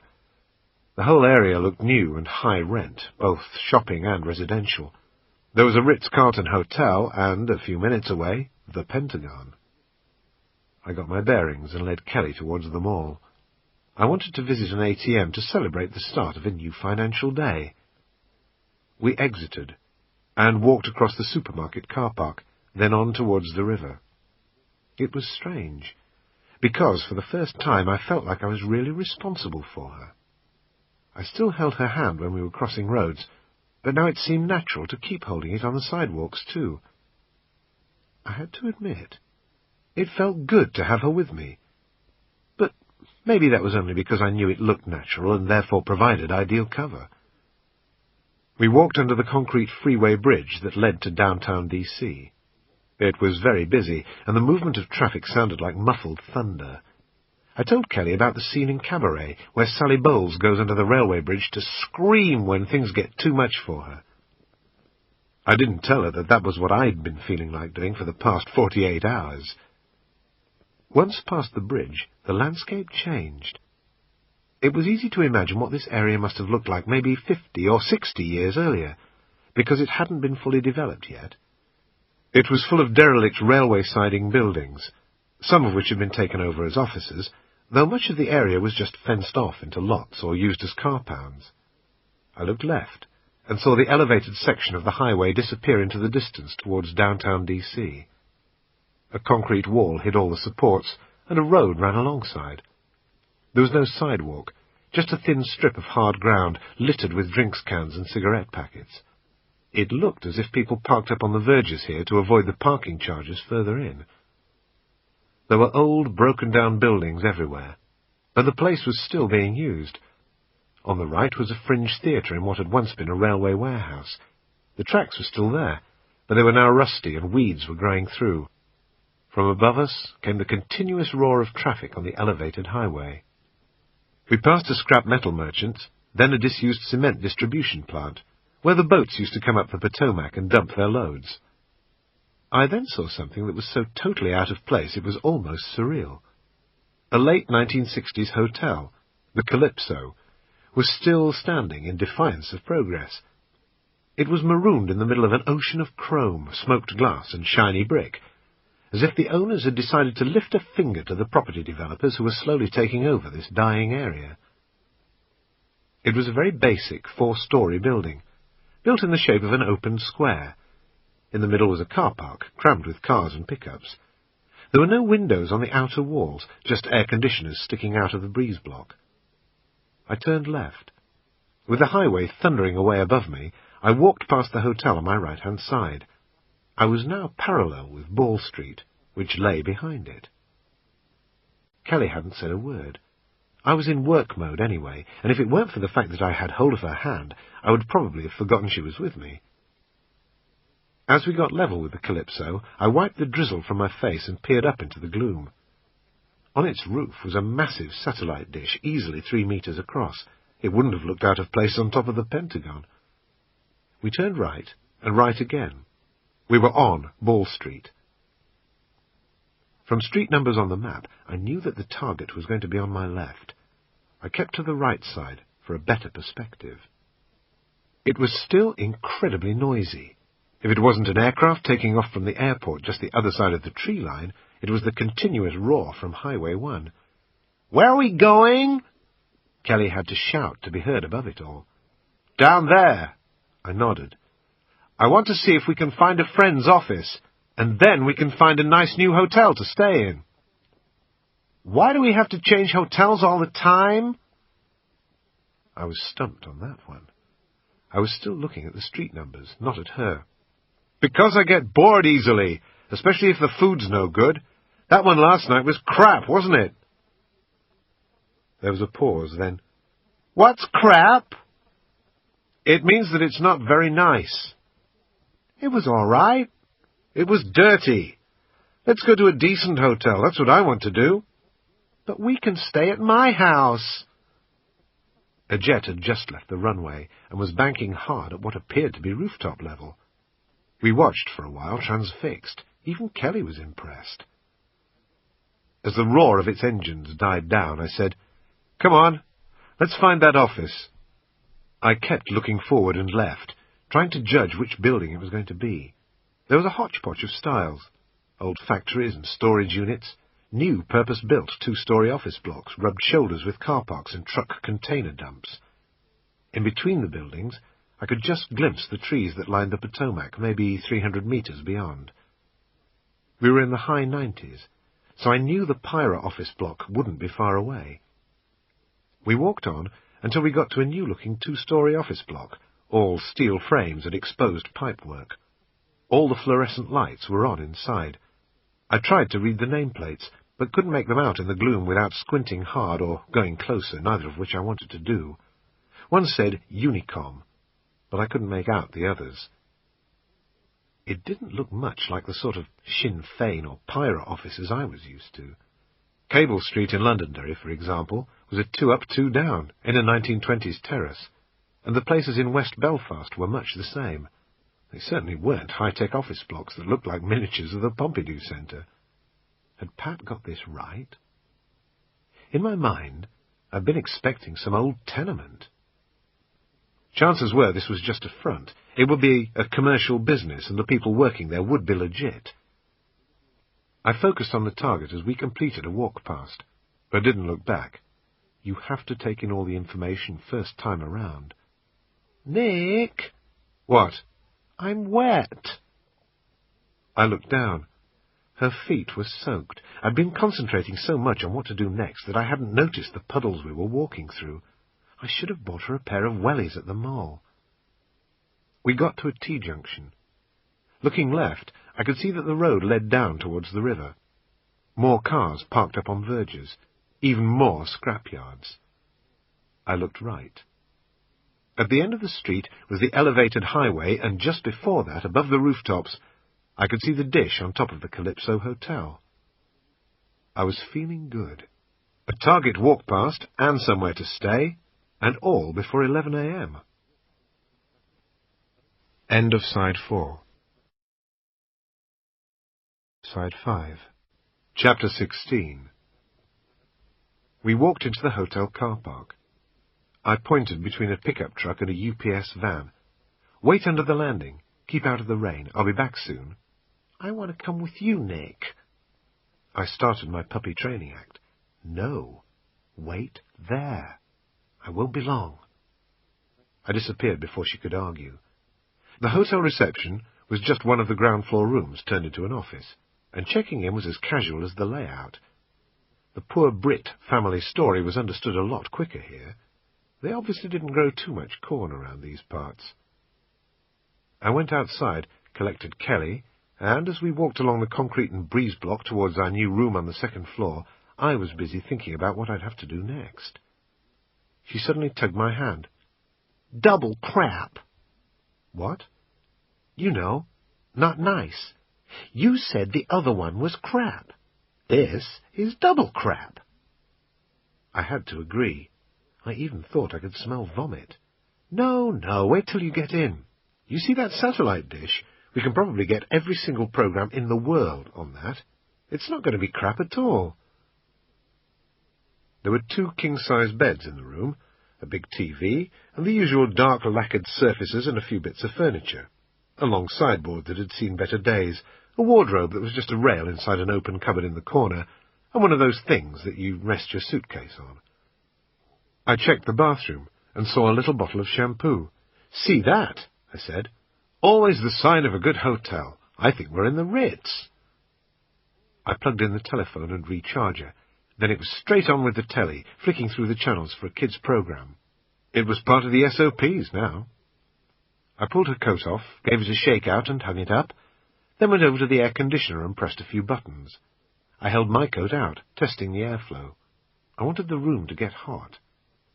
Still waiting for some reaction from the machine, I said, "What's on?" "Power Rangers." "Who are they?"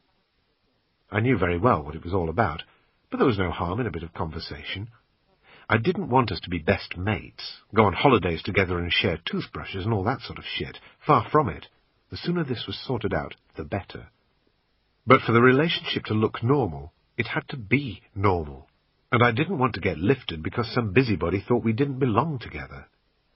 I said, "Which one do you like?" "I like Catherine. She's the pink one."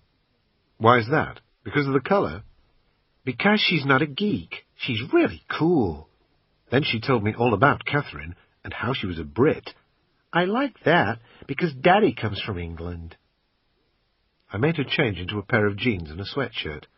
It took a lifetime. I thought, fuck parenting. It's not for me.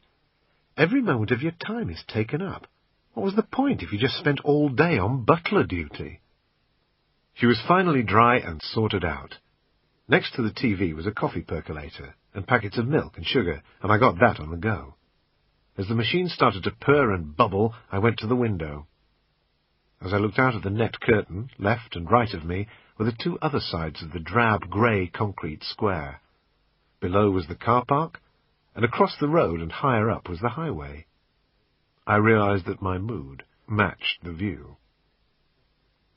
Rain was still falling. I could see the plumes of spray behind the trucks as they rolled along the highway. It wasn't heavy, but continuous, the kind that seeps into everything. I was suddenly aware of Kelly standing next to me. "I hate this type of weather," I said. "Always have. Ever since I was a teenager and joined the army. Even now, on a really wet and windy winter's day, I'll make myself a mug of tea and sit on a chair by the window and just look out and think of all the poor soldiers sitting in a hole in the middle of nowhere, freezing, soaking wet, wondering what they're doing there." A wry smile came to my face as the percolator stopped bubbling and I looked down at Kelly. What wouldn't I give to be back on Salisbury Plain, just sitting in a soaking wet trench, my only worry in the world how to stop being wet, cold and hungry. I went and lay on the bed, working out my options. Not that there were that many. Why didn't I just make a run for it? I could steal passports and try my luck at an airport, but the chances of getting away with it were slim. There were less conventional routes back. I'd heard that you could get all the way from Canada to the UK by ferry and land hopping, a route popular with students. Or I could go south, getting into Belize or Guatemala. I'd spent years in the jungle on that border, and I knew how to get out. I could go to an island off Belize called San Pedro, a staging post for drug runners on their way to the east coast of Florida. From there, I could get further into the Caribbean, where I'd pick up a passage on a boat. More bizarre still, one of the blokes in the regiment had flown a single-engine Cessna from Canada to the UK. The tiny fixed-wing aircraft had no special equipment apart from an extra fuel bladder in the back. The radio wasn't the right kind, and he had to work out the antenna lengths with wire hanging from the aircraft on a brick. He wore a parachute so that if anything went wrong, he'd open the door and leap out. How I'd sort that out, I didn't know. But at least I knew it could be done. However, There was too much risk involved in all of these schemes. I didn't want to spend the rest of my days in a state penitentiary, but at the same time, I didn't want Kelly and me to be killed in the process of escaping. Simmons had presented me with the best option. If I turned up in London with what he wanted, I wouldn't exactly be home and dry, but at least I'd be home. I had to stay and tough it out. It all boiled down to the fact that I needed to see who and what was going into and out of the building on Ball Street. Kelly, you know what I'm going to say, don't you? Without a doubt, she smiled. I'd obviously been forgiven for drying her hair and putting her into nice dry clothes. 10 minutes, all right? I closed the door, listened, heard her put it on the latch, and hung the sign on the door. Further to my left was a small open area that housed the Coke and snack machines. I bought a can, then walked back past our room towards the lift. To the left was the fire escape, a concrete staircase leading up and down. I knew the safety regulations meant that there had to be an exit onto the roof. In the event of a fire down below, the rescue would be by helicopter. I went upstairs as far as I could. Double fire doors led to the roof, pushed the bar, and they'd open. There was no sign warning that the doors were alarmed, but I had to check. I looked around the door frame, but couldn't see a circuit breaker alarm. I pushed the bar and the door opened. No bells. The roof was flat, its surface covered with 2-inch diameter lumps of gravel. I picked up a handful and used it to jam the doors open. An aircraft was landing at Washington National, and I could just see its lights through the drizzle. The satellite dish was on the far corner of the roof. There was also a green aluminium shed, which I guessed was the lift housing. A metre-high wall ran round the edge of the roof, hiding me from the ground, but not from the highway. I walked across the gravel to the side facing the river. Looking down at the target building from this angle, I could see the flat roof and its air ducts. It was rectangular and looked quite large. Behind it was an area of waste ground and fences that seemed to divide the area into new building plots waiting to be sold. I could just make out the Potomac beyond the tree line and the end of the runway. I walked back, stepping over a series of thick electricity cables. I stopped at the lift housing. What I wanted now was a power source. I could use batteries to power the surveillance equipment I'd be using, but I couldn't guarantee their life. I tried the door of the lift housing, but it was locked. I had a quick look at the lock. A pin tumbler. I'd be able to defeat that easily. Back in the room, I got out the yellow pages and looked for addresses of pawn shops. Then I went into the bathroom, sat on the edge of the bath, and unloaded the .45 ammunition from the magazines into my pocket, easing the springs. It's not something that you have to do every day, but it needs to be done. The majority of weapon stoppages are magazine-connected. I didn't know how long it had been left loaded. I might squeeze off the first round, and the second one wouldn't feed into the chamber because the magazine spring had stuck. That's why a revolver is sometimes far better, especially if you're going to have a pistol lying about for ages and don't want to service it. A revolver is just a cylinder with 6 rounds in it, so you could keep it loaded all year and it wouldn't matter. As soon as you pick it up, you know the thing will work. I emptied the magazines into my pocket, so that I then had the ammunition, magazines, and pistol all on me. I came out of the bathroom and wrote myself a shopping list of kit that I was going to be needing, and checked how much money I had. There was enough for today. I could always get more out tomorrow. I wasn't worried about Kelly. She had loads of food and was half asleep anyway. I turned up the temperature dial even higher on the air conditioner. She'd soon be drowsy. I said, I'm going to go and get you some colouring books and pencils and all that sort of stuff. Should I bring back a Mickey D's? Can I have sweet and sour sauce with the fries? Can I come with you? The weather's terrible. I don't want you catching cold. She got up and walked to the door, ready to drop the latch without me having to ask. I went downstairs and walked to the metro station. Chapter 17. The Washington Metro is fast and quiet, clean and efficient, everything an underground should be. The tunnels are vast and dimly lit, somehow soothing. which is maybe why passengers seem more relaxed than in London or New York, and some even exchange eye contact. It's also about the only part of the capital where you won't be asked by a 17 or 77-year-old Vietnam vet if you can spare some change. I got out after 7 or 8 stops and 1 platform change. The place I was looking for was just a few blocks away, but it was in a neighbourhood I bet didn't feature in anybody's holiday brochure. I was used to the Washington where those who had really had. This was the part of town where those who didn't have had absolutely fuck all. The single-story building was set back from the road and looked more like a supermarket than a pawn shop, with frontage that was at least 50 metres long. The whole facade was glass, with bars running vertically. The window displays were piled high with everything, from drum kits to surfboards and bedding. Fluorescent yellow posters promised everything from 0% interest to the best gold price in town. 3 armed guards controlled the doors and watched me enter. Looking along one of the aisles to the rear, I saw a long glass showcase that also formed the counter. Behind it were more than a dozen assistants, all wearing a similar red polo shirt. It seemed to be the busiest department in the shop. Then I saw all the handguns and rifles behind the glass. A sign announced that customers were welcome to test fire any weapon on the range out back. I carried on towards the camera department. In an ideal world, what I was looking for would be something like a security camera, with a long lead connecting the camera itself to a separate control box that also housed the videotape. I could put the camera in position on the roof, leave it where it was, and hide the control box elsewhere, maybe inside the lift housing. That way, it would be easier for me to get to it to change the tape, and, if I couldn't find mains power, the batteries, and all without having to disturb the camera. Unfortunately, I couldn't find anything like that.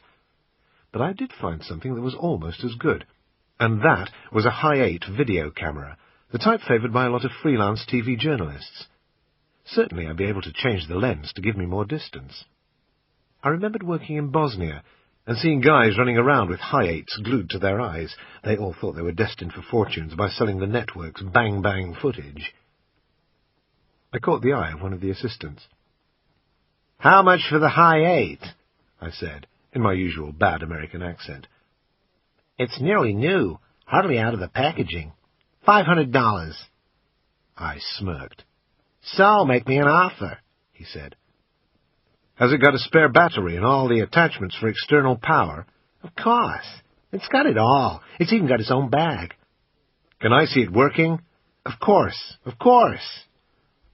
"All right, 400 cash." He did what every plumber and builder throughout the world does when discussing prices. Started sucking air through his teeth. "I'll tell you what, 450. "Done. I also want a playback machine, but it mustn't be a VCR. "I have exactly what you want. Follow me." The machine he retrieved from the back of a shelf had a $100 price tag. It looked about 100 years old, complete with dust. He said, "I tell you what, save the trouble, $90 and it's yours." I nodded. "I also want some lenses." "What sort are you after?" "At least a 200mm to go on this, preferably Nikon." I worked on the basis of 1mm of lens for every metre of distance to target. For years I'd been stuck in people's roof spaces after breaking into their houses and removing one of the tiles so I could take pictures of a target. And I'd learned the hard way that it's wasted effort unless the result is good, ideable images. He showed me a 250mm lens. "How much?" $150. He was waiting for me to say it was too much. "All right, done. If you throw in 2 4-hour tapes and an extension lead." He seemed almost upset at the lack of fight. "What length?" More haggling. He was gagging for it. "The longest one you've got." 20 foot? "Done." He was happy now. He no doubt had a 40-foot. I came across a Walmart, a couple of blocks short of the metro. I ducked inside and wandered around looking for the items I'd need to help me set up the camera. As I moved down the aisles, I found myself doing something I always did, no matter where in the world I was. Looking at cooking ingredients and cans of domestic cleaner, and working out which would go with what, to make chaos. Mix this stuff and that stuff, then boil it up and stir in a bit of this, and I'd have an incendiary device. Or boil all that down and scrape off the scum from around the edge of the pot, and then add some of this stuff from the baker cake counter and boil that up some more until I just got a sediment at the bottom, and I'd have low explosive. 20 minutes in Sainsbury's would be enough to buy all the ingredients for a bomb powerful enough to blow a car in half, and you'd still have change from a tenner.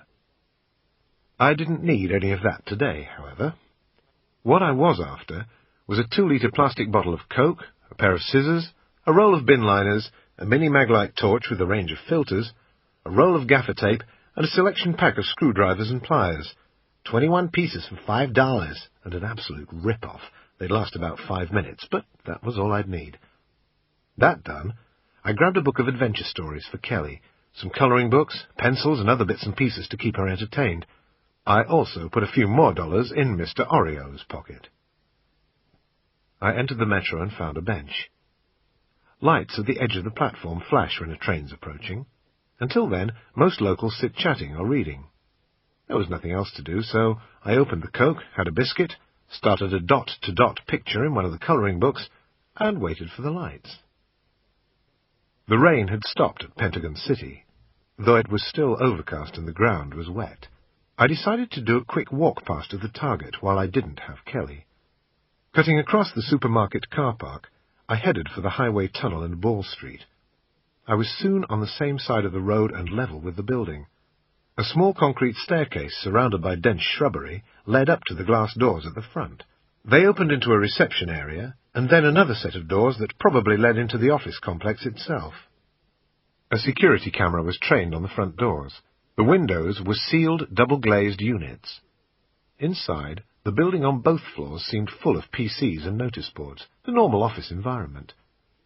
I couldn't see any external alarm signs, nor any signs saying that the property was guarded. Maybe the alarm was at the rear. If not, whatever detectors existed were probably connected to a telephone line linked directly to the police or a security firm. I got to the end of the road, turned right, and headed back to the hotel. The room was like a sauna. Kelly's hair was sticking up all over the place, and she had sleep in her eyes.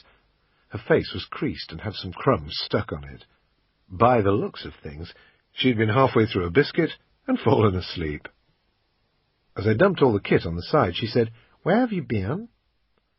"I've bought loads of stuff." I started diving into the bags and dragging things out. "I've got you some books, some colouring books, some crayons." I laid them on the bed and stepped back, waiting for some form of appreciation. Instead, she looked at me as if I was some sort of madman. "I've done those." I hadn't known. I thought a colouring book was a colouring book. I'd quite enjoyed doing my dot-to-dot. "Never mind. I've got you some sandwiches and some Coke, and you're to drink as much as you can, because I need the bottle for something." "Aren't we going out for something to eat?" "There's some biscuits in there." I pointed into the bag. "I don't want any more cookies. I hate it in here all the time." "We've got to stay in the hotel today. Remember, we've got people who are looking for us at the moment, and I don't want them to find us. It won't be for long." I suddenly thought, shit, what if she knows her home number and starts using the phone? While she was pouring out some Coke, with both hands around the bottle that seemed as big as she was, I stretched around the back of the small cupboard between the two beds and pulled out the telephone jack. I looked at my watch. It was 4:30, the best part of 5 hours to go until Pat made contact again. I wanted to get the camera sorted out. I wanted it working at first light. I might even be able to get in an hour of filming before last light today. Kelly got up and looked out of the window. A bored, caged-up kid. I poured myself some Coke and said, "Do you want some more of this before I tip it away? I need the bottle." She shook her head. I went into the bathroom and tipped the remainder down the sink. I ripped the wrapper off, and with the scissors I'd just bought, I made a cut at the top where the bottle started to curve into the neck. I also cut at the base, so I was left with a cylinder. I cut a straight line up it and pushed the resulting rectangle of plastic down flat to get rid of the curve. I cut a circle, by first trimming off the corners of the rectangle, then developing the shape. That was me, ready to burgle. I came back into the room and checked the leads and made the camera ready for use, by battery or mains. "What are you doing, Nick?" I'd been hoping she wasn't going to ask, but I should have known better by now. I had a lie all prepared. "I'm going to make a film so you can say hello to Mummy, Daddy, and Aida because you said you were bored. Here, say hello." I got the camera to my eye. "Hello, Mummy, Daddy, and Aida," she said into the camera. "We are in a hotel room waiting to come home. I hope you get well soon, Daddy." "Tell them about your new clothes," I said. "Oh, yeah." She walked over to the wall. "This is my new blue coat. Nick got me a pink one also. He knows my favorite colors are pink and blue." "I'm running out of tape, Kelly. Say goodbye." She waved. "Bye, Mommy. Bye, Daddy. Bye, Aida. I love you." She came skipping over to me. "Can I see it now?" Another lie. "I haven't got the leads to plug in the TV, but I'm seeing Pat soon. Maybe he'll get some for me." She went back to her glass of Coke, a very happy bunny. She picked up a crayon, opened the colouring book, and was soon engrossed. Good. It meant I was able to put a tape into the camera without her seeing. I picked up 2 plastic coffee cups, got the rest of the kit together, put it all in the video bag, and said, "Sorry about this, but—" She looked at me and shrugged. I made my way up to the roof. The rain was holding off. The aircraft and traffic noise wasn't. The first thing I wanted to do was get into the lift housing. I needed to know whether or not I could get mains power. I got out my circle of plastic and put it in the crease of the green door. I pushed and turned it, making it work its way through the twists and turns of the door frame until it hit against the lock itself. The door was there to keep people out for safety reasons, not to protect something of value, so it was a simple lock to defeat. Once inside, I turned on my mini maglite torch, and the first thing I saw was a bank of 4 PowerPoints. I looked up at the ceiling. The shed was made up of panels of 1/4-inch mild steel bolted onto a frame. I got the pliers and undid 2 of the bolts, just enough to lift up a bit of the roof. Then I got the power lead from the camera, pushed it through the gap, and ran it down against the wall. It didn't look out of place amongst all the other shit. I plugged the lead into one of the PowerPoints. I kept the door open to give me some light while I prepared the camera. I got 2 bin liners and put one inside the other, then put the camera inside, pushing it against the plastic at the bottom until the lens just burst through. I then took the 2 plastic coffee cups, split them both down the sides, cut the bottoms off both, put them into one another, and fed them over the lens as a hood. That was going to keep off the rain, but at the same time let enough light into the lens so the thing could work. I used gaffer tape to keep everything in position. I got on the roof with the camera and plugged it in. I lay flat and looked through the viewfinder, waiting for it to spark up and show me what the lens could see. I wanted a reasonable close-up of the staircase leading up to the main door. Once it had jumped into life, I focused the lens, got it bang on target, and pressed play. I tested stop and rewind, then play again. It worked. I tucked in the plastic, making sure not to dislodge the camera, pressed record, and walked away. Chapter 18. I went and bought a dustbin-sized pizza, which we sat down and ate in front of the television, with the telephone plugged in and on charge. Then it was just a matter of hanging around with indigestion, waiting for Pat to call, and the 4-hour tape to finish. It was dark now, but I wanted it to run the full 4 hours. 1, to check that the system worked, and 2, to see what the quality was like at night. Both of us were bored. Kelly had endured death by TV, death by pizza, death by Mountain Dew and Coke. She wearily picked up the adventure book and said, "Can you read me some of this?" I thought, all right, It's just a collection of stories. It won't take that long to read a couple.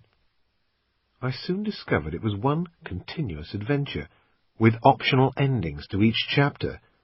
I was reading to her about 3 kids in a museum. One had gone missing, no one knew where, when the story just stopped. At the bottom of the page it said, "Do you want to go to page 16 and follow him through the magic tunnel, or do you want to go and see Madame Edie on page 56, who might tell you where he is?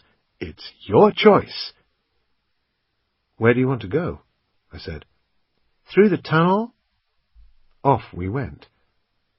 After about 3/4 of an hour and changing tack about 8 times, I thought we must be getting to the end soon.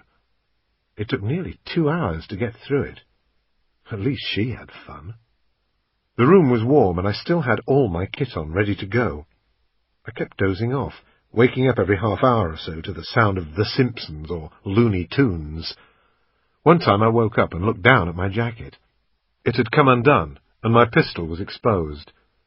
I looked across at Kelly, but she didn't even give it a second glance. Maybe she was used to her dad wearing one. I opened up a can of Mountain Dew and looked at my watch. It was only 8:15.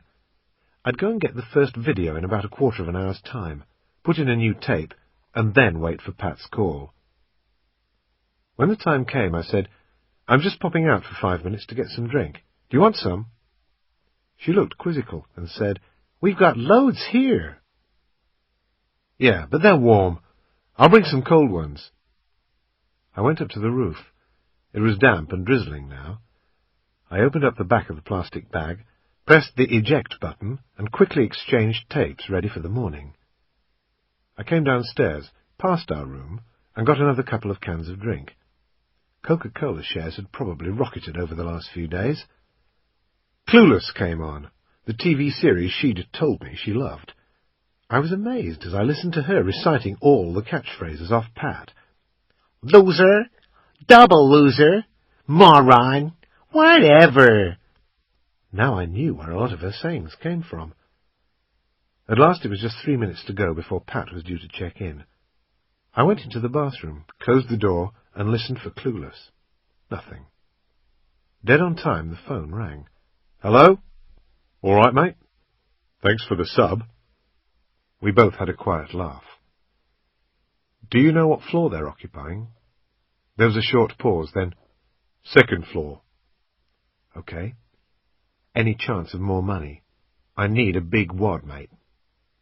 "I could get you about 10 grand, but not until tomorrow or possibly the day after. You're welcome to it until you're sorted, and I take it you've got a way out." "Yeah," I lied. It was for the best. If he got lifted, he could only give false information, and they'd start looking at airports and docks instead of mincing around Washington. Then I said, "I need more contact in case I manage to find out anything about the building and things start changing rapidly. What about 1200, 1800, and 2300? Is that okay?" "All right, mate. Your little friend and her family have been in the media a lot lately. Is there anything else?" "No, mate. Be careful." "And you. See ya." I turned off the telephone, went back into the bedroom and put it back on the charger. I didn't know if Kelly had heard anything or not, but she was quiet and seemed uneasy. I got the video player set up, pushed in the tape and tuned in the television. Kelly was watching intently. "Do you fancy playing a game?" I said. "If not, I'll just do it on my own." "Okay." It beat counting cars on the highway. "But you said you didn't have any leads to put into the TV." She got me on that one. "I bought some when I went out." "So why can't we see the video from my mommy?" "Because I've already posted it. Sorry." She looked at me a little confused. "We're going to watch this tape of a building," I went on. "It's got people going in and out of it. Now, there's going to be some famous people going in there, and people that you know, like friends of Daddy's and Mummy's, and people that I know. We've got to see how many people we can each recognize. Whoever sees the most is the winner. You want to play?" "Yeah." "You've got to be really quick, because I'm going to fast-forward it. Every time you see somebody moving, you've got to tell me, then I'll stop and rewind, and we'll have a look at it." I took some of the hotel stationery and a pencil, and off we went. I had to use the button on the machine to fast forward because there was no remote. I sat on the floor under the player by the TV. Kelly's eyes didn't leave the screen. I was quite pleased with the tape. The quality wasn't bad at all. You could tell the difference between this and a home video. And I'd managed to get full-length pictures of the people covering about 2/3 of the screen. "Stop, stop, stop!" she shrieked. I rewound and had a look.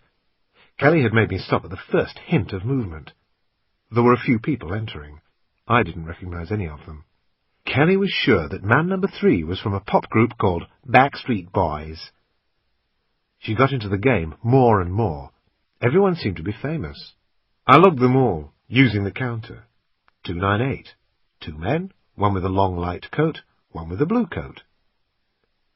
People think that being a baby spy is all James Bond, sports cars and casinos. I'd always wished the fuck it was.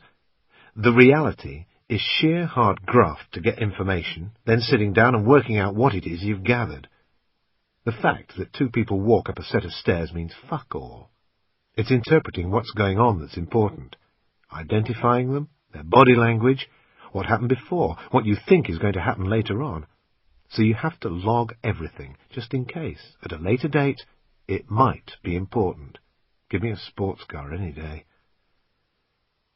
The screen was slowly getting darker. The ambient streetlight was helping, but it was quite hard to see faces, and we were losing colour. I could tell the difference between a man and a woman and their ages, but only just. It came to the end of the working day, and everything began to close down. People going home were throwing switches, and the light dwindled. In the end, there were lights only in the hallway, reception area, and corridors. I left the tape running at normal speed. What I now wanted to know was whether there was a night watchman around, but I couldn't see anyone. Kelly was loving it. She'd seen 4 actors, 2 of the Spice Girls, and 1 of her school teachers. Not bad at all. But what if she did recognize somebody? I couldn't be entirely sure of what she said. I'd have to take it with a pinch of salt. After all, she was only 7, but I'd have nothing to lose by believing her. "Do you want to do this again tomorrow?" "Yes, I like it. I have more points than you." "So you do. I tell you what, after all that winning, I think you should lie down on the bed and have a rest." If Kelly or I recognized anybody on the tape tomorrow, it would be a bonus for me to take to Simmons and prove a link.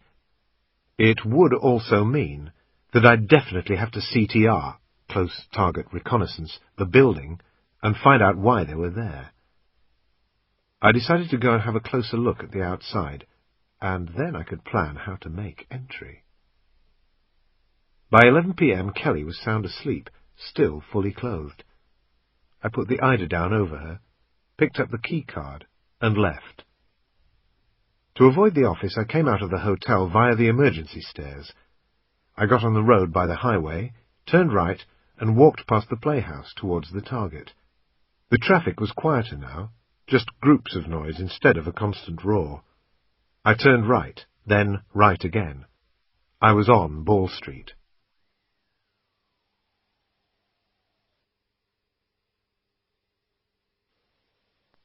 Chapter 19. It was the back I really needed to take a look at, but first I wanted to recce the front again. I wanted to see if there was a night watchman in there, and get a better mental picture of what it looked like inside. I moved into a doorway opposite. If I was pinged, I'd pretend I was drunk and having a piss. I was in deep shadow as I looked over at the target. I could see through the 2 sets of doors into the reception area. The lights were still on, giving a sheen to the wet concrete steps and the leaves of the bushes. I looked upstairs, and saw light shining through the windows directly above the main entrance. That meant the corridor lights were on upstairs as well. I waited around for a quarter of an hour, watching for signs of movement. Was there security sitting downstairs watching the telly? Was he upstairs doing his rounds? I didn't see anything. Time to look at the rear. I went back the way I'd come, but instead of turning left, went right towards the river. It was just a single-track road with muddy slush on the sides and potholes filled with oily water that glistened in the ambient light. Using the shadows, I passed the scrap metal merchants and crossed over the railway tracks that led to the old cement depot. My footsteps made more noise than the highway now. Fences divided all the plots, secured with old chains and padlocks. I followed the road further, looking for a point to turn and get behind the target. The highway lights weren't strong enough to have any effect at this distance, but I could make out the mist coming from the river. I'd reached a dead end. A fence blocked the old road, and a large, muddy turning circle had been made by cars looking for a parking space and discovering what I just had. I could also see lights from the airport beyond the woods that sloped down to the Potomac. There was no alternative but to walk back to the disused railway tracks, which years ago would have been a branch of the main line. I looked left, following the tracks. They ran about 200 metres to the rear of the target, and to their left were some old, rusted, corrugated iron buildings. I started climbing over the wire gates, where the trains would have gone through to the depot. The padlocked chains rattled under the strain. I got into some shadow and waited. There were no dogs barking, and the airport was probably closed down this late at night because it was so close to the city. All I could hear was a distant siren. I carried on along the tracks, and soon the only noises were of my feet and breath. To my right was the scrapyard enclosed by a fence, with old cars piled on top of each other 7 or 8 high. After about 100 metres, the ground started to open up, and I could see buildings. Fences made it clear what belonged to whom. The area had been cleared and flattened, ready for developers. One of those buildings beyond it was the rear of my target. On the other side I could see streetlights on Ball Street and the highway. The drizzle gave them a misty, faded look. I slowed down, had a quick look at the target, then started to walk across the 150 metres of newly levelled ground to a fence that was about 50 metres short of the target building. Near the fence I found some bushes, stopped, and squatted down. The things that always give you away are shape, shine, shadow, silhouette, spacing, and movement. Forget about them, and they'll get you killed. Still on my haunches, I did nothing but sit and watch for the next few minutes. You have to give your senses a chance to adjust to a new environment. After a while, my eyes began to adapt to the light, and I could start to make things out. I could see that there were no windows in the back of the building, just a solid brick wall. There was, however, a 4-flight steel staircase, the fire escape route for both the ground and first floors. To the right of it, at ground level, were the junction boxes for the building's utilities. I looked at the fire exits. If I had to make entry at some stage to find out what Pyro were up to, that was probably the way I'd go in. It depended whether or not they had external locks, and there was only one way to find out. I scanned along the line of the 6-foot chain-link fence, looking for a break. I couldn't see one. Grabbing the top edge of the wire, I pulled myself up, got a foot on the top, and clambered over. I crouched down again and stayed still, watching and listening for any reaction. There was no need to rush. Slow movement meant that not only did I reduce noise and the risk of being detected, but I could also control my breath and hear more around me. I used the shadows created by the building and trees, moving from one pool of darkness to the next, all the time keeping eyes on the target and the surrounding area. Once I got close enough, I stopped at the base of 2 trees and stood against one of the trunks.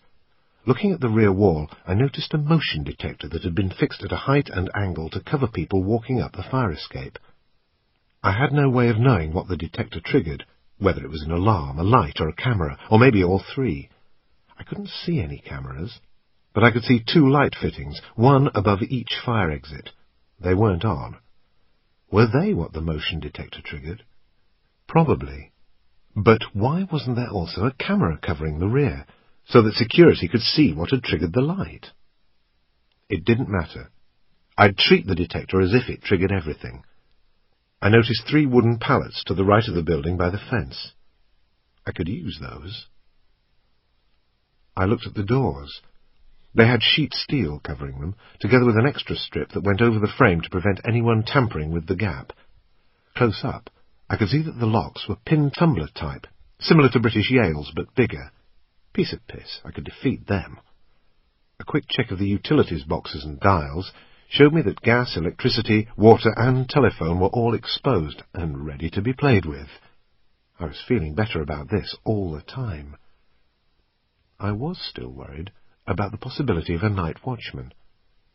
In some circumstances it can actually be a bonus. You can try and get him to come and open the door, and, hey presto, you've got an unalarmed entry. However, if I had to go in, it would be covertly.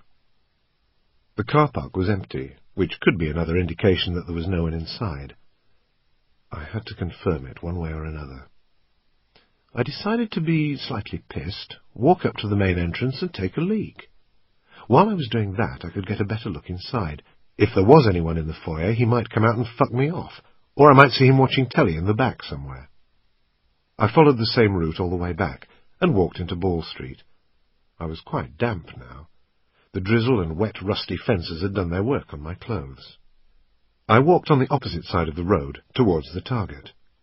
As I got nearer, I started to cross at an angle that gave me more time with eyes on. Head down, conscious of the camera covering the door, I started to stumble up the steps, and about 3/4 of the way up, as soon as I was able to see into the right-hand window, I turned, opened my flies, and started pissing down onto the bushes. Almost instantly, a male voice roared, "Fuck you! Fuck you! Fuck you!" And there was an explosion of movement in the shrubbery. I nearly jumped out of my skin. I took my hand straight off my cock and onto the cig. I tried to stop pissing, but I was in full flow. My jeans took the brunt. I went for the pistol, then realized that maybe I didn't need to pull it yet. He might be security. Maybe I could talk my way out of this. "Fuck you! Who do you think you are, you fucker?" I could hear him, but still couldn't see anything. There was rustling and all sorts going on, then more, "Fuck you! Fuck you!" And I saw him appearing through the bushes. "Fucking asshole! Piss on me, you fuck! I'll show you! Look at me, you pissed on me!" He was in his early 20s, wearing old army boots without laces and dirty, greasy black jeans. He had a hooded Parker-type jacket that was in a shit state, grimed with muck and with the elbows hanging out. When he was about 10 metres away, I could also see he had a bum-fluff beard, big earring in one ear, and long, greasy dreadlocks. He was soaked. The moment he saw me, his face lit up. To him, I was the accidental tourist, Mr. Hushpuppy, lost at the wrong end of town. I could almost see the cogs turning. He thought he'd cracked it here. He was going to get some easy money out of this punter. "Fuck you, asshole! You owe me a new sleeping bag! Look at my clothes! You pissed all over me, fucking animal! Give me some money, man!" He was certainly going for an Oscar. "Do you know who I am? Fucking piss on me, man! I'll fucking kick your ass!" I needed to take advantage of this. I went up to the window and started banging hard. If there was security, he should come to investigate. I'd just play hush-puppy man, needing protection from this madman. I banged so hard I thought the glass would break, making sure all the time that I had my back to the camera. It sparked up New Age man even more, because he thought I was flapping. He started to come up the stairs. I carried on looking inside the building. There were no used ashtrays in sight, no magazines lying open on chairs, no TV on, no evening paper. The furniture was well arranged. The chair by reception was neatly under the desk. There was nothing to show that anyone was there. Nearly on top of me now, I heard, "Fucking asshole!" I turned, opened my jacket, and put my hand on the pistol. He saw it, and stopped in his tracks. "Oh, for fuck's sake! Fucking hell!" He backed off, and started to walk backwards down the stairs, his eyes fixed on the pistol. "Fucking cops!" he muttered. I had to try hard not to laugh. "Fucking cops! Piss on me every fucking which way!" I waited for him to disappear. New Age man thought he had problems. This was the second time in 2 days that I'd had piss all over me. All the same, I felt sorry for him. I thought about all the time he'd probably spent finding himself a snug little basher, well concealed from predators and nicely warmed by the air conditioning outlets and other machinery tucked underneath. Then some dickhead comes and empties his bladder all over the show. It took me a quarter of an hour to get back to the hotel. I opened the door nice and quietly. Kelly was in child heaven, not having had to clean herself or tidy her mess, just falling asleep surrounded by candy and cookies. I got undressed, had a shower and a shave, then binned the clothes in the hotel laundry bag. The hold-all was now getting pretty full of dirty and blood-stained clothes. I was down to my last change. I got dressed again, tucked the pistol into my waistband, put on my coat, and set the alarm for 5:30. Chapter 20. I was half awake anyway when the alarm went. I'd been tossing and turning all night, and now I couldn't really be asked to get up. People must feel like this when they go to a job they really hate. I finally got myself to my feet, went over to the window and opened the curtains. We were just below eye level with the highway, and almost in its shadow. Headlights lumbered silently towards me from out of the gloom. In the other lanes, tail lights disappeared back into the darkness like slow-moving tracer. It wasn't time yet. I let the curtain fall and turned down the heating, got the coffee machine gurgling, and went into the bathroom. As I took a leak, I looked at myself in the mirror. I looked like a scarecrow, with creases on my face where I'd been lying on some crayons. I took off my jacket, turned in the collar on my polo shirt, and splashed my face in a basin of water. I went back into the bedroom. The brew wasn't ready yet, and my mouth felt as if a gorilla had dumped in it. He'd certainly been in the room while we were both asleep, throwing food and drink cans everywhere. I picked up an already opened can of Mountain Dew and took a couple of flat, warm sips. Until first light, there wasn't that much to do. I was used to this. So much of my life had been hurry up and wait. I pulled up the chair by the window and opened the curtains. Looking at the highway, I couldn't make out whether it was still raining, or if it was just vehicle spray in the headlights that made it look that way. By the end of a quarter of an hour, I could begin to make out the shape of the cars as well as their headlights. It was time. There was no need to wake Kelly. The more she slept, the easier my life would be. I checked I had the key card and moved up to the roof. Rain danced on the metal roof of the lift housing. I pulled myself up and lay there, getting soaked, front and back, as I pressed the play button on the camera. I checked that I still had the correct sight picture, and that the lens hadn't missed it up. It had. I honked at myself, because I should have put on another plastic bag to stop the moisture getting in overnight. I started to wipe the moisture off with my cuff, and suddenly had the feeling that I was between two worlds. Behind me roared the early morning traffic, yet in front, towards the river, I could just about hear birds giving it their early morning song. I was almost enjoying it. The moment was soon shattered when the first aircraft of the day took off and disappeared into low cloud. Lens dry, I rechecked the camera position, made sure it was recording, and closed the bin liners. It was now nearly 6 a.m. I went back to the room in my chair by the window, coffee in hand. I smiled as I watched a couple come out of the room next door, hand in hand. Something about them didn't quite match up.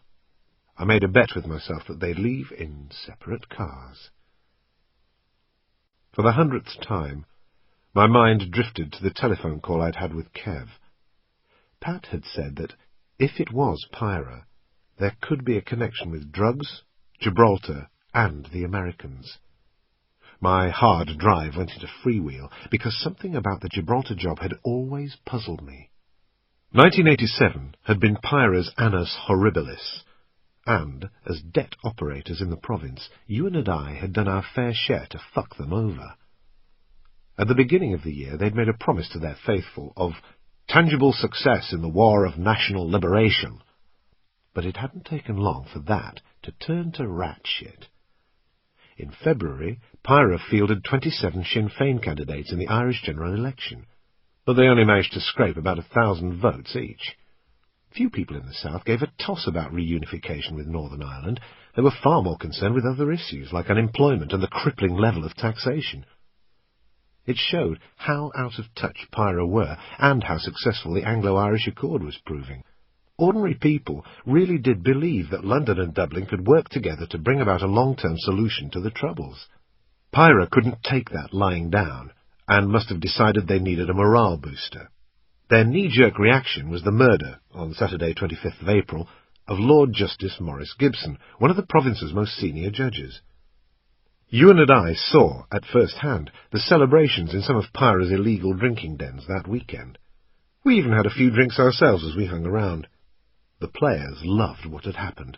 Not only had they got rid of one of their worst enemies, but recriminations were flying left, right and centre between London and Dublin. The Anglo-Irish Accord, which had done so much to undermine Pyra's power base, was itself now in question. However, barely had the hangovers gone away, when Pyra had another disaster.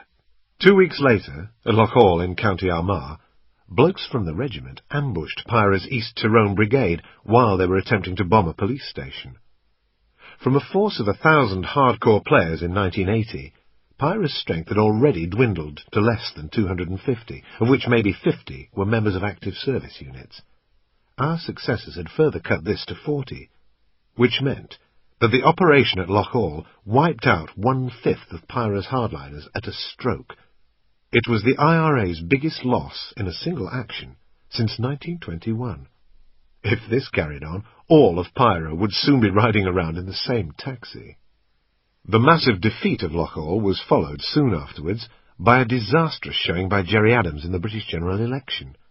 Sinn Féin's vote plummeted, with the Catholic vote switching to the moderate SDLP. Then, on the 31st of October, during Sinn Féin's annual conference in Dublin, French customs seized a small freighter called the Exund off the coast of Brittany.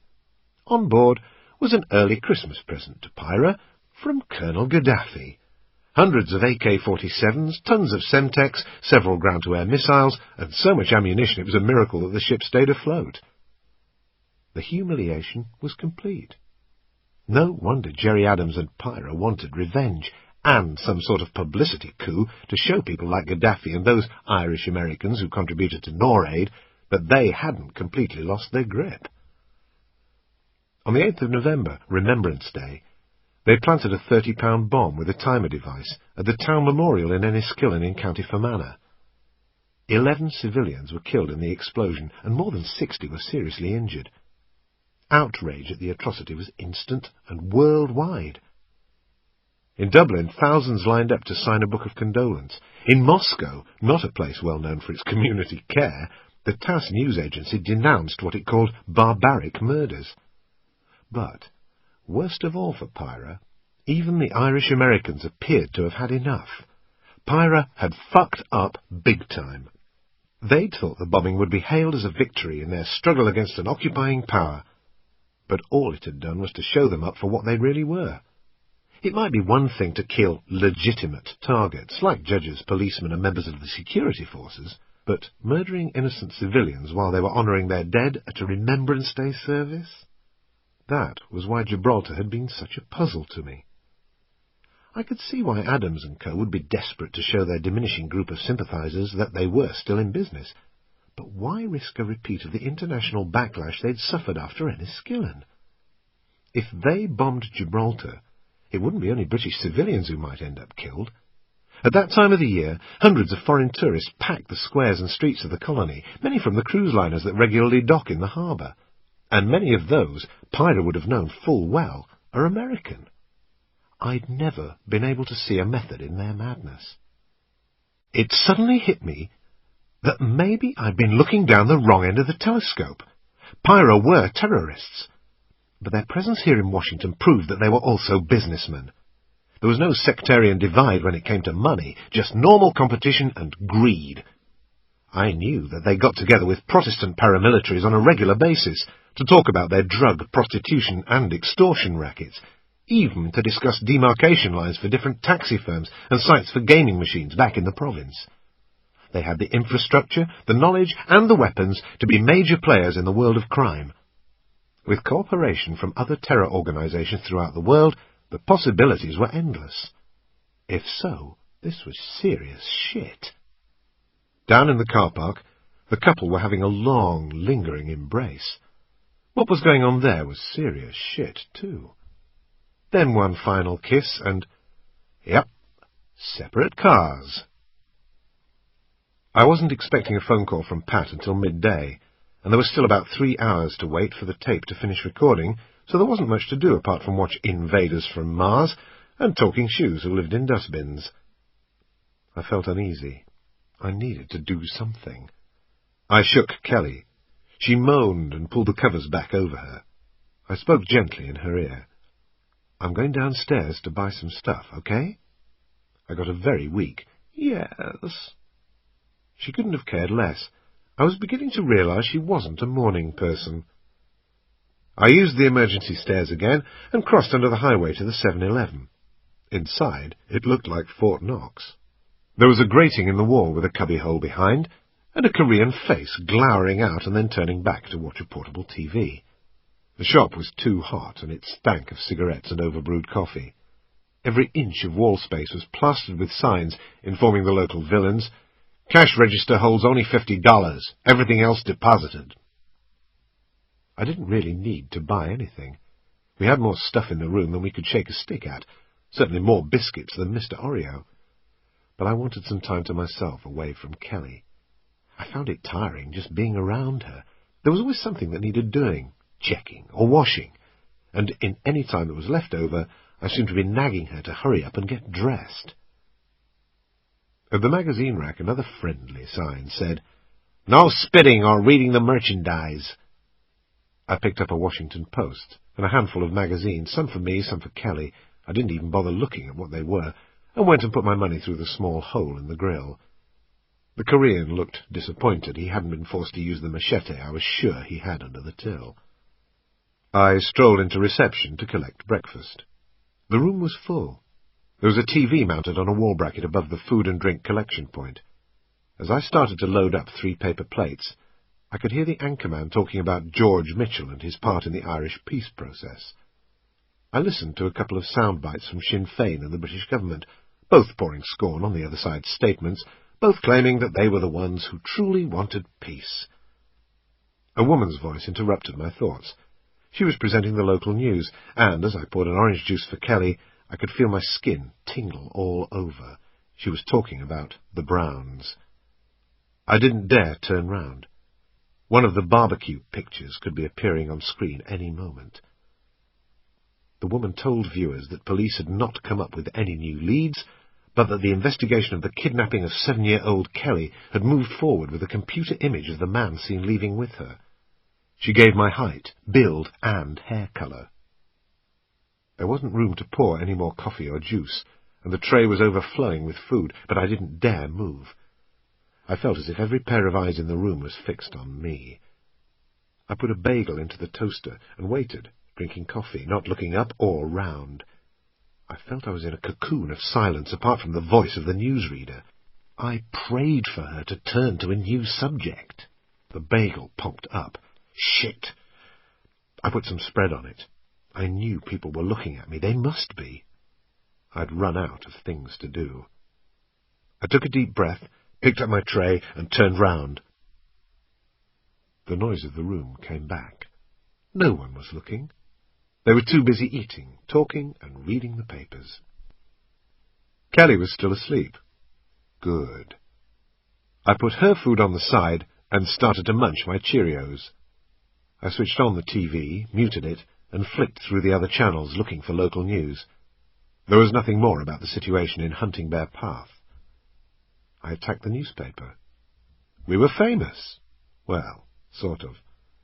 A small piece on page 5, no pictures. A police spokesman was reported as saying that they were reluctant to come up with any theories until they had more concrete evidence. But, yes, the murders were being treated as drug-related. Luther and Co. would be pleased about that. Other than that, there were no new leads.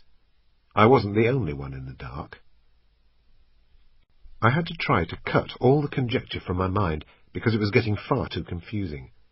As the policeman said, without information it was pointless spending time and effort trying to think of different scenarios. I determined to focus all my effort into 1. Protecting Kelly and myself, 2, keeping the video on target to discover if there was a connection between Pyra and Kev's death. 3, getting some money from Pat so that I could arrange my return to the UK. And 4, getting hold of Ewan for help in dealing with Simmons, or, if I had nothing for him, to help me negotiate with him. I looked over at Kelly. She was on her back with her arms out in a star shape, dreaming she was Catherine, the pink one. I felt sorry for her. She hadn't a clue what had happened to her family. Some poor bastard was going to have to tell her one day, and after that, someone would have to look after her. I just hoped it was someone nice. Maybe her grandparents, wherever they might be. At least she was alive. Those boys must be flapping now. They'd have to assume that Kelly had given me their descriptions and that she'd overheard what all the shouting was about. They must be desperate to get their hands on us.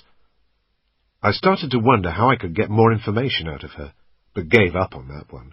I was no psychologist. If anything, I was a candidate for seeing one. I picked up a bike mag, and by the end had changed loyalties from Ducati to BMW. Then I read in a fishing magazine how wonderful Lake Tahoe was for men with long Wellington boots, and was lost in a whole new world of hook sizes and rod materials, when all of a sudden there was a knock on the door. No time to think. I pulled the cig, checked chamber, and looked at Kelly. I thought, we both might be dead soon. I put my hand over her mouth and gave her a shake. She woke up scared. I put my fingers to my mouth. It wasn't in a nice manner. It was saying, shut the fuck up. Don't say a fucking thing. I called out, 1 minute! 1 minute! I went through and turned on the shower, came back out, then went up to the door, sounding disorganized. Hello, who is it? A pause. Housekeeping. I looked through the spy hole and saw a woman, black, in her 50s. She had a cleaner's uniform on and a trolley behind her. I couldn't see anything else, but then if she had the police or Luther's boys either side of her, they weren't going to be showing their faces. I looked at her and tried to interpret from her eyes what was going on. They would soon tell me if there were 10 policemen around the corner bristling with body armour and firepower. I said, It's okay. Not today, thank you. We're sleeping. I saw her look down and heard, Sorry, sir, you didn't have your sign on. Oh, okay. Would you like some towels? Oh, 1 minute. I'm just coming out of the shower. I'll get some clothes on. It would be natural to be wanting towels. I put the weapon in my left hand, undid the lock, and opened the door just a fraction. The weapon was pointing through the door on the left-hand side. If any fucker pushed past her to get in, it would be the last thing he did. I opened the door a little more, held it with my leg, and put my head in the gap. I smiled. Hiya! The gun was pointing at her behind the door. I didn't put my hand out to get the towels. I didn't want someone grabbing it. All I did was put my hand up and say, I'll put the others out later on. I just need 2 big towels. That'll be fine. And have you got some more shampoo?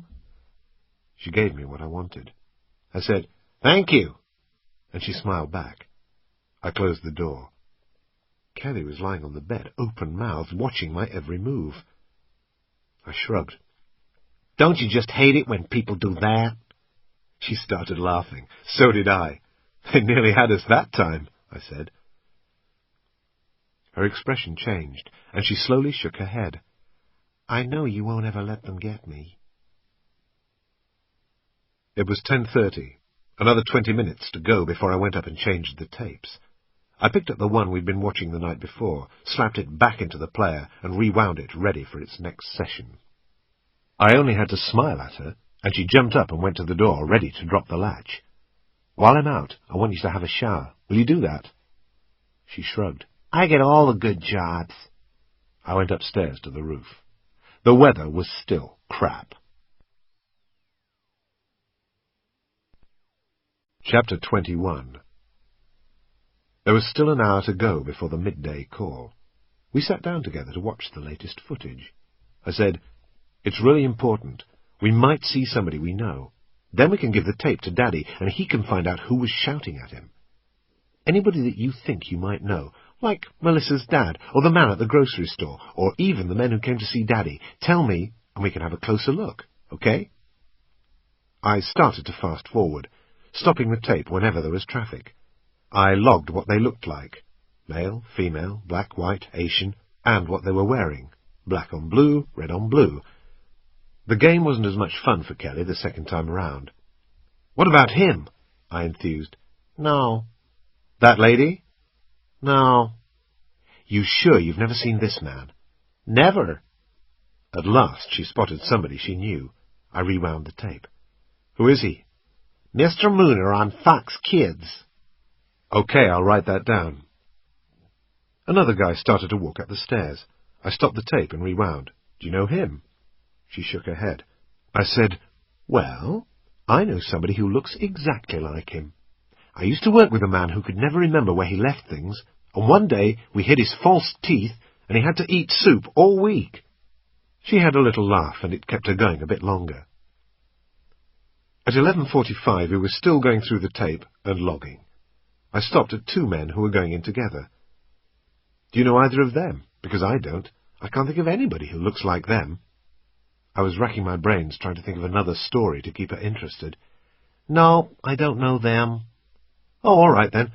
Just a couple more, then we'll do something else." I started to fast forward, saw a figure coming out of the building, rewound, and played it.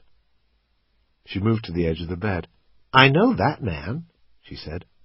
I pressed freeze frame. I was looking at a black guy in his mid-30s. "Who is he?" "He came to see Daddy with the other man."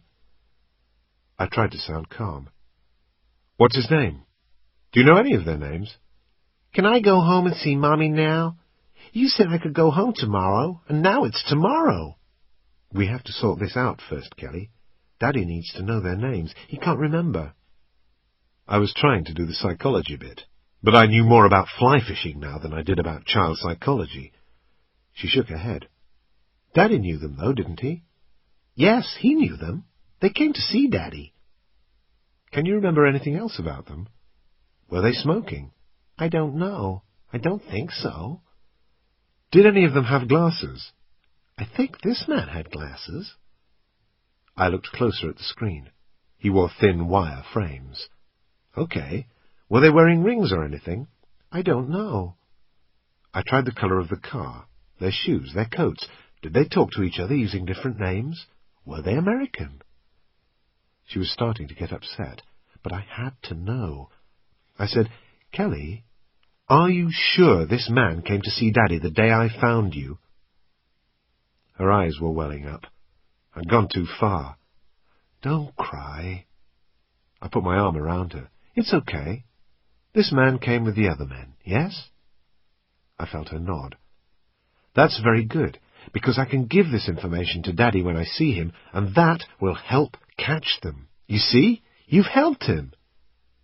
She looked up at me. There was a slight smile under the tears. If she was right, then what we had was one of the people who'd killed Kev coming out of an office that was fronting for Pyra. There was still more tape to run. I tried to sound upbeat. "Okay, then. Let's have a look and see if we can see the other men. They were black too, weren't they?" "No, white." "Oh, yes, of course." We carried on through the tape. I came out with a possible ID of Nelson Mandela, and she saw Michael Jackson. Apart from that, jack shit. "Can we go home now and show this to Daddy? He must be better now. You said so, if we saw anyone." I was digging myself deeper. "No, not yet. I have to make sure that he is the man who came to see Daddy. But not long now, not long." I lay on the bed pretending to read the fishing mag. My heart was beating loud and slow. I was trying to keep to my game plan of only concentrating on the matter in hand, but I couldn't. Why would Kev be killed by people who knew him? Were Luther and Co. the same group? They must be. What did Kev know, or what was he involved in? Why would he tell me about his problem if he was corrupt? Were the DEA investigating Pyra and drug dealing? Maybe Kev was, and the murders were carried out by Pyra or the drug dealers because of something he had done or was about to do. But why did they know him? Conjecture would get me nowhere. It was just a waste of time and effort. Kelly was stretched out beside me and was looking at the magazine. There was a strange feeling having her head on my chest. I moved my arm around her to look at my watch. She thought I was going to cuddle her. It was nearly time for Pat to call. I got up and switched on the mobile phone, then stood by the window, pulling a gap in the curtain, looking at the highway through the rain, deciding my next phase. I tried to think of a good rendezvous. It wouldn't be secure to meet again at the shopping mall. Dead on time, the phone rang. "Hello?" "Hello, mate." I could hear the traffic going past a call box. "Things are happening," I said. "I need an RV." "In 2 hours, is that okay?" 2 hours. Union Station all right for you?" Union. Yep, no problems." He sounded spaced out. I'd travelled through the terminus a few times before and could remember its layout. "Come in through the main entrance," I said. "Go up to the top floor to the coffee bar facing the stairs. Buy a cup of coffee, sit down and wait. I'll pick you up there, okay?" There was a long, worrying pause. "Is that okay, Pat?" "I'll be there. See ya." The line went dead. Union Station is the main Amtrak station in Washington, D.C. It is so grand and elegant that it should be in Paris, not here in the home of the breeze block and darkwood veneer. At most major railway stations in the world you expect to find the seedier side of life, but not so at Union. The ticketing, check-in and baggage handling areas look like part of a modern airport. There's even a first-class lounge. You don't see the trains because they're behind screens, and in any case you'd be much too distracted by the shopping mall, the food hall, the coffee shops, even a 5-screen cinema. More importantly for me, however, I remembered it as a big, busy location, and because of the Easter holiday, I knew there'd be a big transient population of people from out of town who would know nothing of the events at Hunting Bear Path. End of Side 5. Side 6. A cab got us to the station early. There was just under an hour to kill, so I made the most of it shopping for items I'd been needing for the CTR of the Pyra office, besides the stuff I'd already bought at Walmart. Now that Kelly had confirmed the black guy, the only option was to get in there and have a look around. I bought a Polaroid camera and 6 packs of film, a pair of cheap and nasty fibre coveralls, more rolls of gaffer tape and sellotape, heavy-duty scissors that promised I could cut through a shiny new penny with them, a Leatherman, a tool that's a bit like a Swiss Army knife, trainers, rubber gloves, batteries, cling film, a plastic bottle of orange juice with a large spout, a box of large drawing pins, a box of 12 eggs, and a quartz kitchen clock 9 inches in diameter. Kelly looked at it all and raised an eyebrow, but didn't ask. By 1:40 I had a couple of carrier bags full of gear, as well as the books and time-wasters I'd had to put in her basket to keep her involved. I remembered the beautiful tiled flooring in the entrance hall, but I'd forgotten the cathedral-high ceilings. In the middle was a rotunda shape with a newsstand and groups of tables outside. Above it, reached by a flight of stairs, was a restaurant. It was absolutely perfect for what I needed. We were greeted at the top by a waitress. I smiled. "Table for 2, please." "Smoking or non-smoking?" I pointed at a table right at the back. "Can we have that one?" We sat down, and I put the bags under the table. I couldn't see the main entrance, but I'd be able to see Pat heading towards the coffee shop, because that was further into the main part of the station and upper level. The waitress came to take the drinks order. I asked for 2 Cokes and said, "I'm ready to order now, if that's all right. We'll take a 9-inch pizza."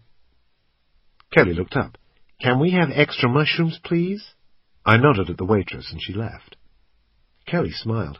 "I am just like my mommy. We both like extra mushrooms. Daddy says we must be forest pixies." She smiled again, wanting a reaction. "That's nice," I said. This was a conversation that needed nipping in the bud. Kelly got stuck into her Coke, obviously enjoying being able to watch real people for a change. Pat was early, and wore the same clothes as a VDM, visual distinguishing mark.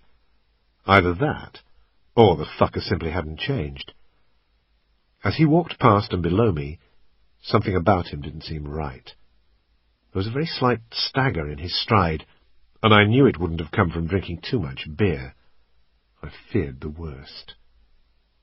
I carried on doing my checks, covering his arse to protect my own. I gave it about 5 minutes, got up and said to Kelly, "I have to go to the toilet. I won't be long." On the way out, I asked the waitress to keep an eye on Kelly and our bags. Another set of doors took me into the main ticketing and train area. The place was heaving. Half of the USA must have been on the move. Even the air conditioning was finding it too much. The combination of heat and wet from the people made it feel like a greenhouse. I joined the packed crowd slowly shuffling up to the top floor. He was in the queue at the coffee shop, with about 3 or 4 people ahead of him. Very hale and hearty, I went over and slapped him on the back. "Pat, what are you doing here?" Reciprocating my big smile, he said, "I'm here to meet somebody." His pupils were as big as saucers. "Me too. You got time for a Mickey D's?" Yeah, why not?" We started to walk beyond the coffee shop, following exit signs through automatic doors, and took the escalator up to the multi-story car park. Pat was a step or 2 above. He looked down at me, puzzled. "What the fuck's a Mickey D?" "McDonald's," I said, as if he should have known. But then he didn't have a 7-year-old on his case day and night. "Come on, mate, get with the programme." He started to do a Michael Jackson moon dance. By now we were nearly at the bus station level.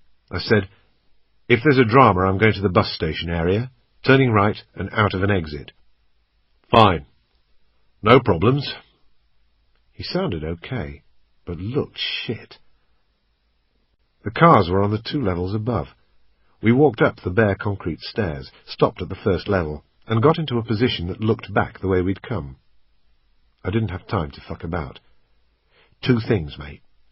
I've got a list here I didn't fancy reading to you over a landline." I passed it over. "I need all that kit. And the other thing, what's the score on the money?" He was already looking at the small notebook I'd handed him. Either he was amazed at the contents or he couldn't focus. Without looking up, he said, "I got some money for you today, but fucking hell, most of it's going to be used up on this gear. I'll be able to get you some more, probably tomorrow or the day after." "Fuck me." He shook his head. "When do you want all this by?" Then he started to giggle as if he'd just had a funny in his head and wasn't going to share it with me. "Actually, tonight, mate. You reckon you can do it, or what?" I moved my head to get eye to eye. A giggle became a laugh, until he saw me looking serious. He cleared his throat and tried to switch on. "I'll do my best, mate. I'll see what I can get on this list." "I'd really fucking appreciate it," I said. "Don't let me down, Pat. I really need your help." I hoped the urgency was going to register with him. I was still checking down the stairs. Also, at the back there, I opened the page for him to make sure he saw it. "I've put a casual pickup. I need that to happen at 2300 tonight." Pat was looking at the rendezvous notes. I bent my knees to lower myself and moved his face over so I could get eye to eye again. 11 o'clock tonight, mate. 11 o'clock, okay? I knew Pat well enough to tell he knew it was serious. He knew he was fucked up and was trying hard to understand everything I said. I was glad now that I'd put the details down on paper for him. He looked as if he needed all the help he could get. "What car do you drive?" I asked. "A red Mustang." He pushed his face closer to mine. "Redder than Satan's bollocks." He enjoyed the joke so much he couldn't help laughing. "Leave via H Street." I pointed away from the rear of the station. "See you tonight, then." He smiled, moving off. From behind, I could see a slight veer to the left as he walked. I waited and checked he wasn't being followed, then carried on up towards the car park level, making it look as if I was off to my car. From there, I took the lift back down to the coffee shop level. I went back towards the restaurant, stood off, and watched. Kelly was still fighting with the pizza. "You were ages," she said through a mouthful of mushrooms.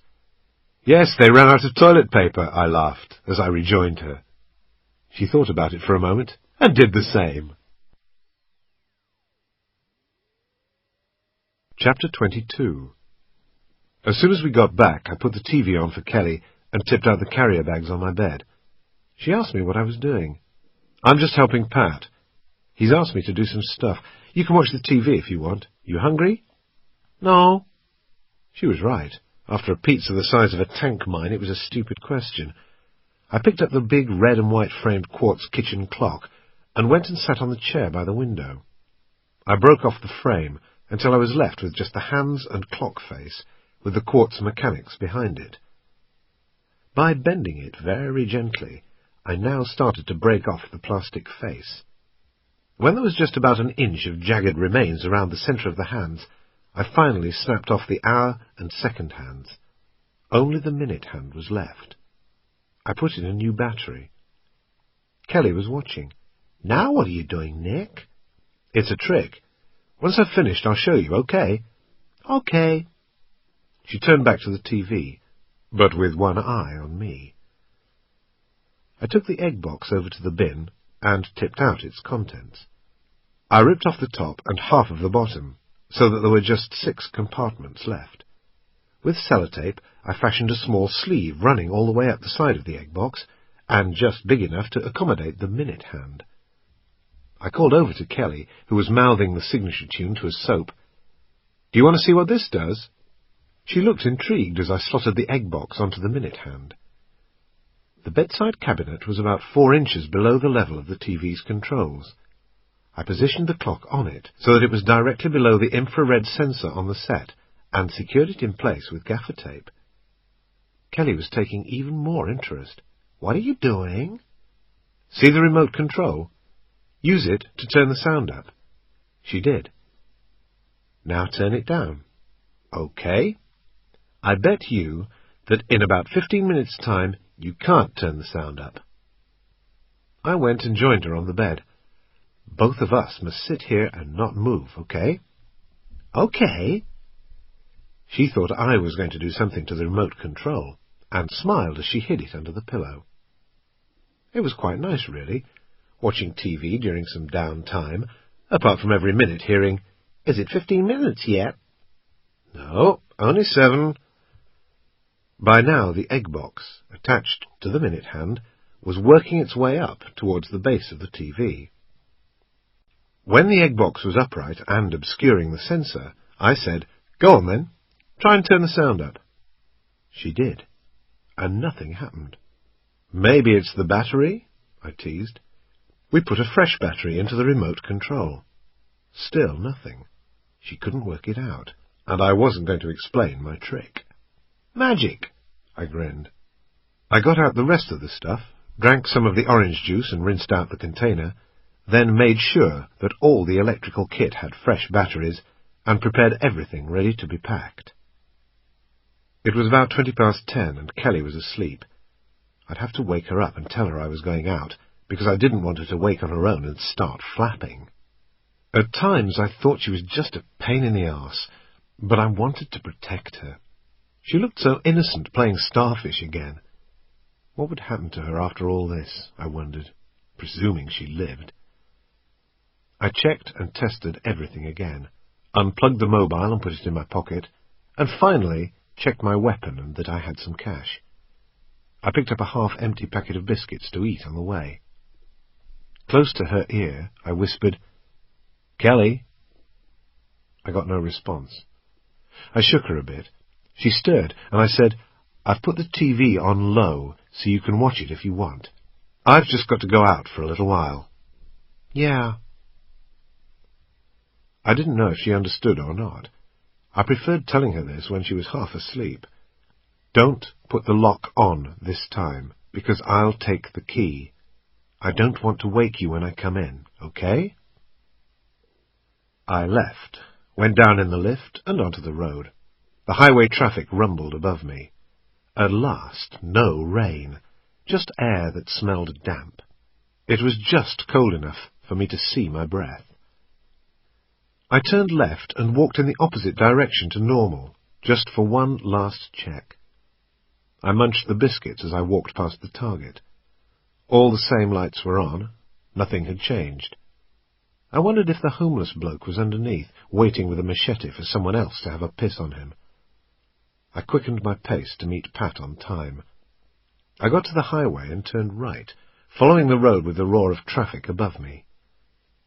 The road swung right, and I started to leave the highway behind. Soon there was waste ground on both sides, and the sound of traffic receded.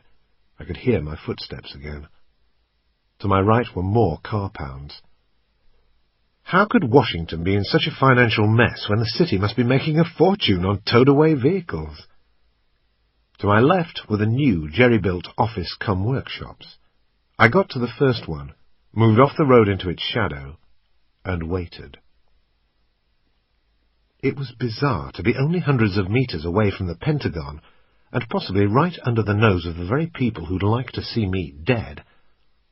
It was also quite a thrill. It always had been. Pat had a term for it. He called it the juice. I heard an engine coming towards me. I looked round the corner of the building. Just one vehicle. It must be him. I pulled my pistol. The red Mustang drew up. I was in a semi-crouch fire position, aiming at the driver with my cig until it stopped. It was Pat. I could see his Roman nose silhouetted in the ambient light from the airport. Pistol still in hand, I walked over to the passenger door, opened it, and the interior light didn't come on. I got in and closed the door gently onto its first click only. Pat had his hand on the handbrake and slowly released it to move off. From a distance it's very difficult to tell whether a car is stopping if you can't see brake lights. That was why Pat was using the handbrake. And with no interior light coming on, and no noise of a car door shutting, the pickup would have been very hard to detect. Checking the road behind us, I said, "Turn right at the next junction." There was no time to fuck about. He knew it, and I knew it. Pat said, "Everything's in the back, in that hold-all." He'd come down from whatever high he'd been on, and sounded quite embarrassed. I leaned over and lifted out the laptop. I said, "Is the sound turned off?" When Windows 95 came up, I didn't want the Microsoft sound playing. He made a face that let me know I was a dickhead for even asking. We both laughed, and it broke the ice. We came up to the concrete wall, and as we passed the hotel, I was careful not to turn my head. We turned right onto the highway and stopped at traffic lights on the other side. I said, "Go straight and turn right on Penn." "No problem." The area was urban and now well lit. He kept checking in his rear-view mirror that we weren't being followed. My eyes were fixed on the wing mirror. I didn't turn and look now. Neither of us wanted to look aware. There were a few cars behind us, but they'd come from other directions. That wasn't to say they weren't following us. I looked at Pat. His 9mm semi was snug under his right thigh, and in the footwell under his legs he had a 9mm MP5K, an excellent in-car weapon because of its compact size and rate of fire, but a bit over the top for this job. He'd clipped on double 30-round magazines. What the fuck did you bring that thing along for? "I didn't like the sound of your new best mate, Luther. I didn't want him and his buddies dragging me in for a little chat." We approached another set of lights. "Do a right-to-left switch here, mate. Let's see if we have any groupies." There were one or two cars behind us. The shape of a vehicle's headlights, once it's up close, helps a lot to ID it. If the same shape is up your arse on 3 turns in the same direction, it's time to get out the worry beads. Pat indicated and started to move to the right. All the other cars seemed to want to go straight ahead or to turn right with us. Nobody was in the left turn lane. At the last moment, Pat indicated left and moved over. Nothing that was aggressive or would provoke a bout of road rage, just a change of mind. We were all held at the lights. I looked at each car in turn. Just couples or kids cruising, or so it appeared. I'd soon know if I saw them again. We turned on green, and nothing followed. It was now time to talk. Pat started it off. "Your instructions were shit. You said 3 buildings, there were 4. It's a good job I'm switched on." He was waiting for praise. The fact is, I couldn't remember how many. The taxi was driving too fast. I can't count anyway. We were now just cruising. Pat said, "I've been thinking. Do you want me to go in as your number 2? That would be good. It would get the job done quicker and would mean better security and firepower if we were in the shit." But I decided against. Pat was my only link with the outside world, and I didn't want to compromise that. No fucking way. I remember what happened the last time. We both started to laugh. That device swap. Pyra had concealed a car bomb in a hide, ready to be used 2 days after.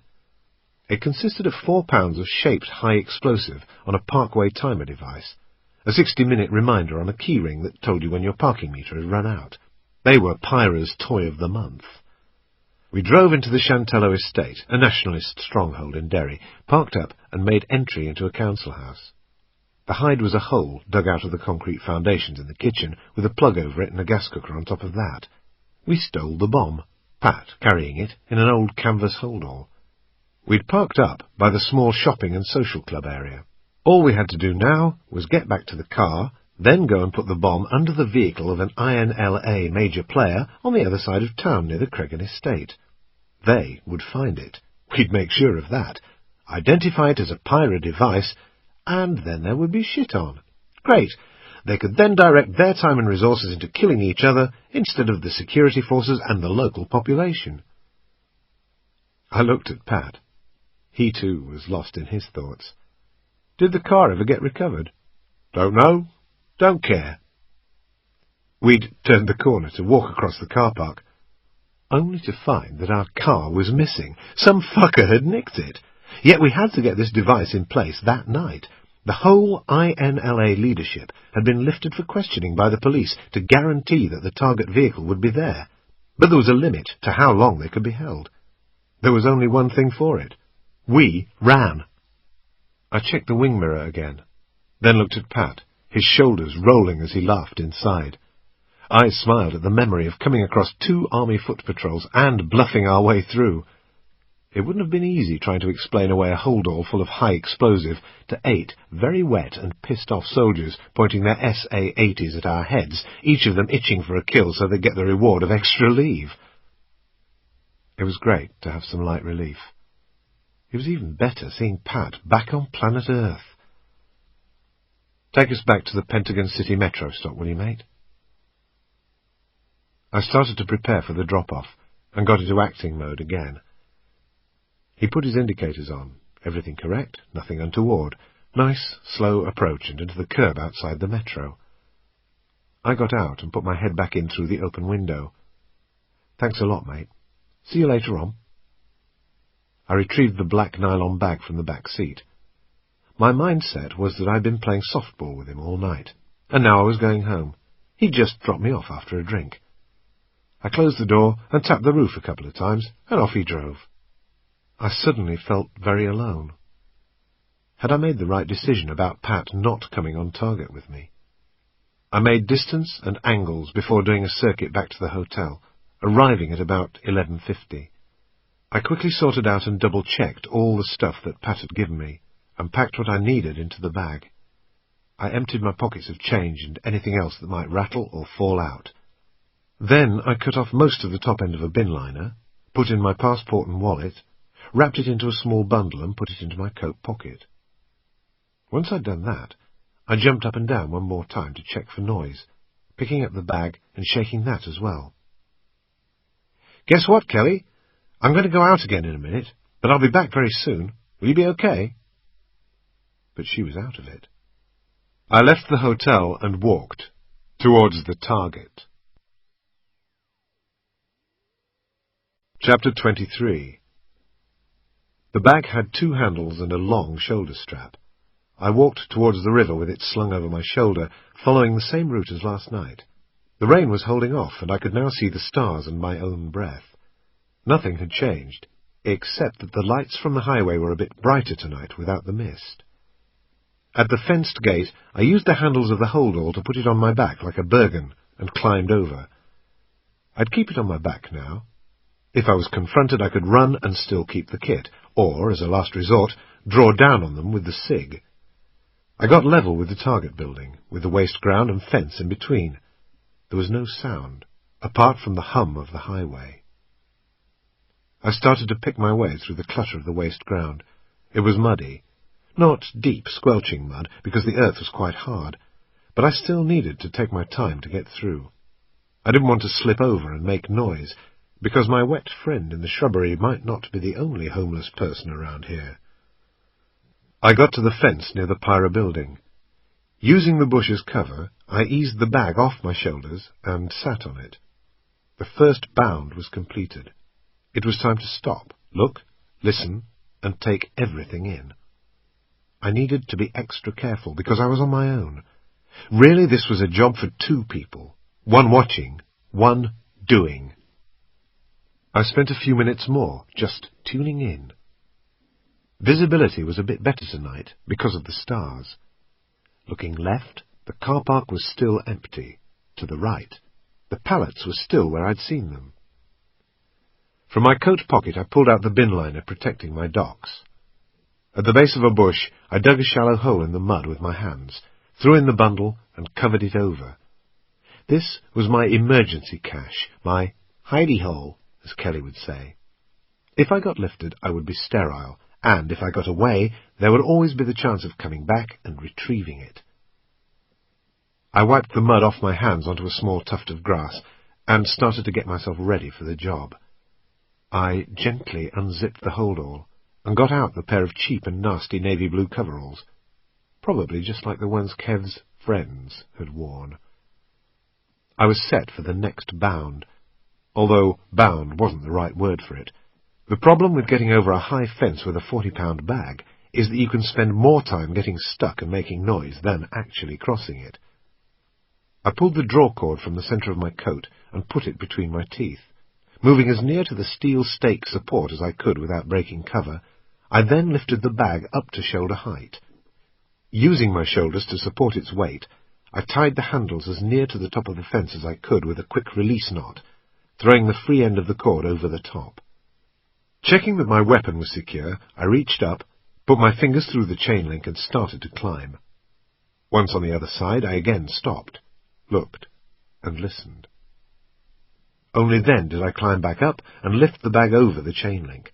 I climbed down once more, and then got hold of the free end of the cord and pulled. The bag came free from the fence, and I took its weight. Then, squatting, I watched and listened again. Working alone on a job takes a lot of concentration, because you can't look and work at the same time, yet both have to be done. So you do one or the other. You either get on with the job, or you get on with looking. Try to do both, and you'll fuck up. I stood up, put the bag on my left shoulder, and gently pulled apart the velcro of the coveralls, so that if necessary I could get to my weapon. Taking my time, I moved to the left-hand side of the building. Before I did anything, I had to defeat the motion detector. I was to the left of it, with my back against the wall. Putting the bag in my left hand, I kept my eyes on the detector high above me, and started slowly edging towards it. When I got more or less as far as I estimated I could without getting pinged, I bent down and placed the bag by my feet.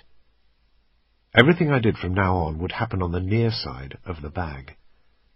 Security lights that respond to movement make life much harder for people like me, but only if they cover the whole of the building. I found it strange that there was only one detector rather than 2 or 3 overlapping each other to eliminate dead spots.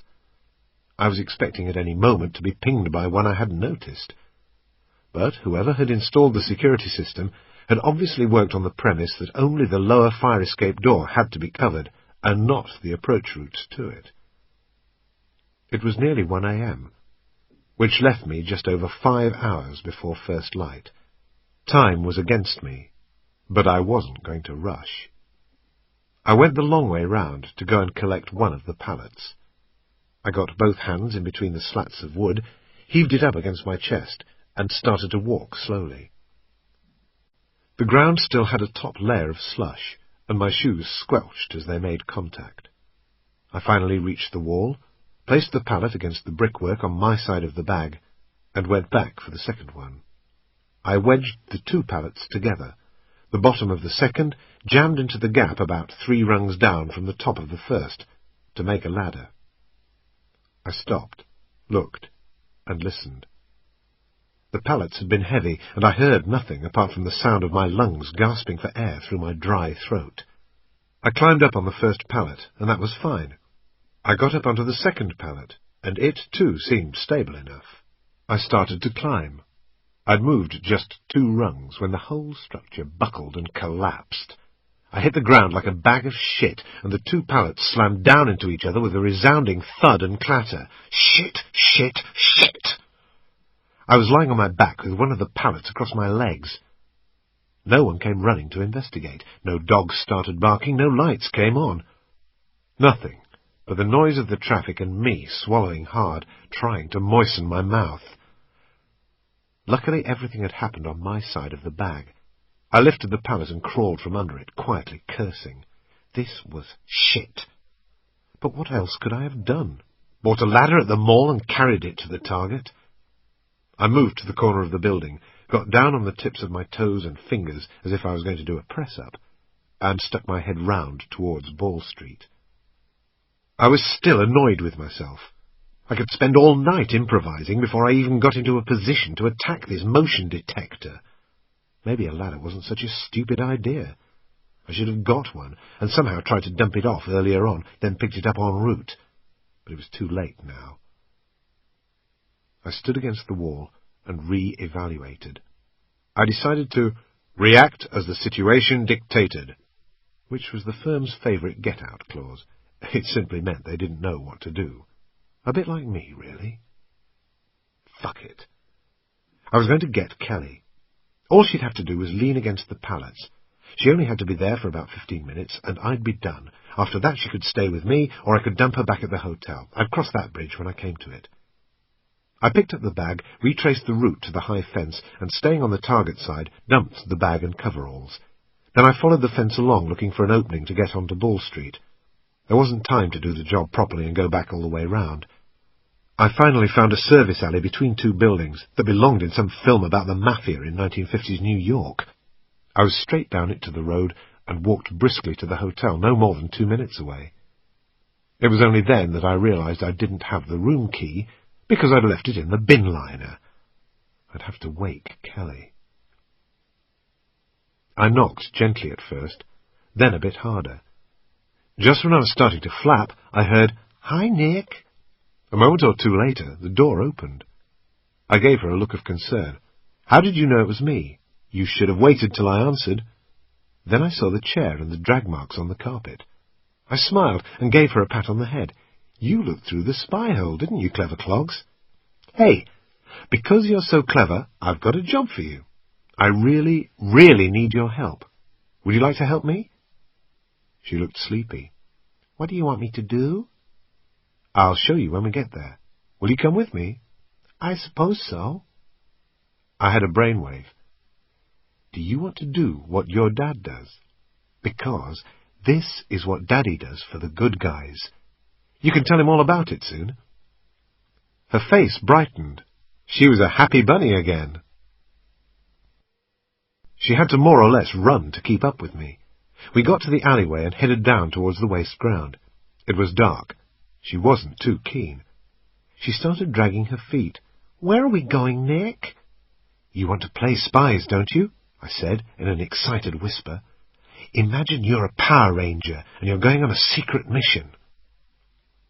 We reached the waste ground and took the same route towards the chain-link fence.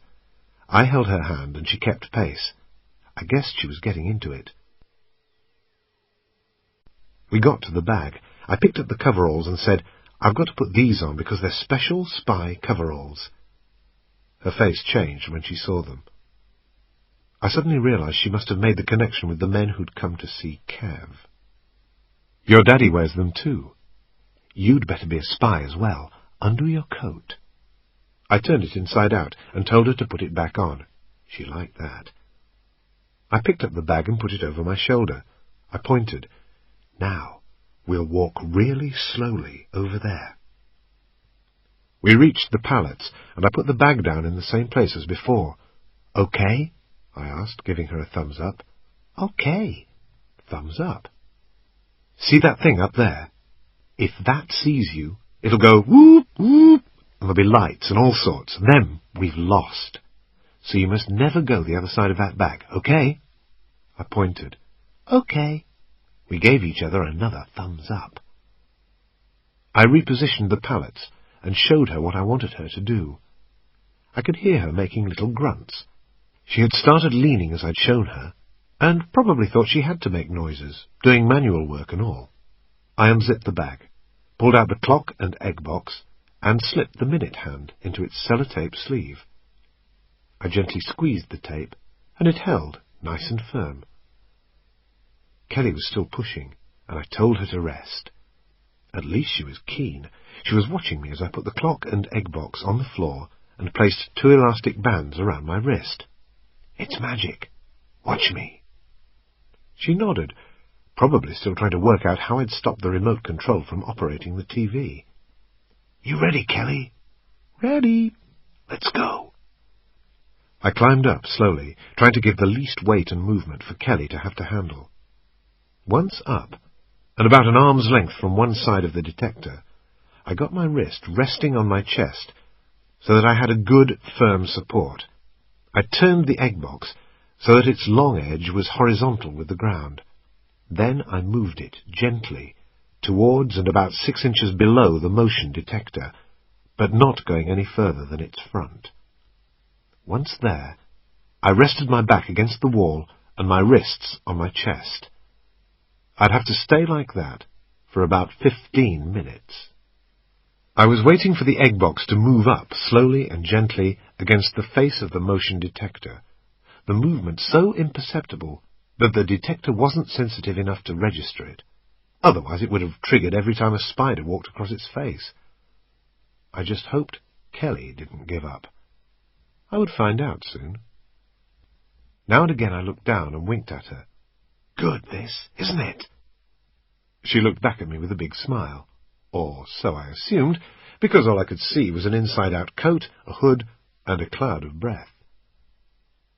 As we both waited for the minute hand to become vertical, all of a sudden there was a single whoop of a dying police siren. Shit! Shit! It was on the road on the other side of the building. It couldn't have anything to do with us. Otherwise, why just one unit? And why use the siren anyway? I couldn't move. If I did, it would trip the device. And what for? I hadn't even seen torchlight yet. "Nick! Nick! Did you hear that?" "It's okay, Kelly. Just keep on pushing. It's okay. I can hear them." What could I do? I told myself not to flap, to stay calm and think. A shout echoed around the car park.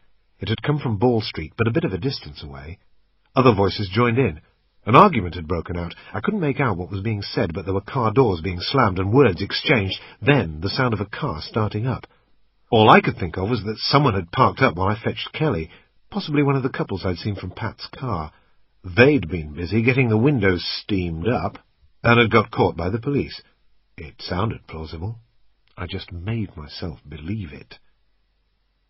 The egg box was close to vertical. I held my breath. This wasn't a science. We had a 50-50 chance of success, no more. If it pinged us, we'd have to fuck off quick style and take our chances. At last the box obscured the detector. No lights came on. With my teeth, I pulled the 2 thin elastic bands off my wrist. I got the first one over the top of the egg box and around the motion detector, then pulled the back of it tight, twisted it, and wound round another loop of the band. I put the other band round to make it even tighter. The motion detector was defeated. I slipped the clock off the box and put it in one of the deep pockets at the front of my coveralls. I clambered down and rubbed Kelly's shoulders.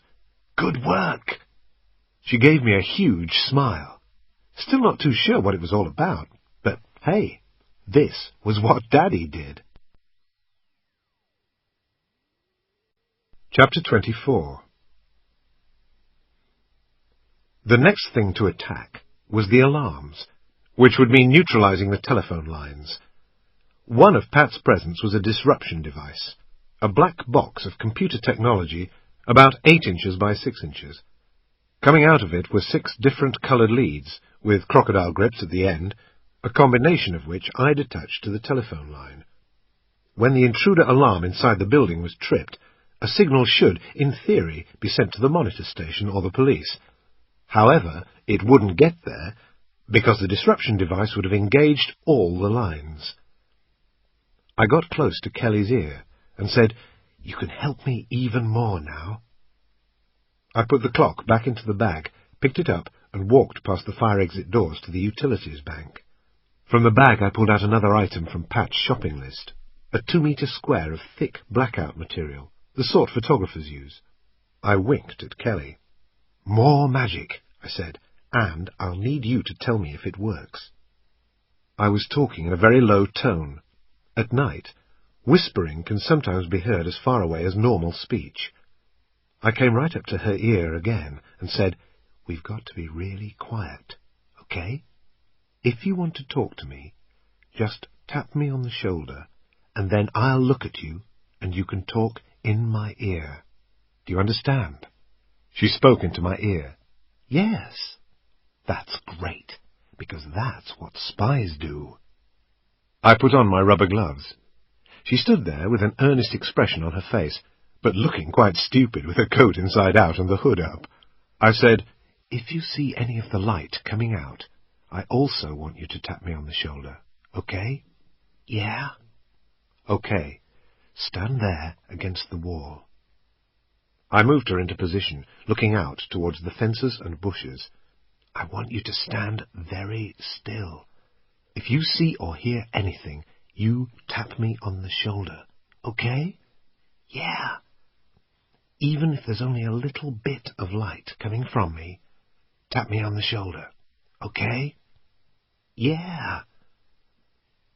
I went over to the bank of utilities, put the material over my shoulders, turned on the maglite with a red filter, and got to work. I'd used disruption devices many times. I worked with the torch in my mouth, and was soon dribbling. I attached the clips to the telephone line in a variety of combinations. As they bit in, a row of lights came on, and the aim was to get all 6 red lights up. When that happened, the lines were engaged. 10 minutes was all it took. I rested the box in between the electricity and the gas meters. I only hoped there wasn't an audio alarm as well as a telephone warning. I doubted it somehow, seeing as the budget had only stretched to 1 external detector. I took off the blanket, wrapped it up into a bundle, and handed it to Kelly. "You've got to hold that for me, because I'm going to need it again in a minute. This is fun, isn't it?" "Yes, but I'm cold." "We'll be inside in a minute, and it'll be all nice and warm. Don't you worry about that." I stopped, looked, listened, then moved over to the door. The next thing was making entry. The Americans are into pin tumbler locks in a big way. There are 3 main ways to defeat them. The first, and easiest, is just to get a duplicate key. The second is called hard keying.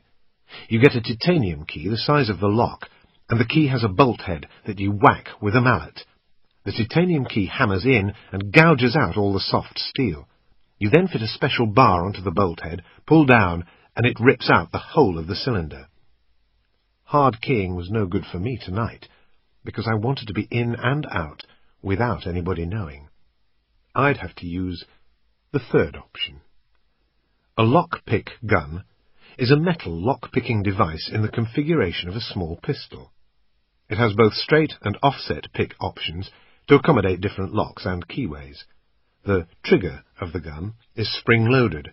You squeeze it rapidly, and this trigger movement causes the pick to snap upwards within the lock and transfers the striking force to the pins that work the lock mechanism.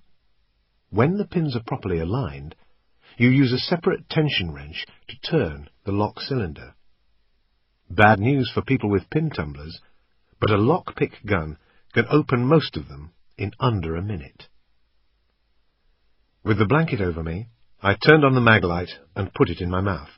I inserted the tension wrench into the bottom of the keyway opposite the pins and applied light pressure anti-clockwise in the direction I expected the lock to turn.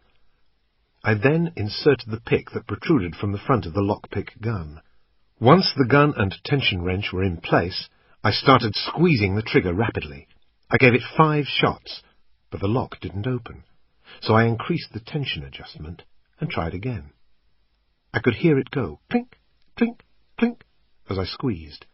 Again I turned the tension adjustment so that the needle would strike the pins with just enough force. One by one, I heard the pins drop, and eventually the tumbler turned.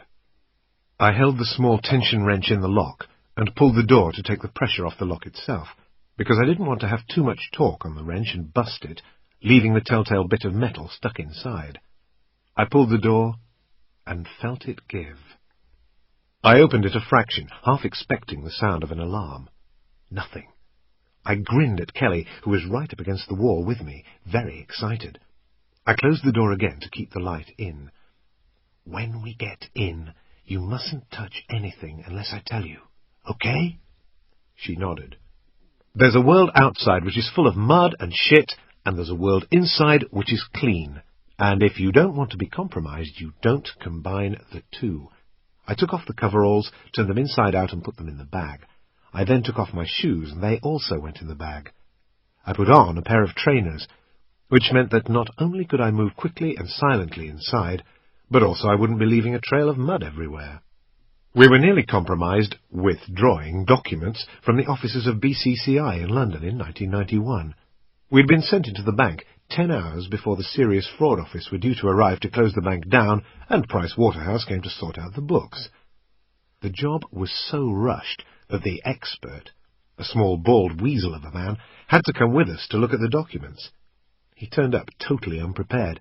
We had him walking in his socks.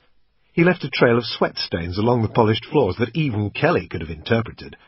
The 4 of us had spent more time clearing up after him than stopping the information becoming public.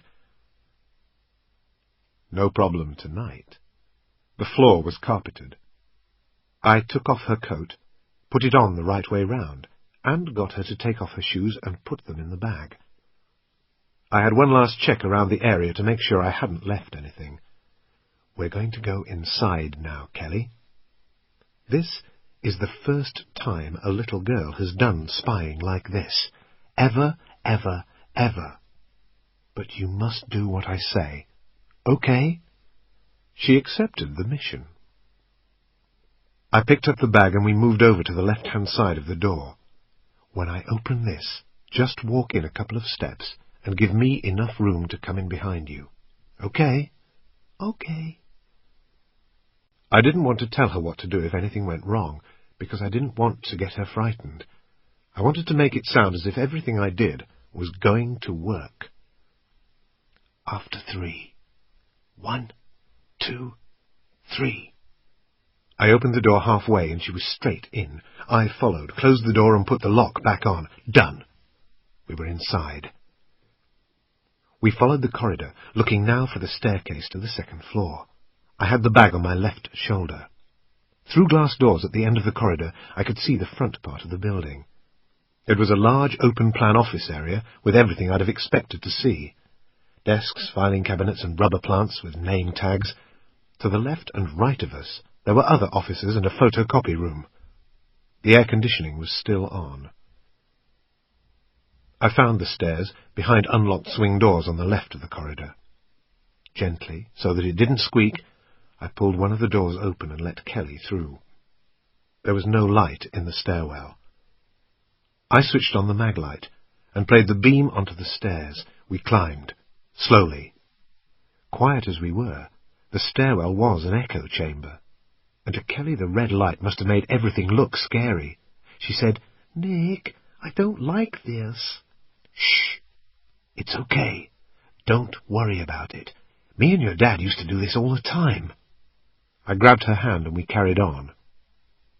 We got to the door. It would open towards us because it was a fire exit. I put down the bag, put my lips to Kelly's ear, and went, "Shh," trying to make it all exciting.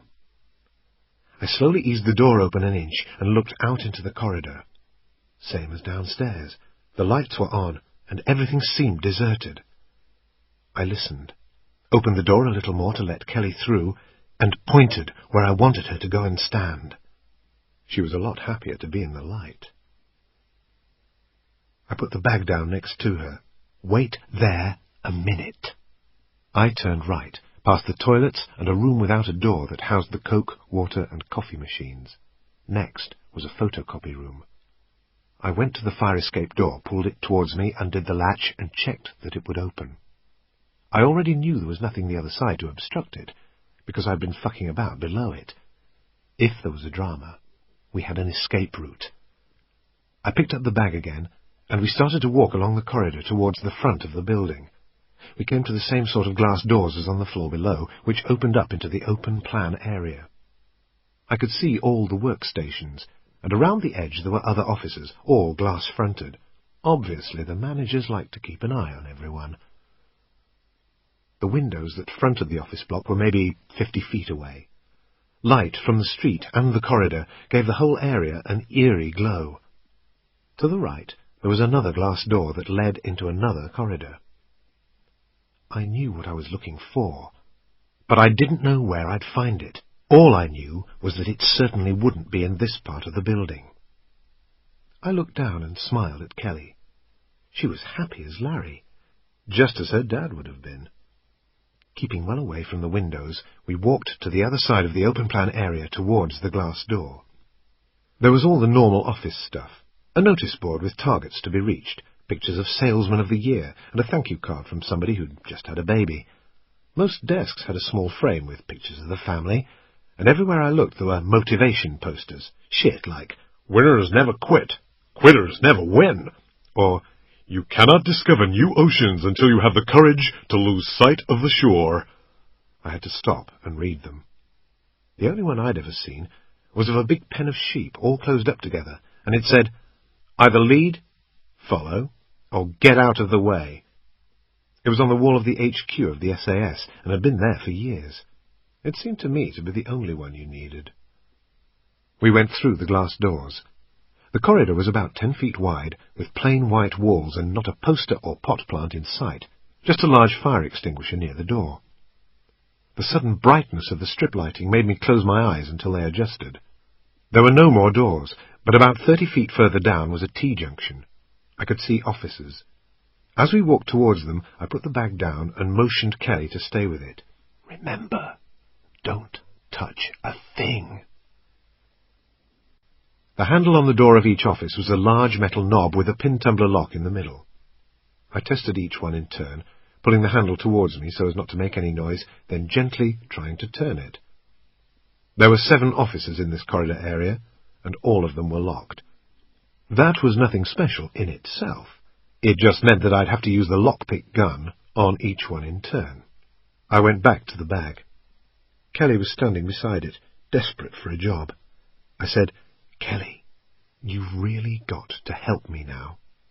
I want you to stand where I tell you, and you've got to tell me if anyone's coming, all right? I've got to do exactly what I did outside, and I still need your help, okay?" I was getting nod after nod. I carried on. "It's really important. It's the most important job tonight. And we've both got to be really, really quiet. Okay?" Another nod. I moved her into position. "Your job is also to look after that bag, because there's a lot of important stuff in it. If you see anything, just tap me on the shoulder like before." She nodded, and I got out the lockpick gun. I got to the first door and started to squeeze. I opened it with the tension wrench and popped my head in, made sure I couldn't see any windows, and turned on the light. It was basically just one office, quite large, about 20 feet by 15 feet, a couple of telephones, a picture of the worker's wife, a couple of filing cabinets, very basic furniture, nothing resembling what I was looking for. I didn't check the filing cabinets. The first look is nothing more than a once-over. You don't want to spend ages in one location only to find out that what you want is sitting on a desk in the room next door. I didn't relock the door, because I might have to go back in. Leaving it ajar, I looked at Kelly, still at her post. I put my thumb up, and she grinned. She had a big job to do. I made entry into office number 2. Exactly the same normal office shit. The year planner with different colour bits of tape on, signs stating there was a strict no-smoking policy, and individual mugs for coffee. People's offices are a reflection of themselves. That's why on a job like this it's so important that nothing is left out of place. They would notice. I carried on down the corridor and went to number 3. The same. 4. The same. I was starting to feel like I was on a wild goose chase. Now for the other 3 offices. I crossed over the T, and as I passed Kelly she tried to look even more hard-working. I gave her another thumbs up and went to number 5. It was a much bigger office. There were 2 settees facing each other, with a coffee table in between and a neat scattering of magazines. A wooden drinks cabinet, smart wooden filing cabinets, framed diplomas and all sorts on the wall, but nothing that resembled the sort of thing I was looking for. However, behind a large desk and leather swing chair there was another door. I got the lockpick gun working, and inside found filing cabinets, a fantastically expensive-looking leather-topped desk, and a swivel chair. On the desk was a PC. It wasn't connected to another computer, and it wasn't connected to a landline. There wasn't even a telephone in the room. This could be where the key point was. It could be a fibre-optic cable that's controlling fixed Scud launching sites in northern Iraq. Or it could be just one small component in the control room of a nuclear power station. But a key point has to be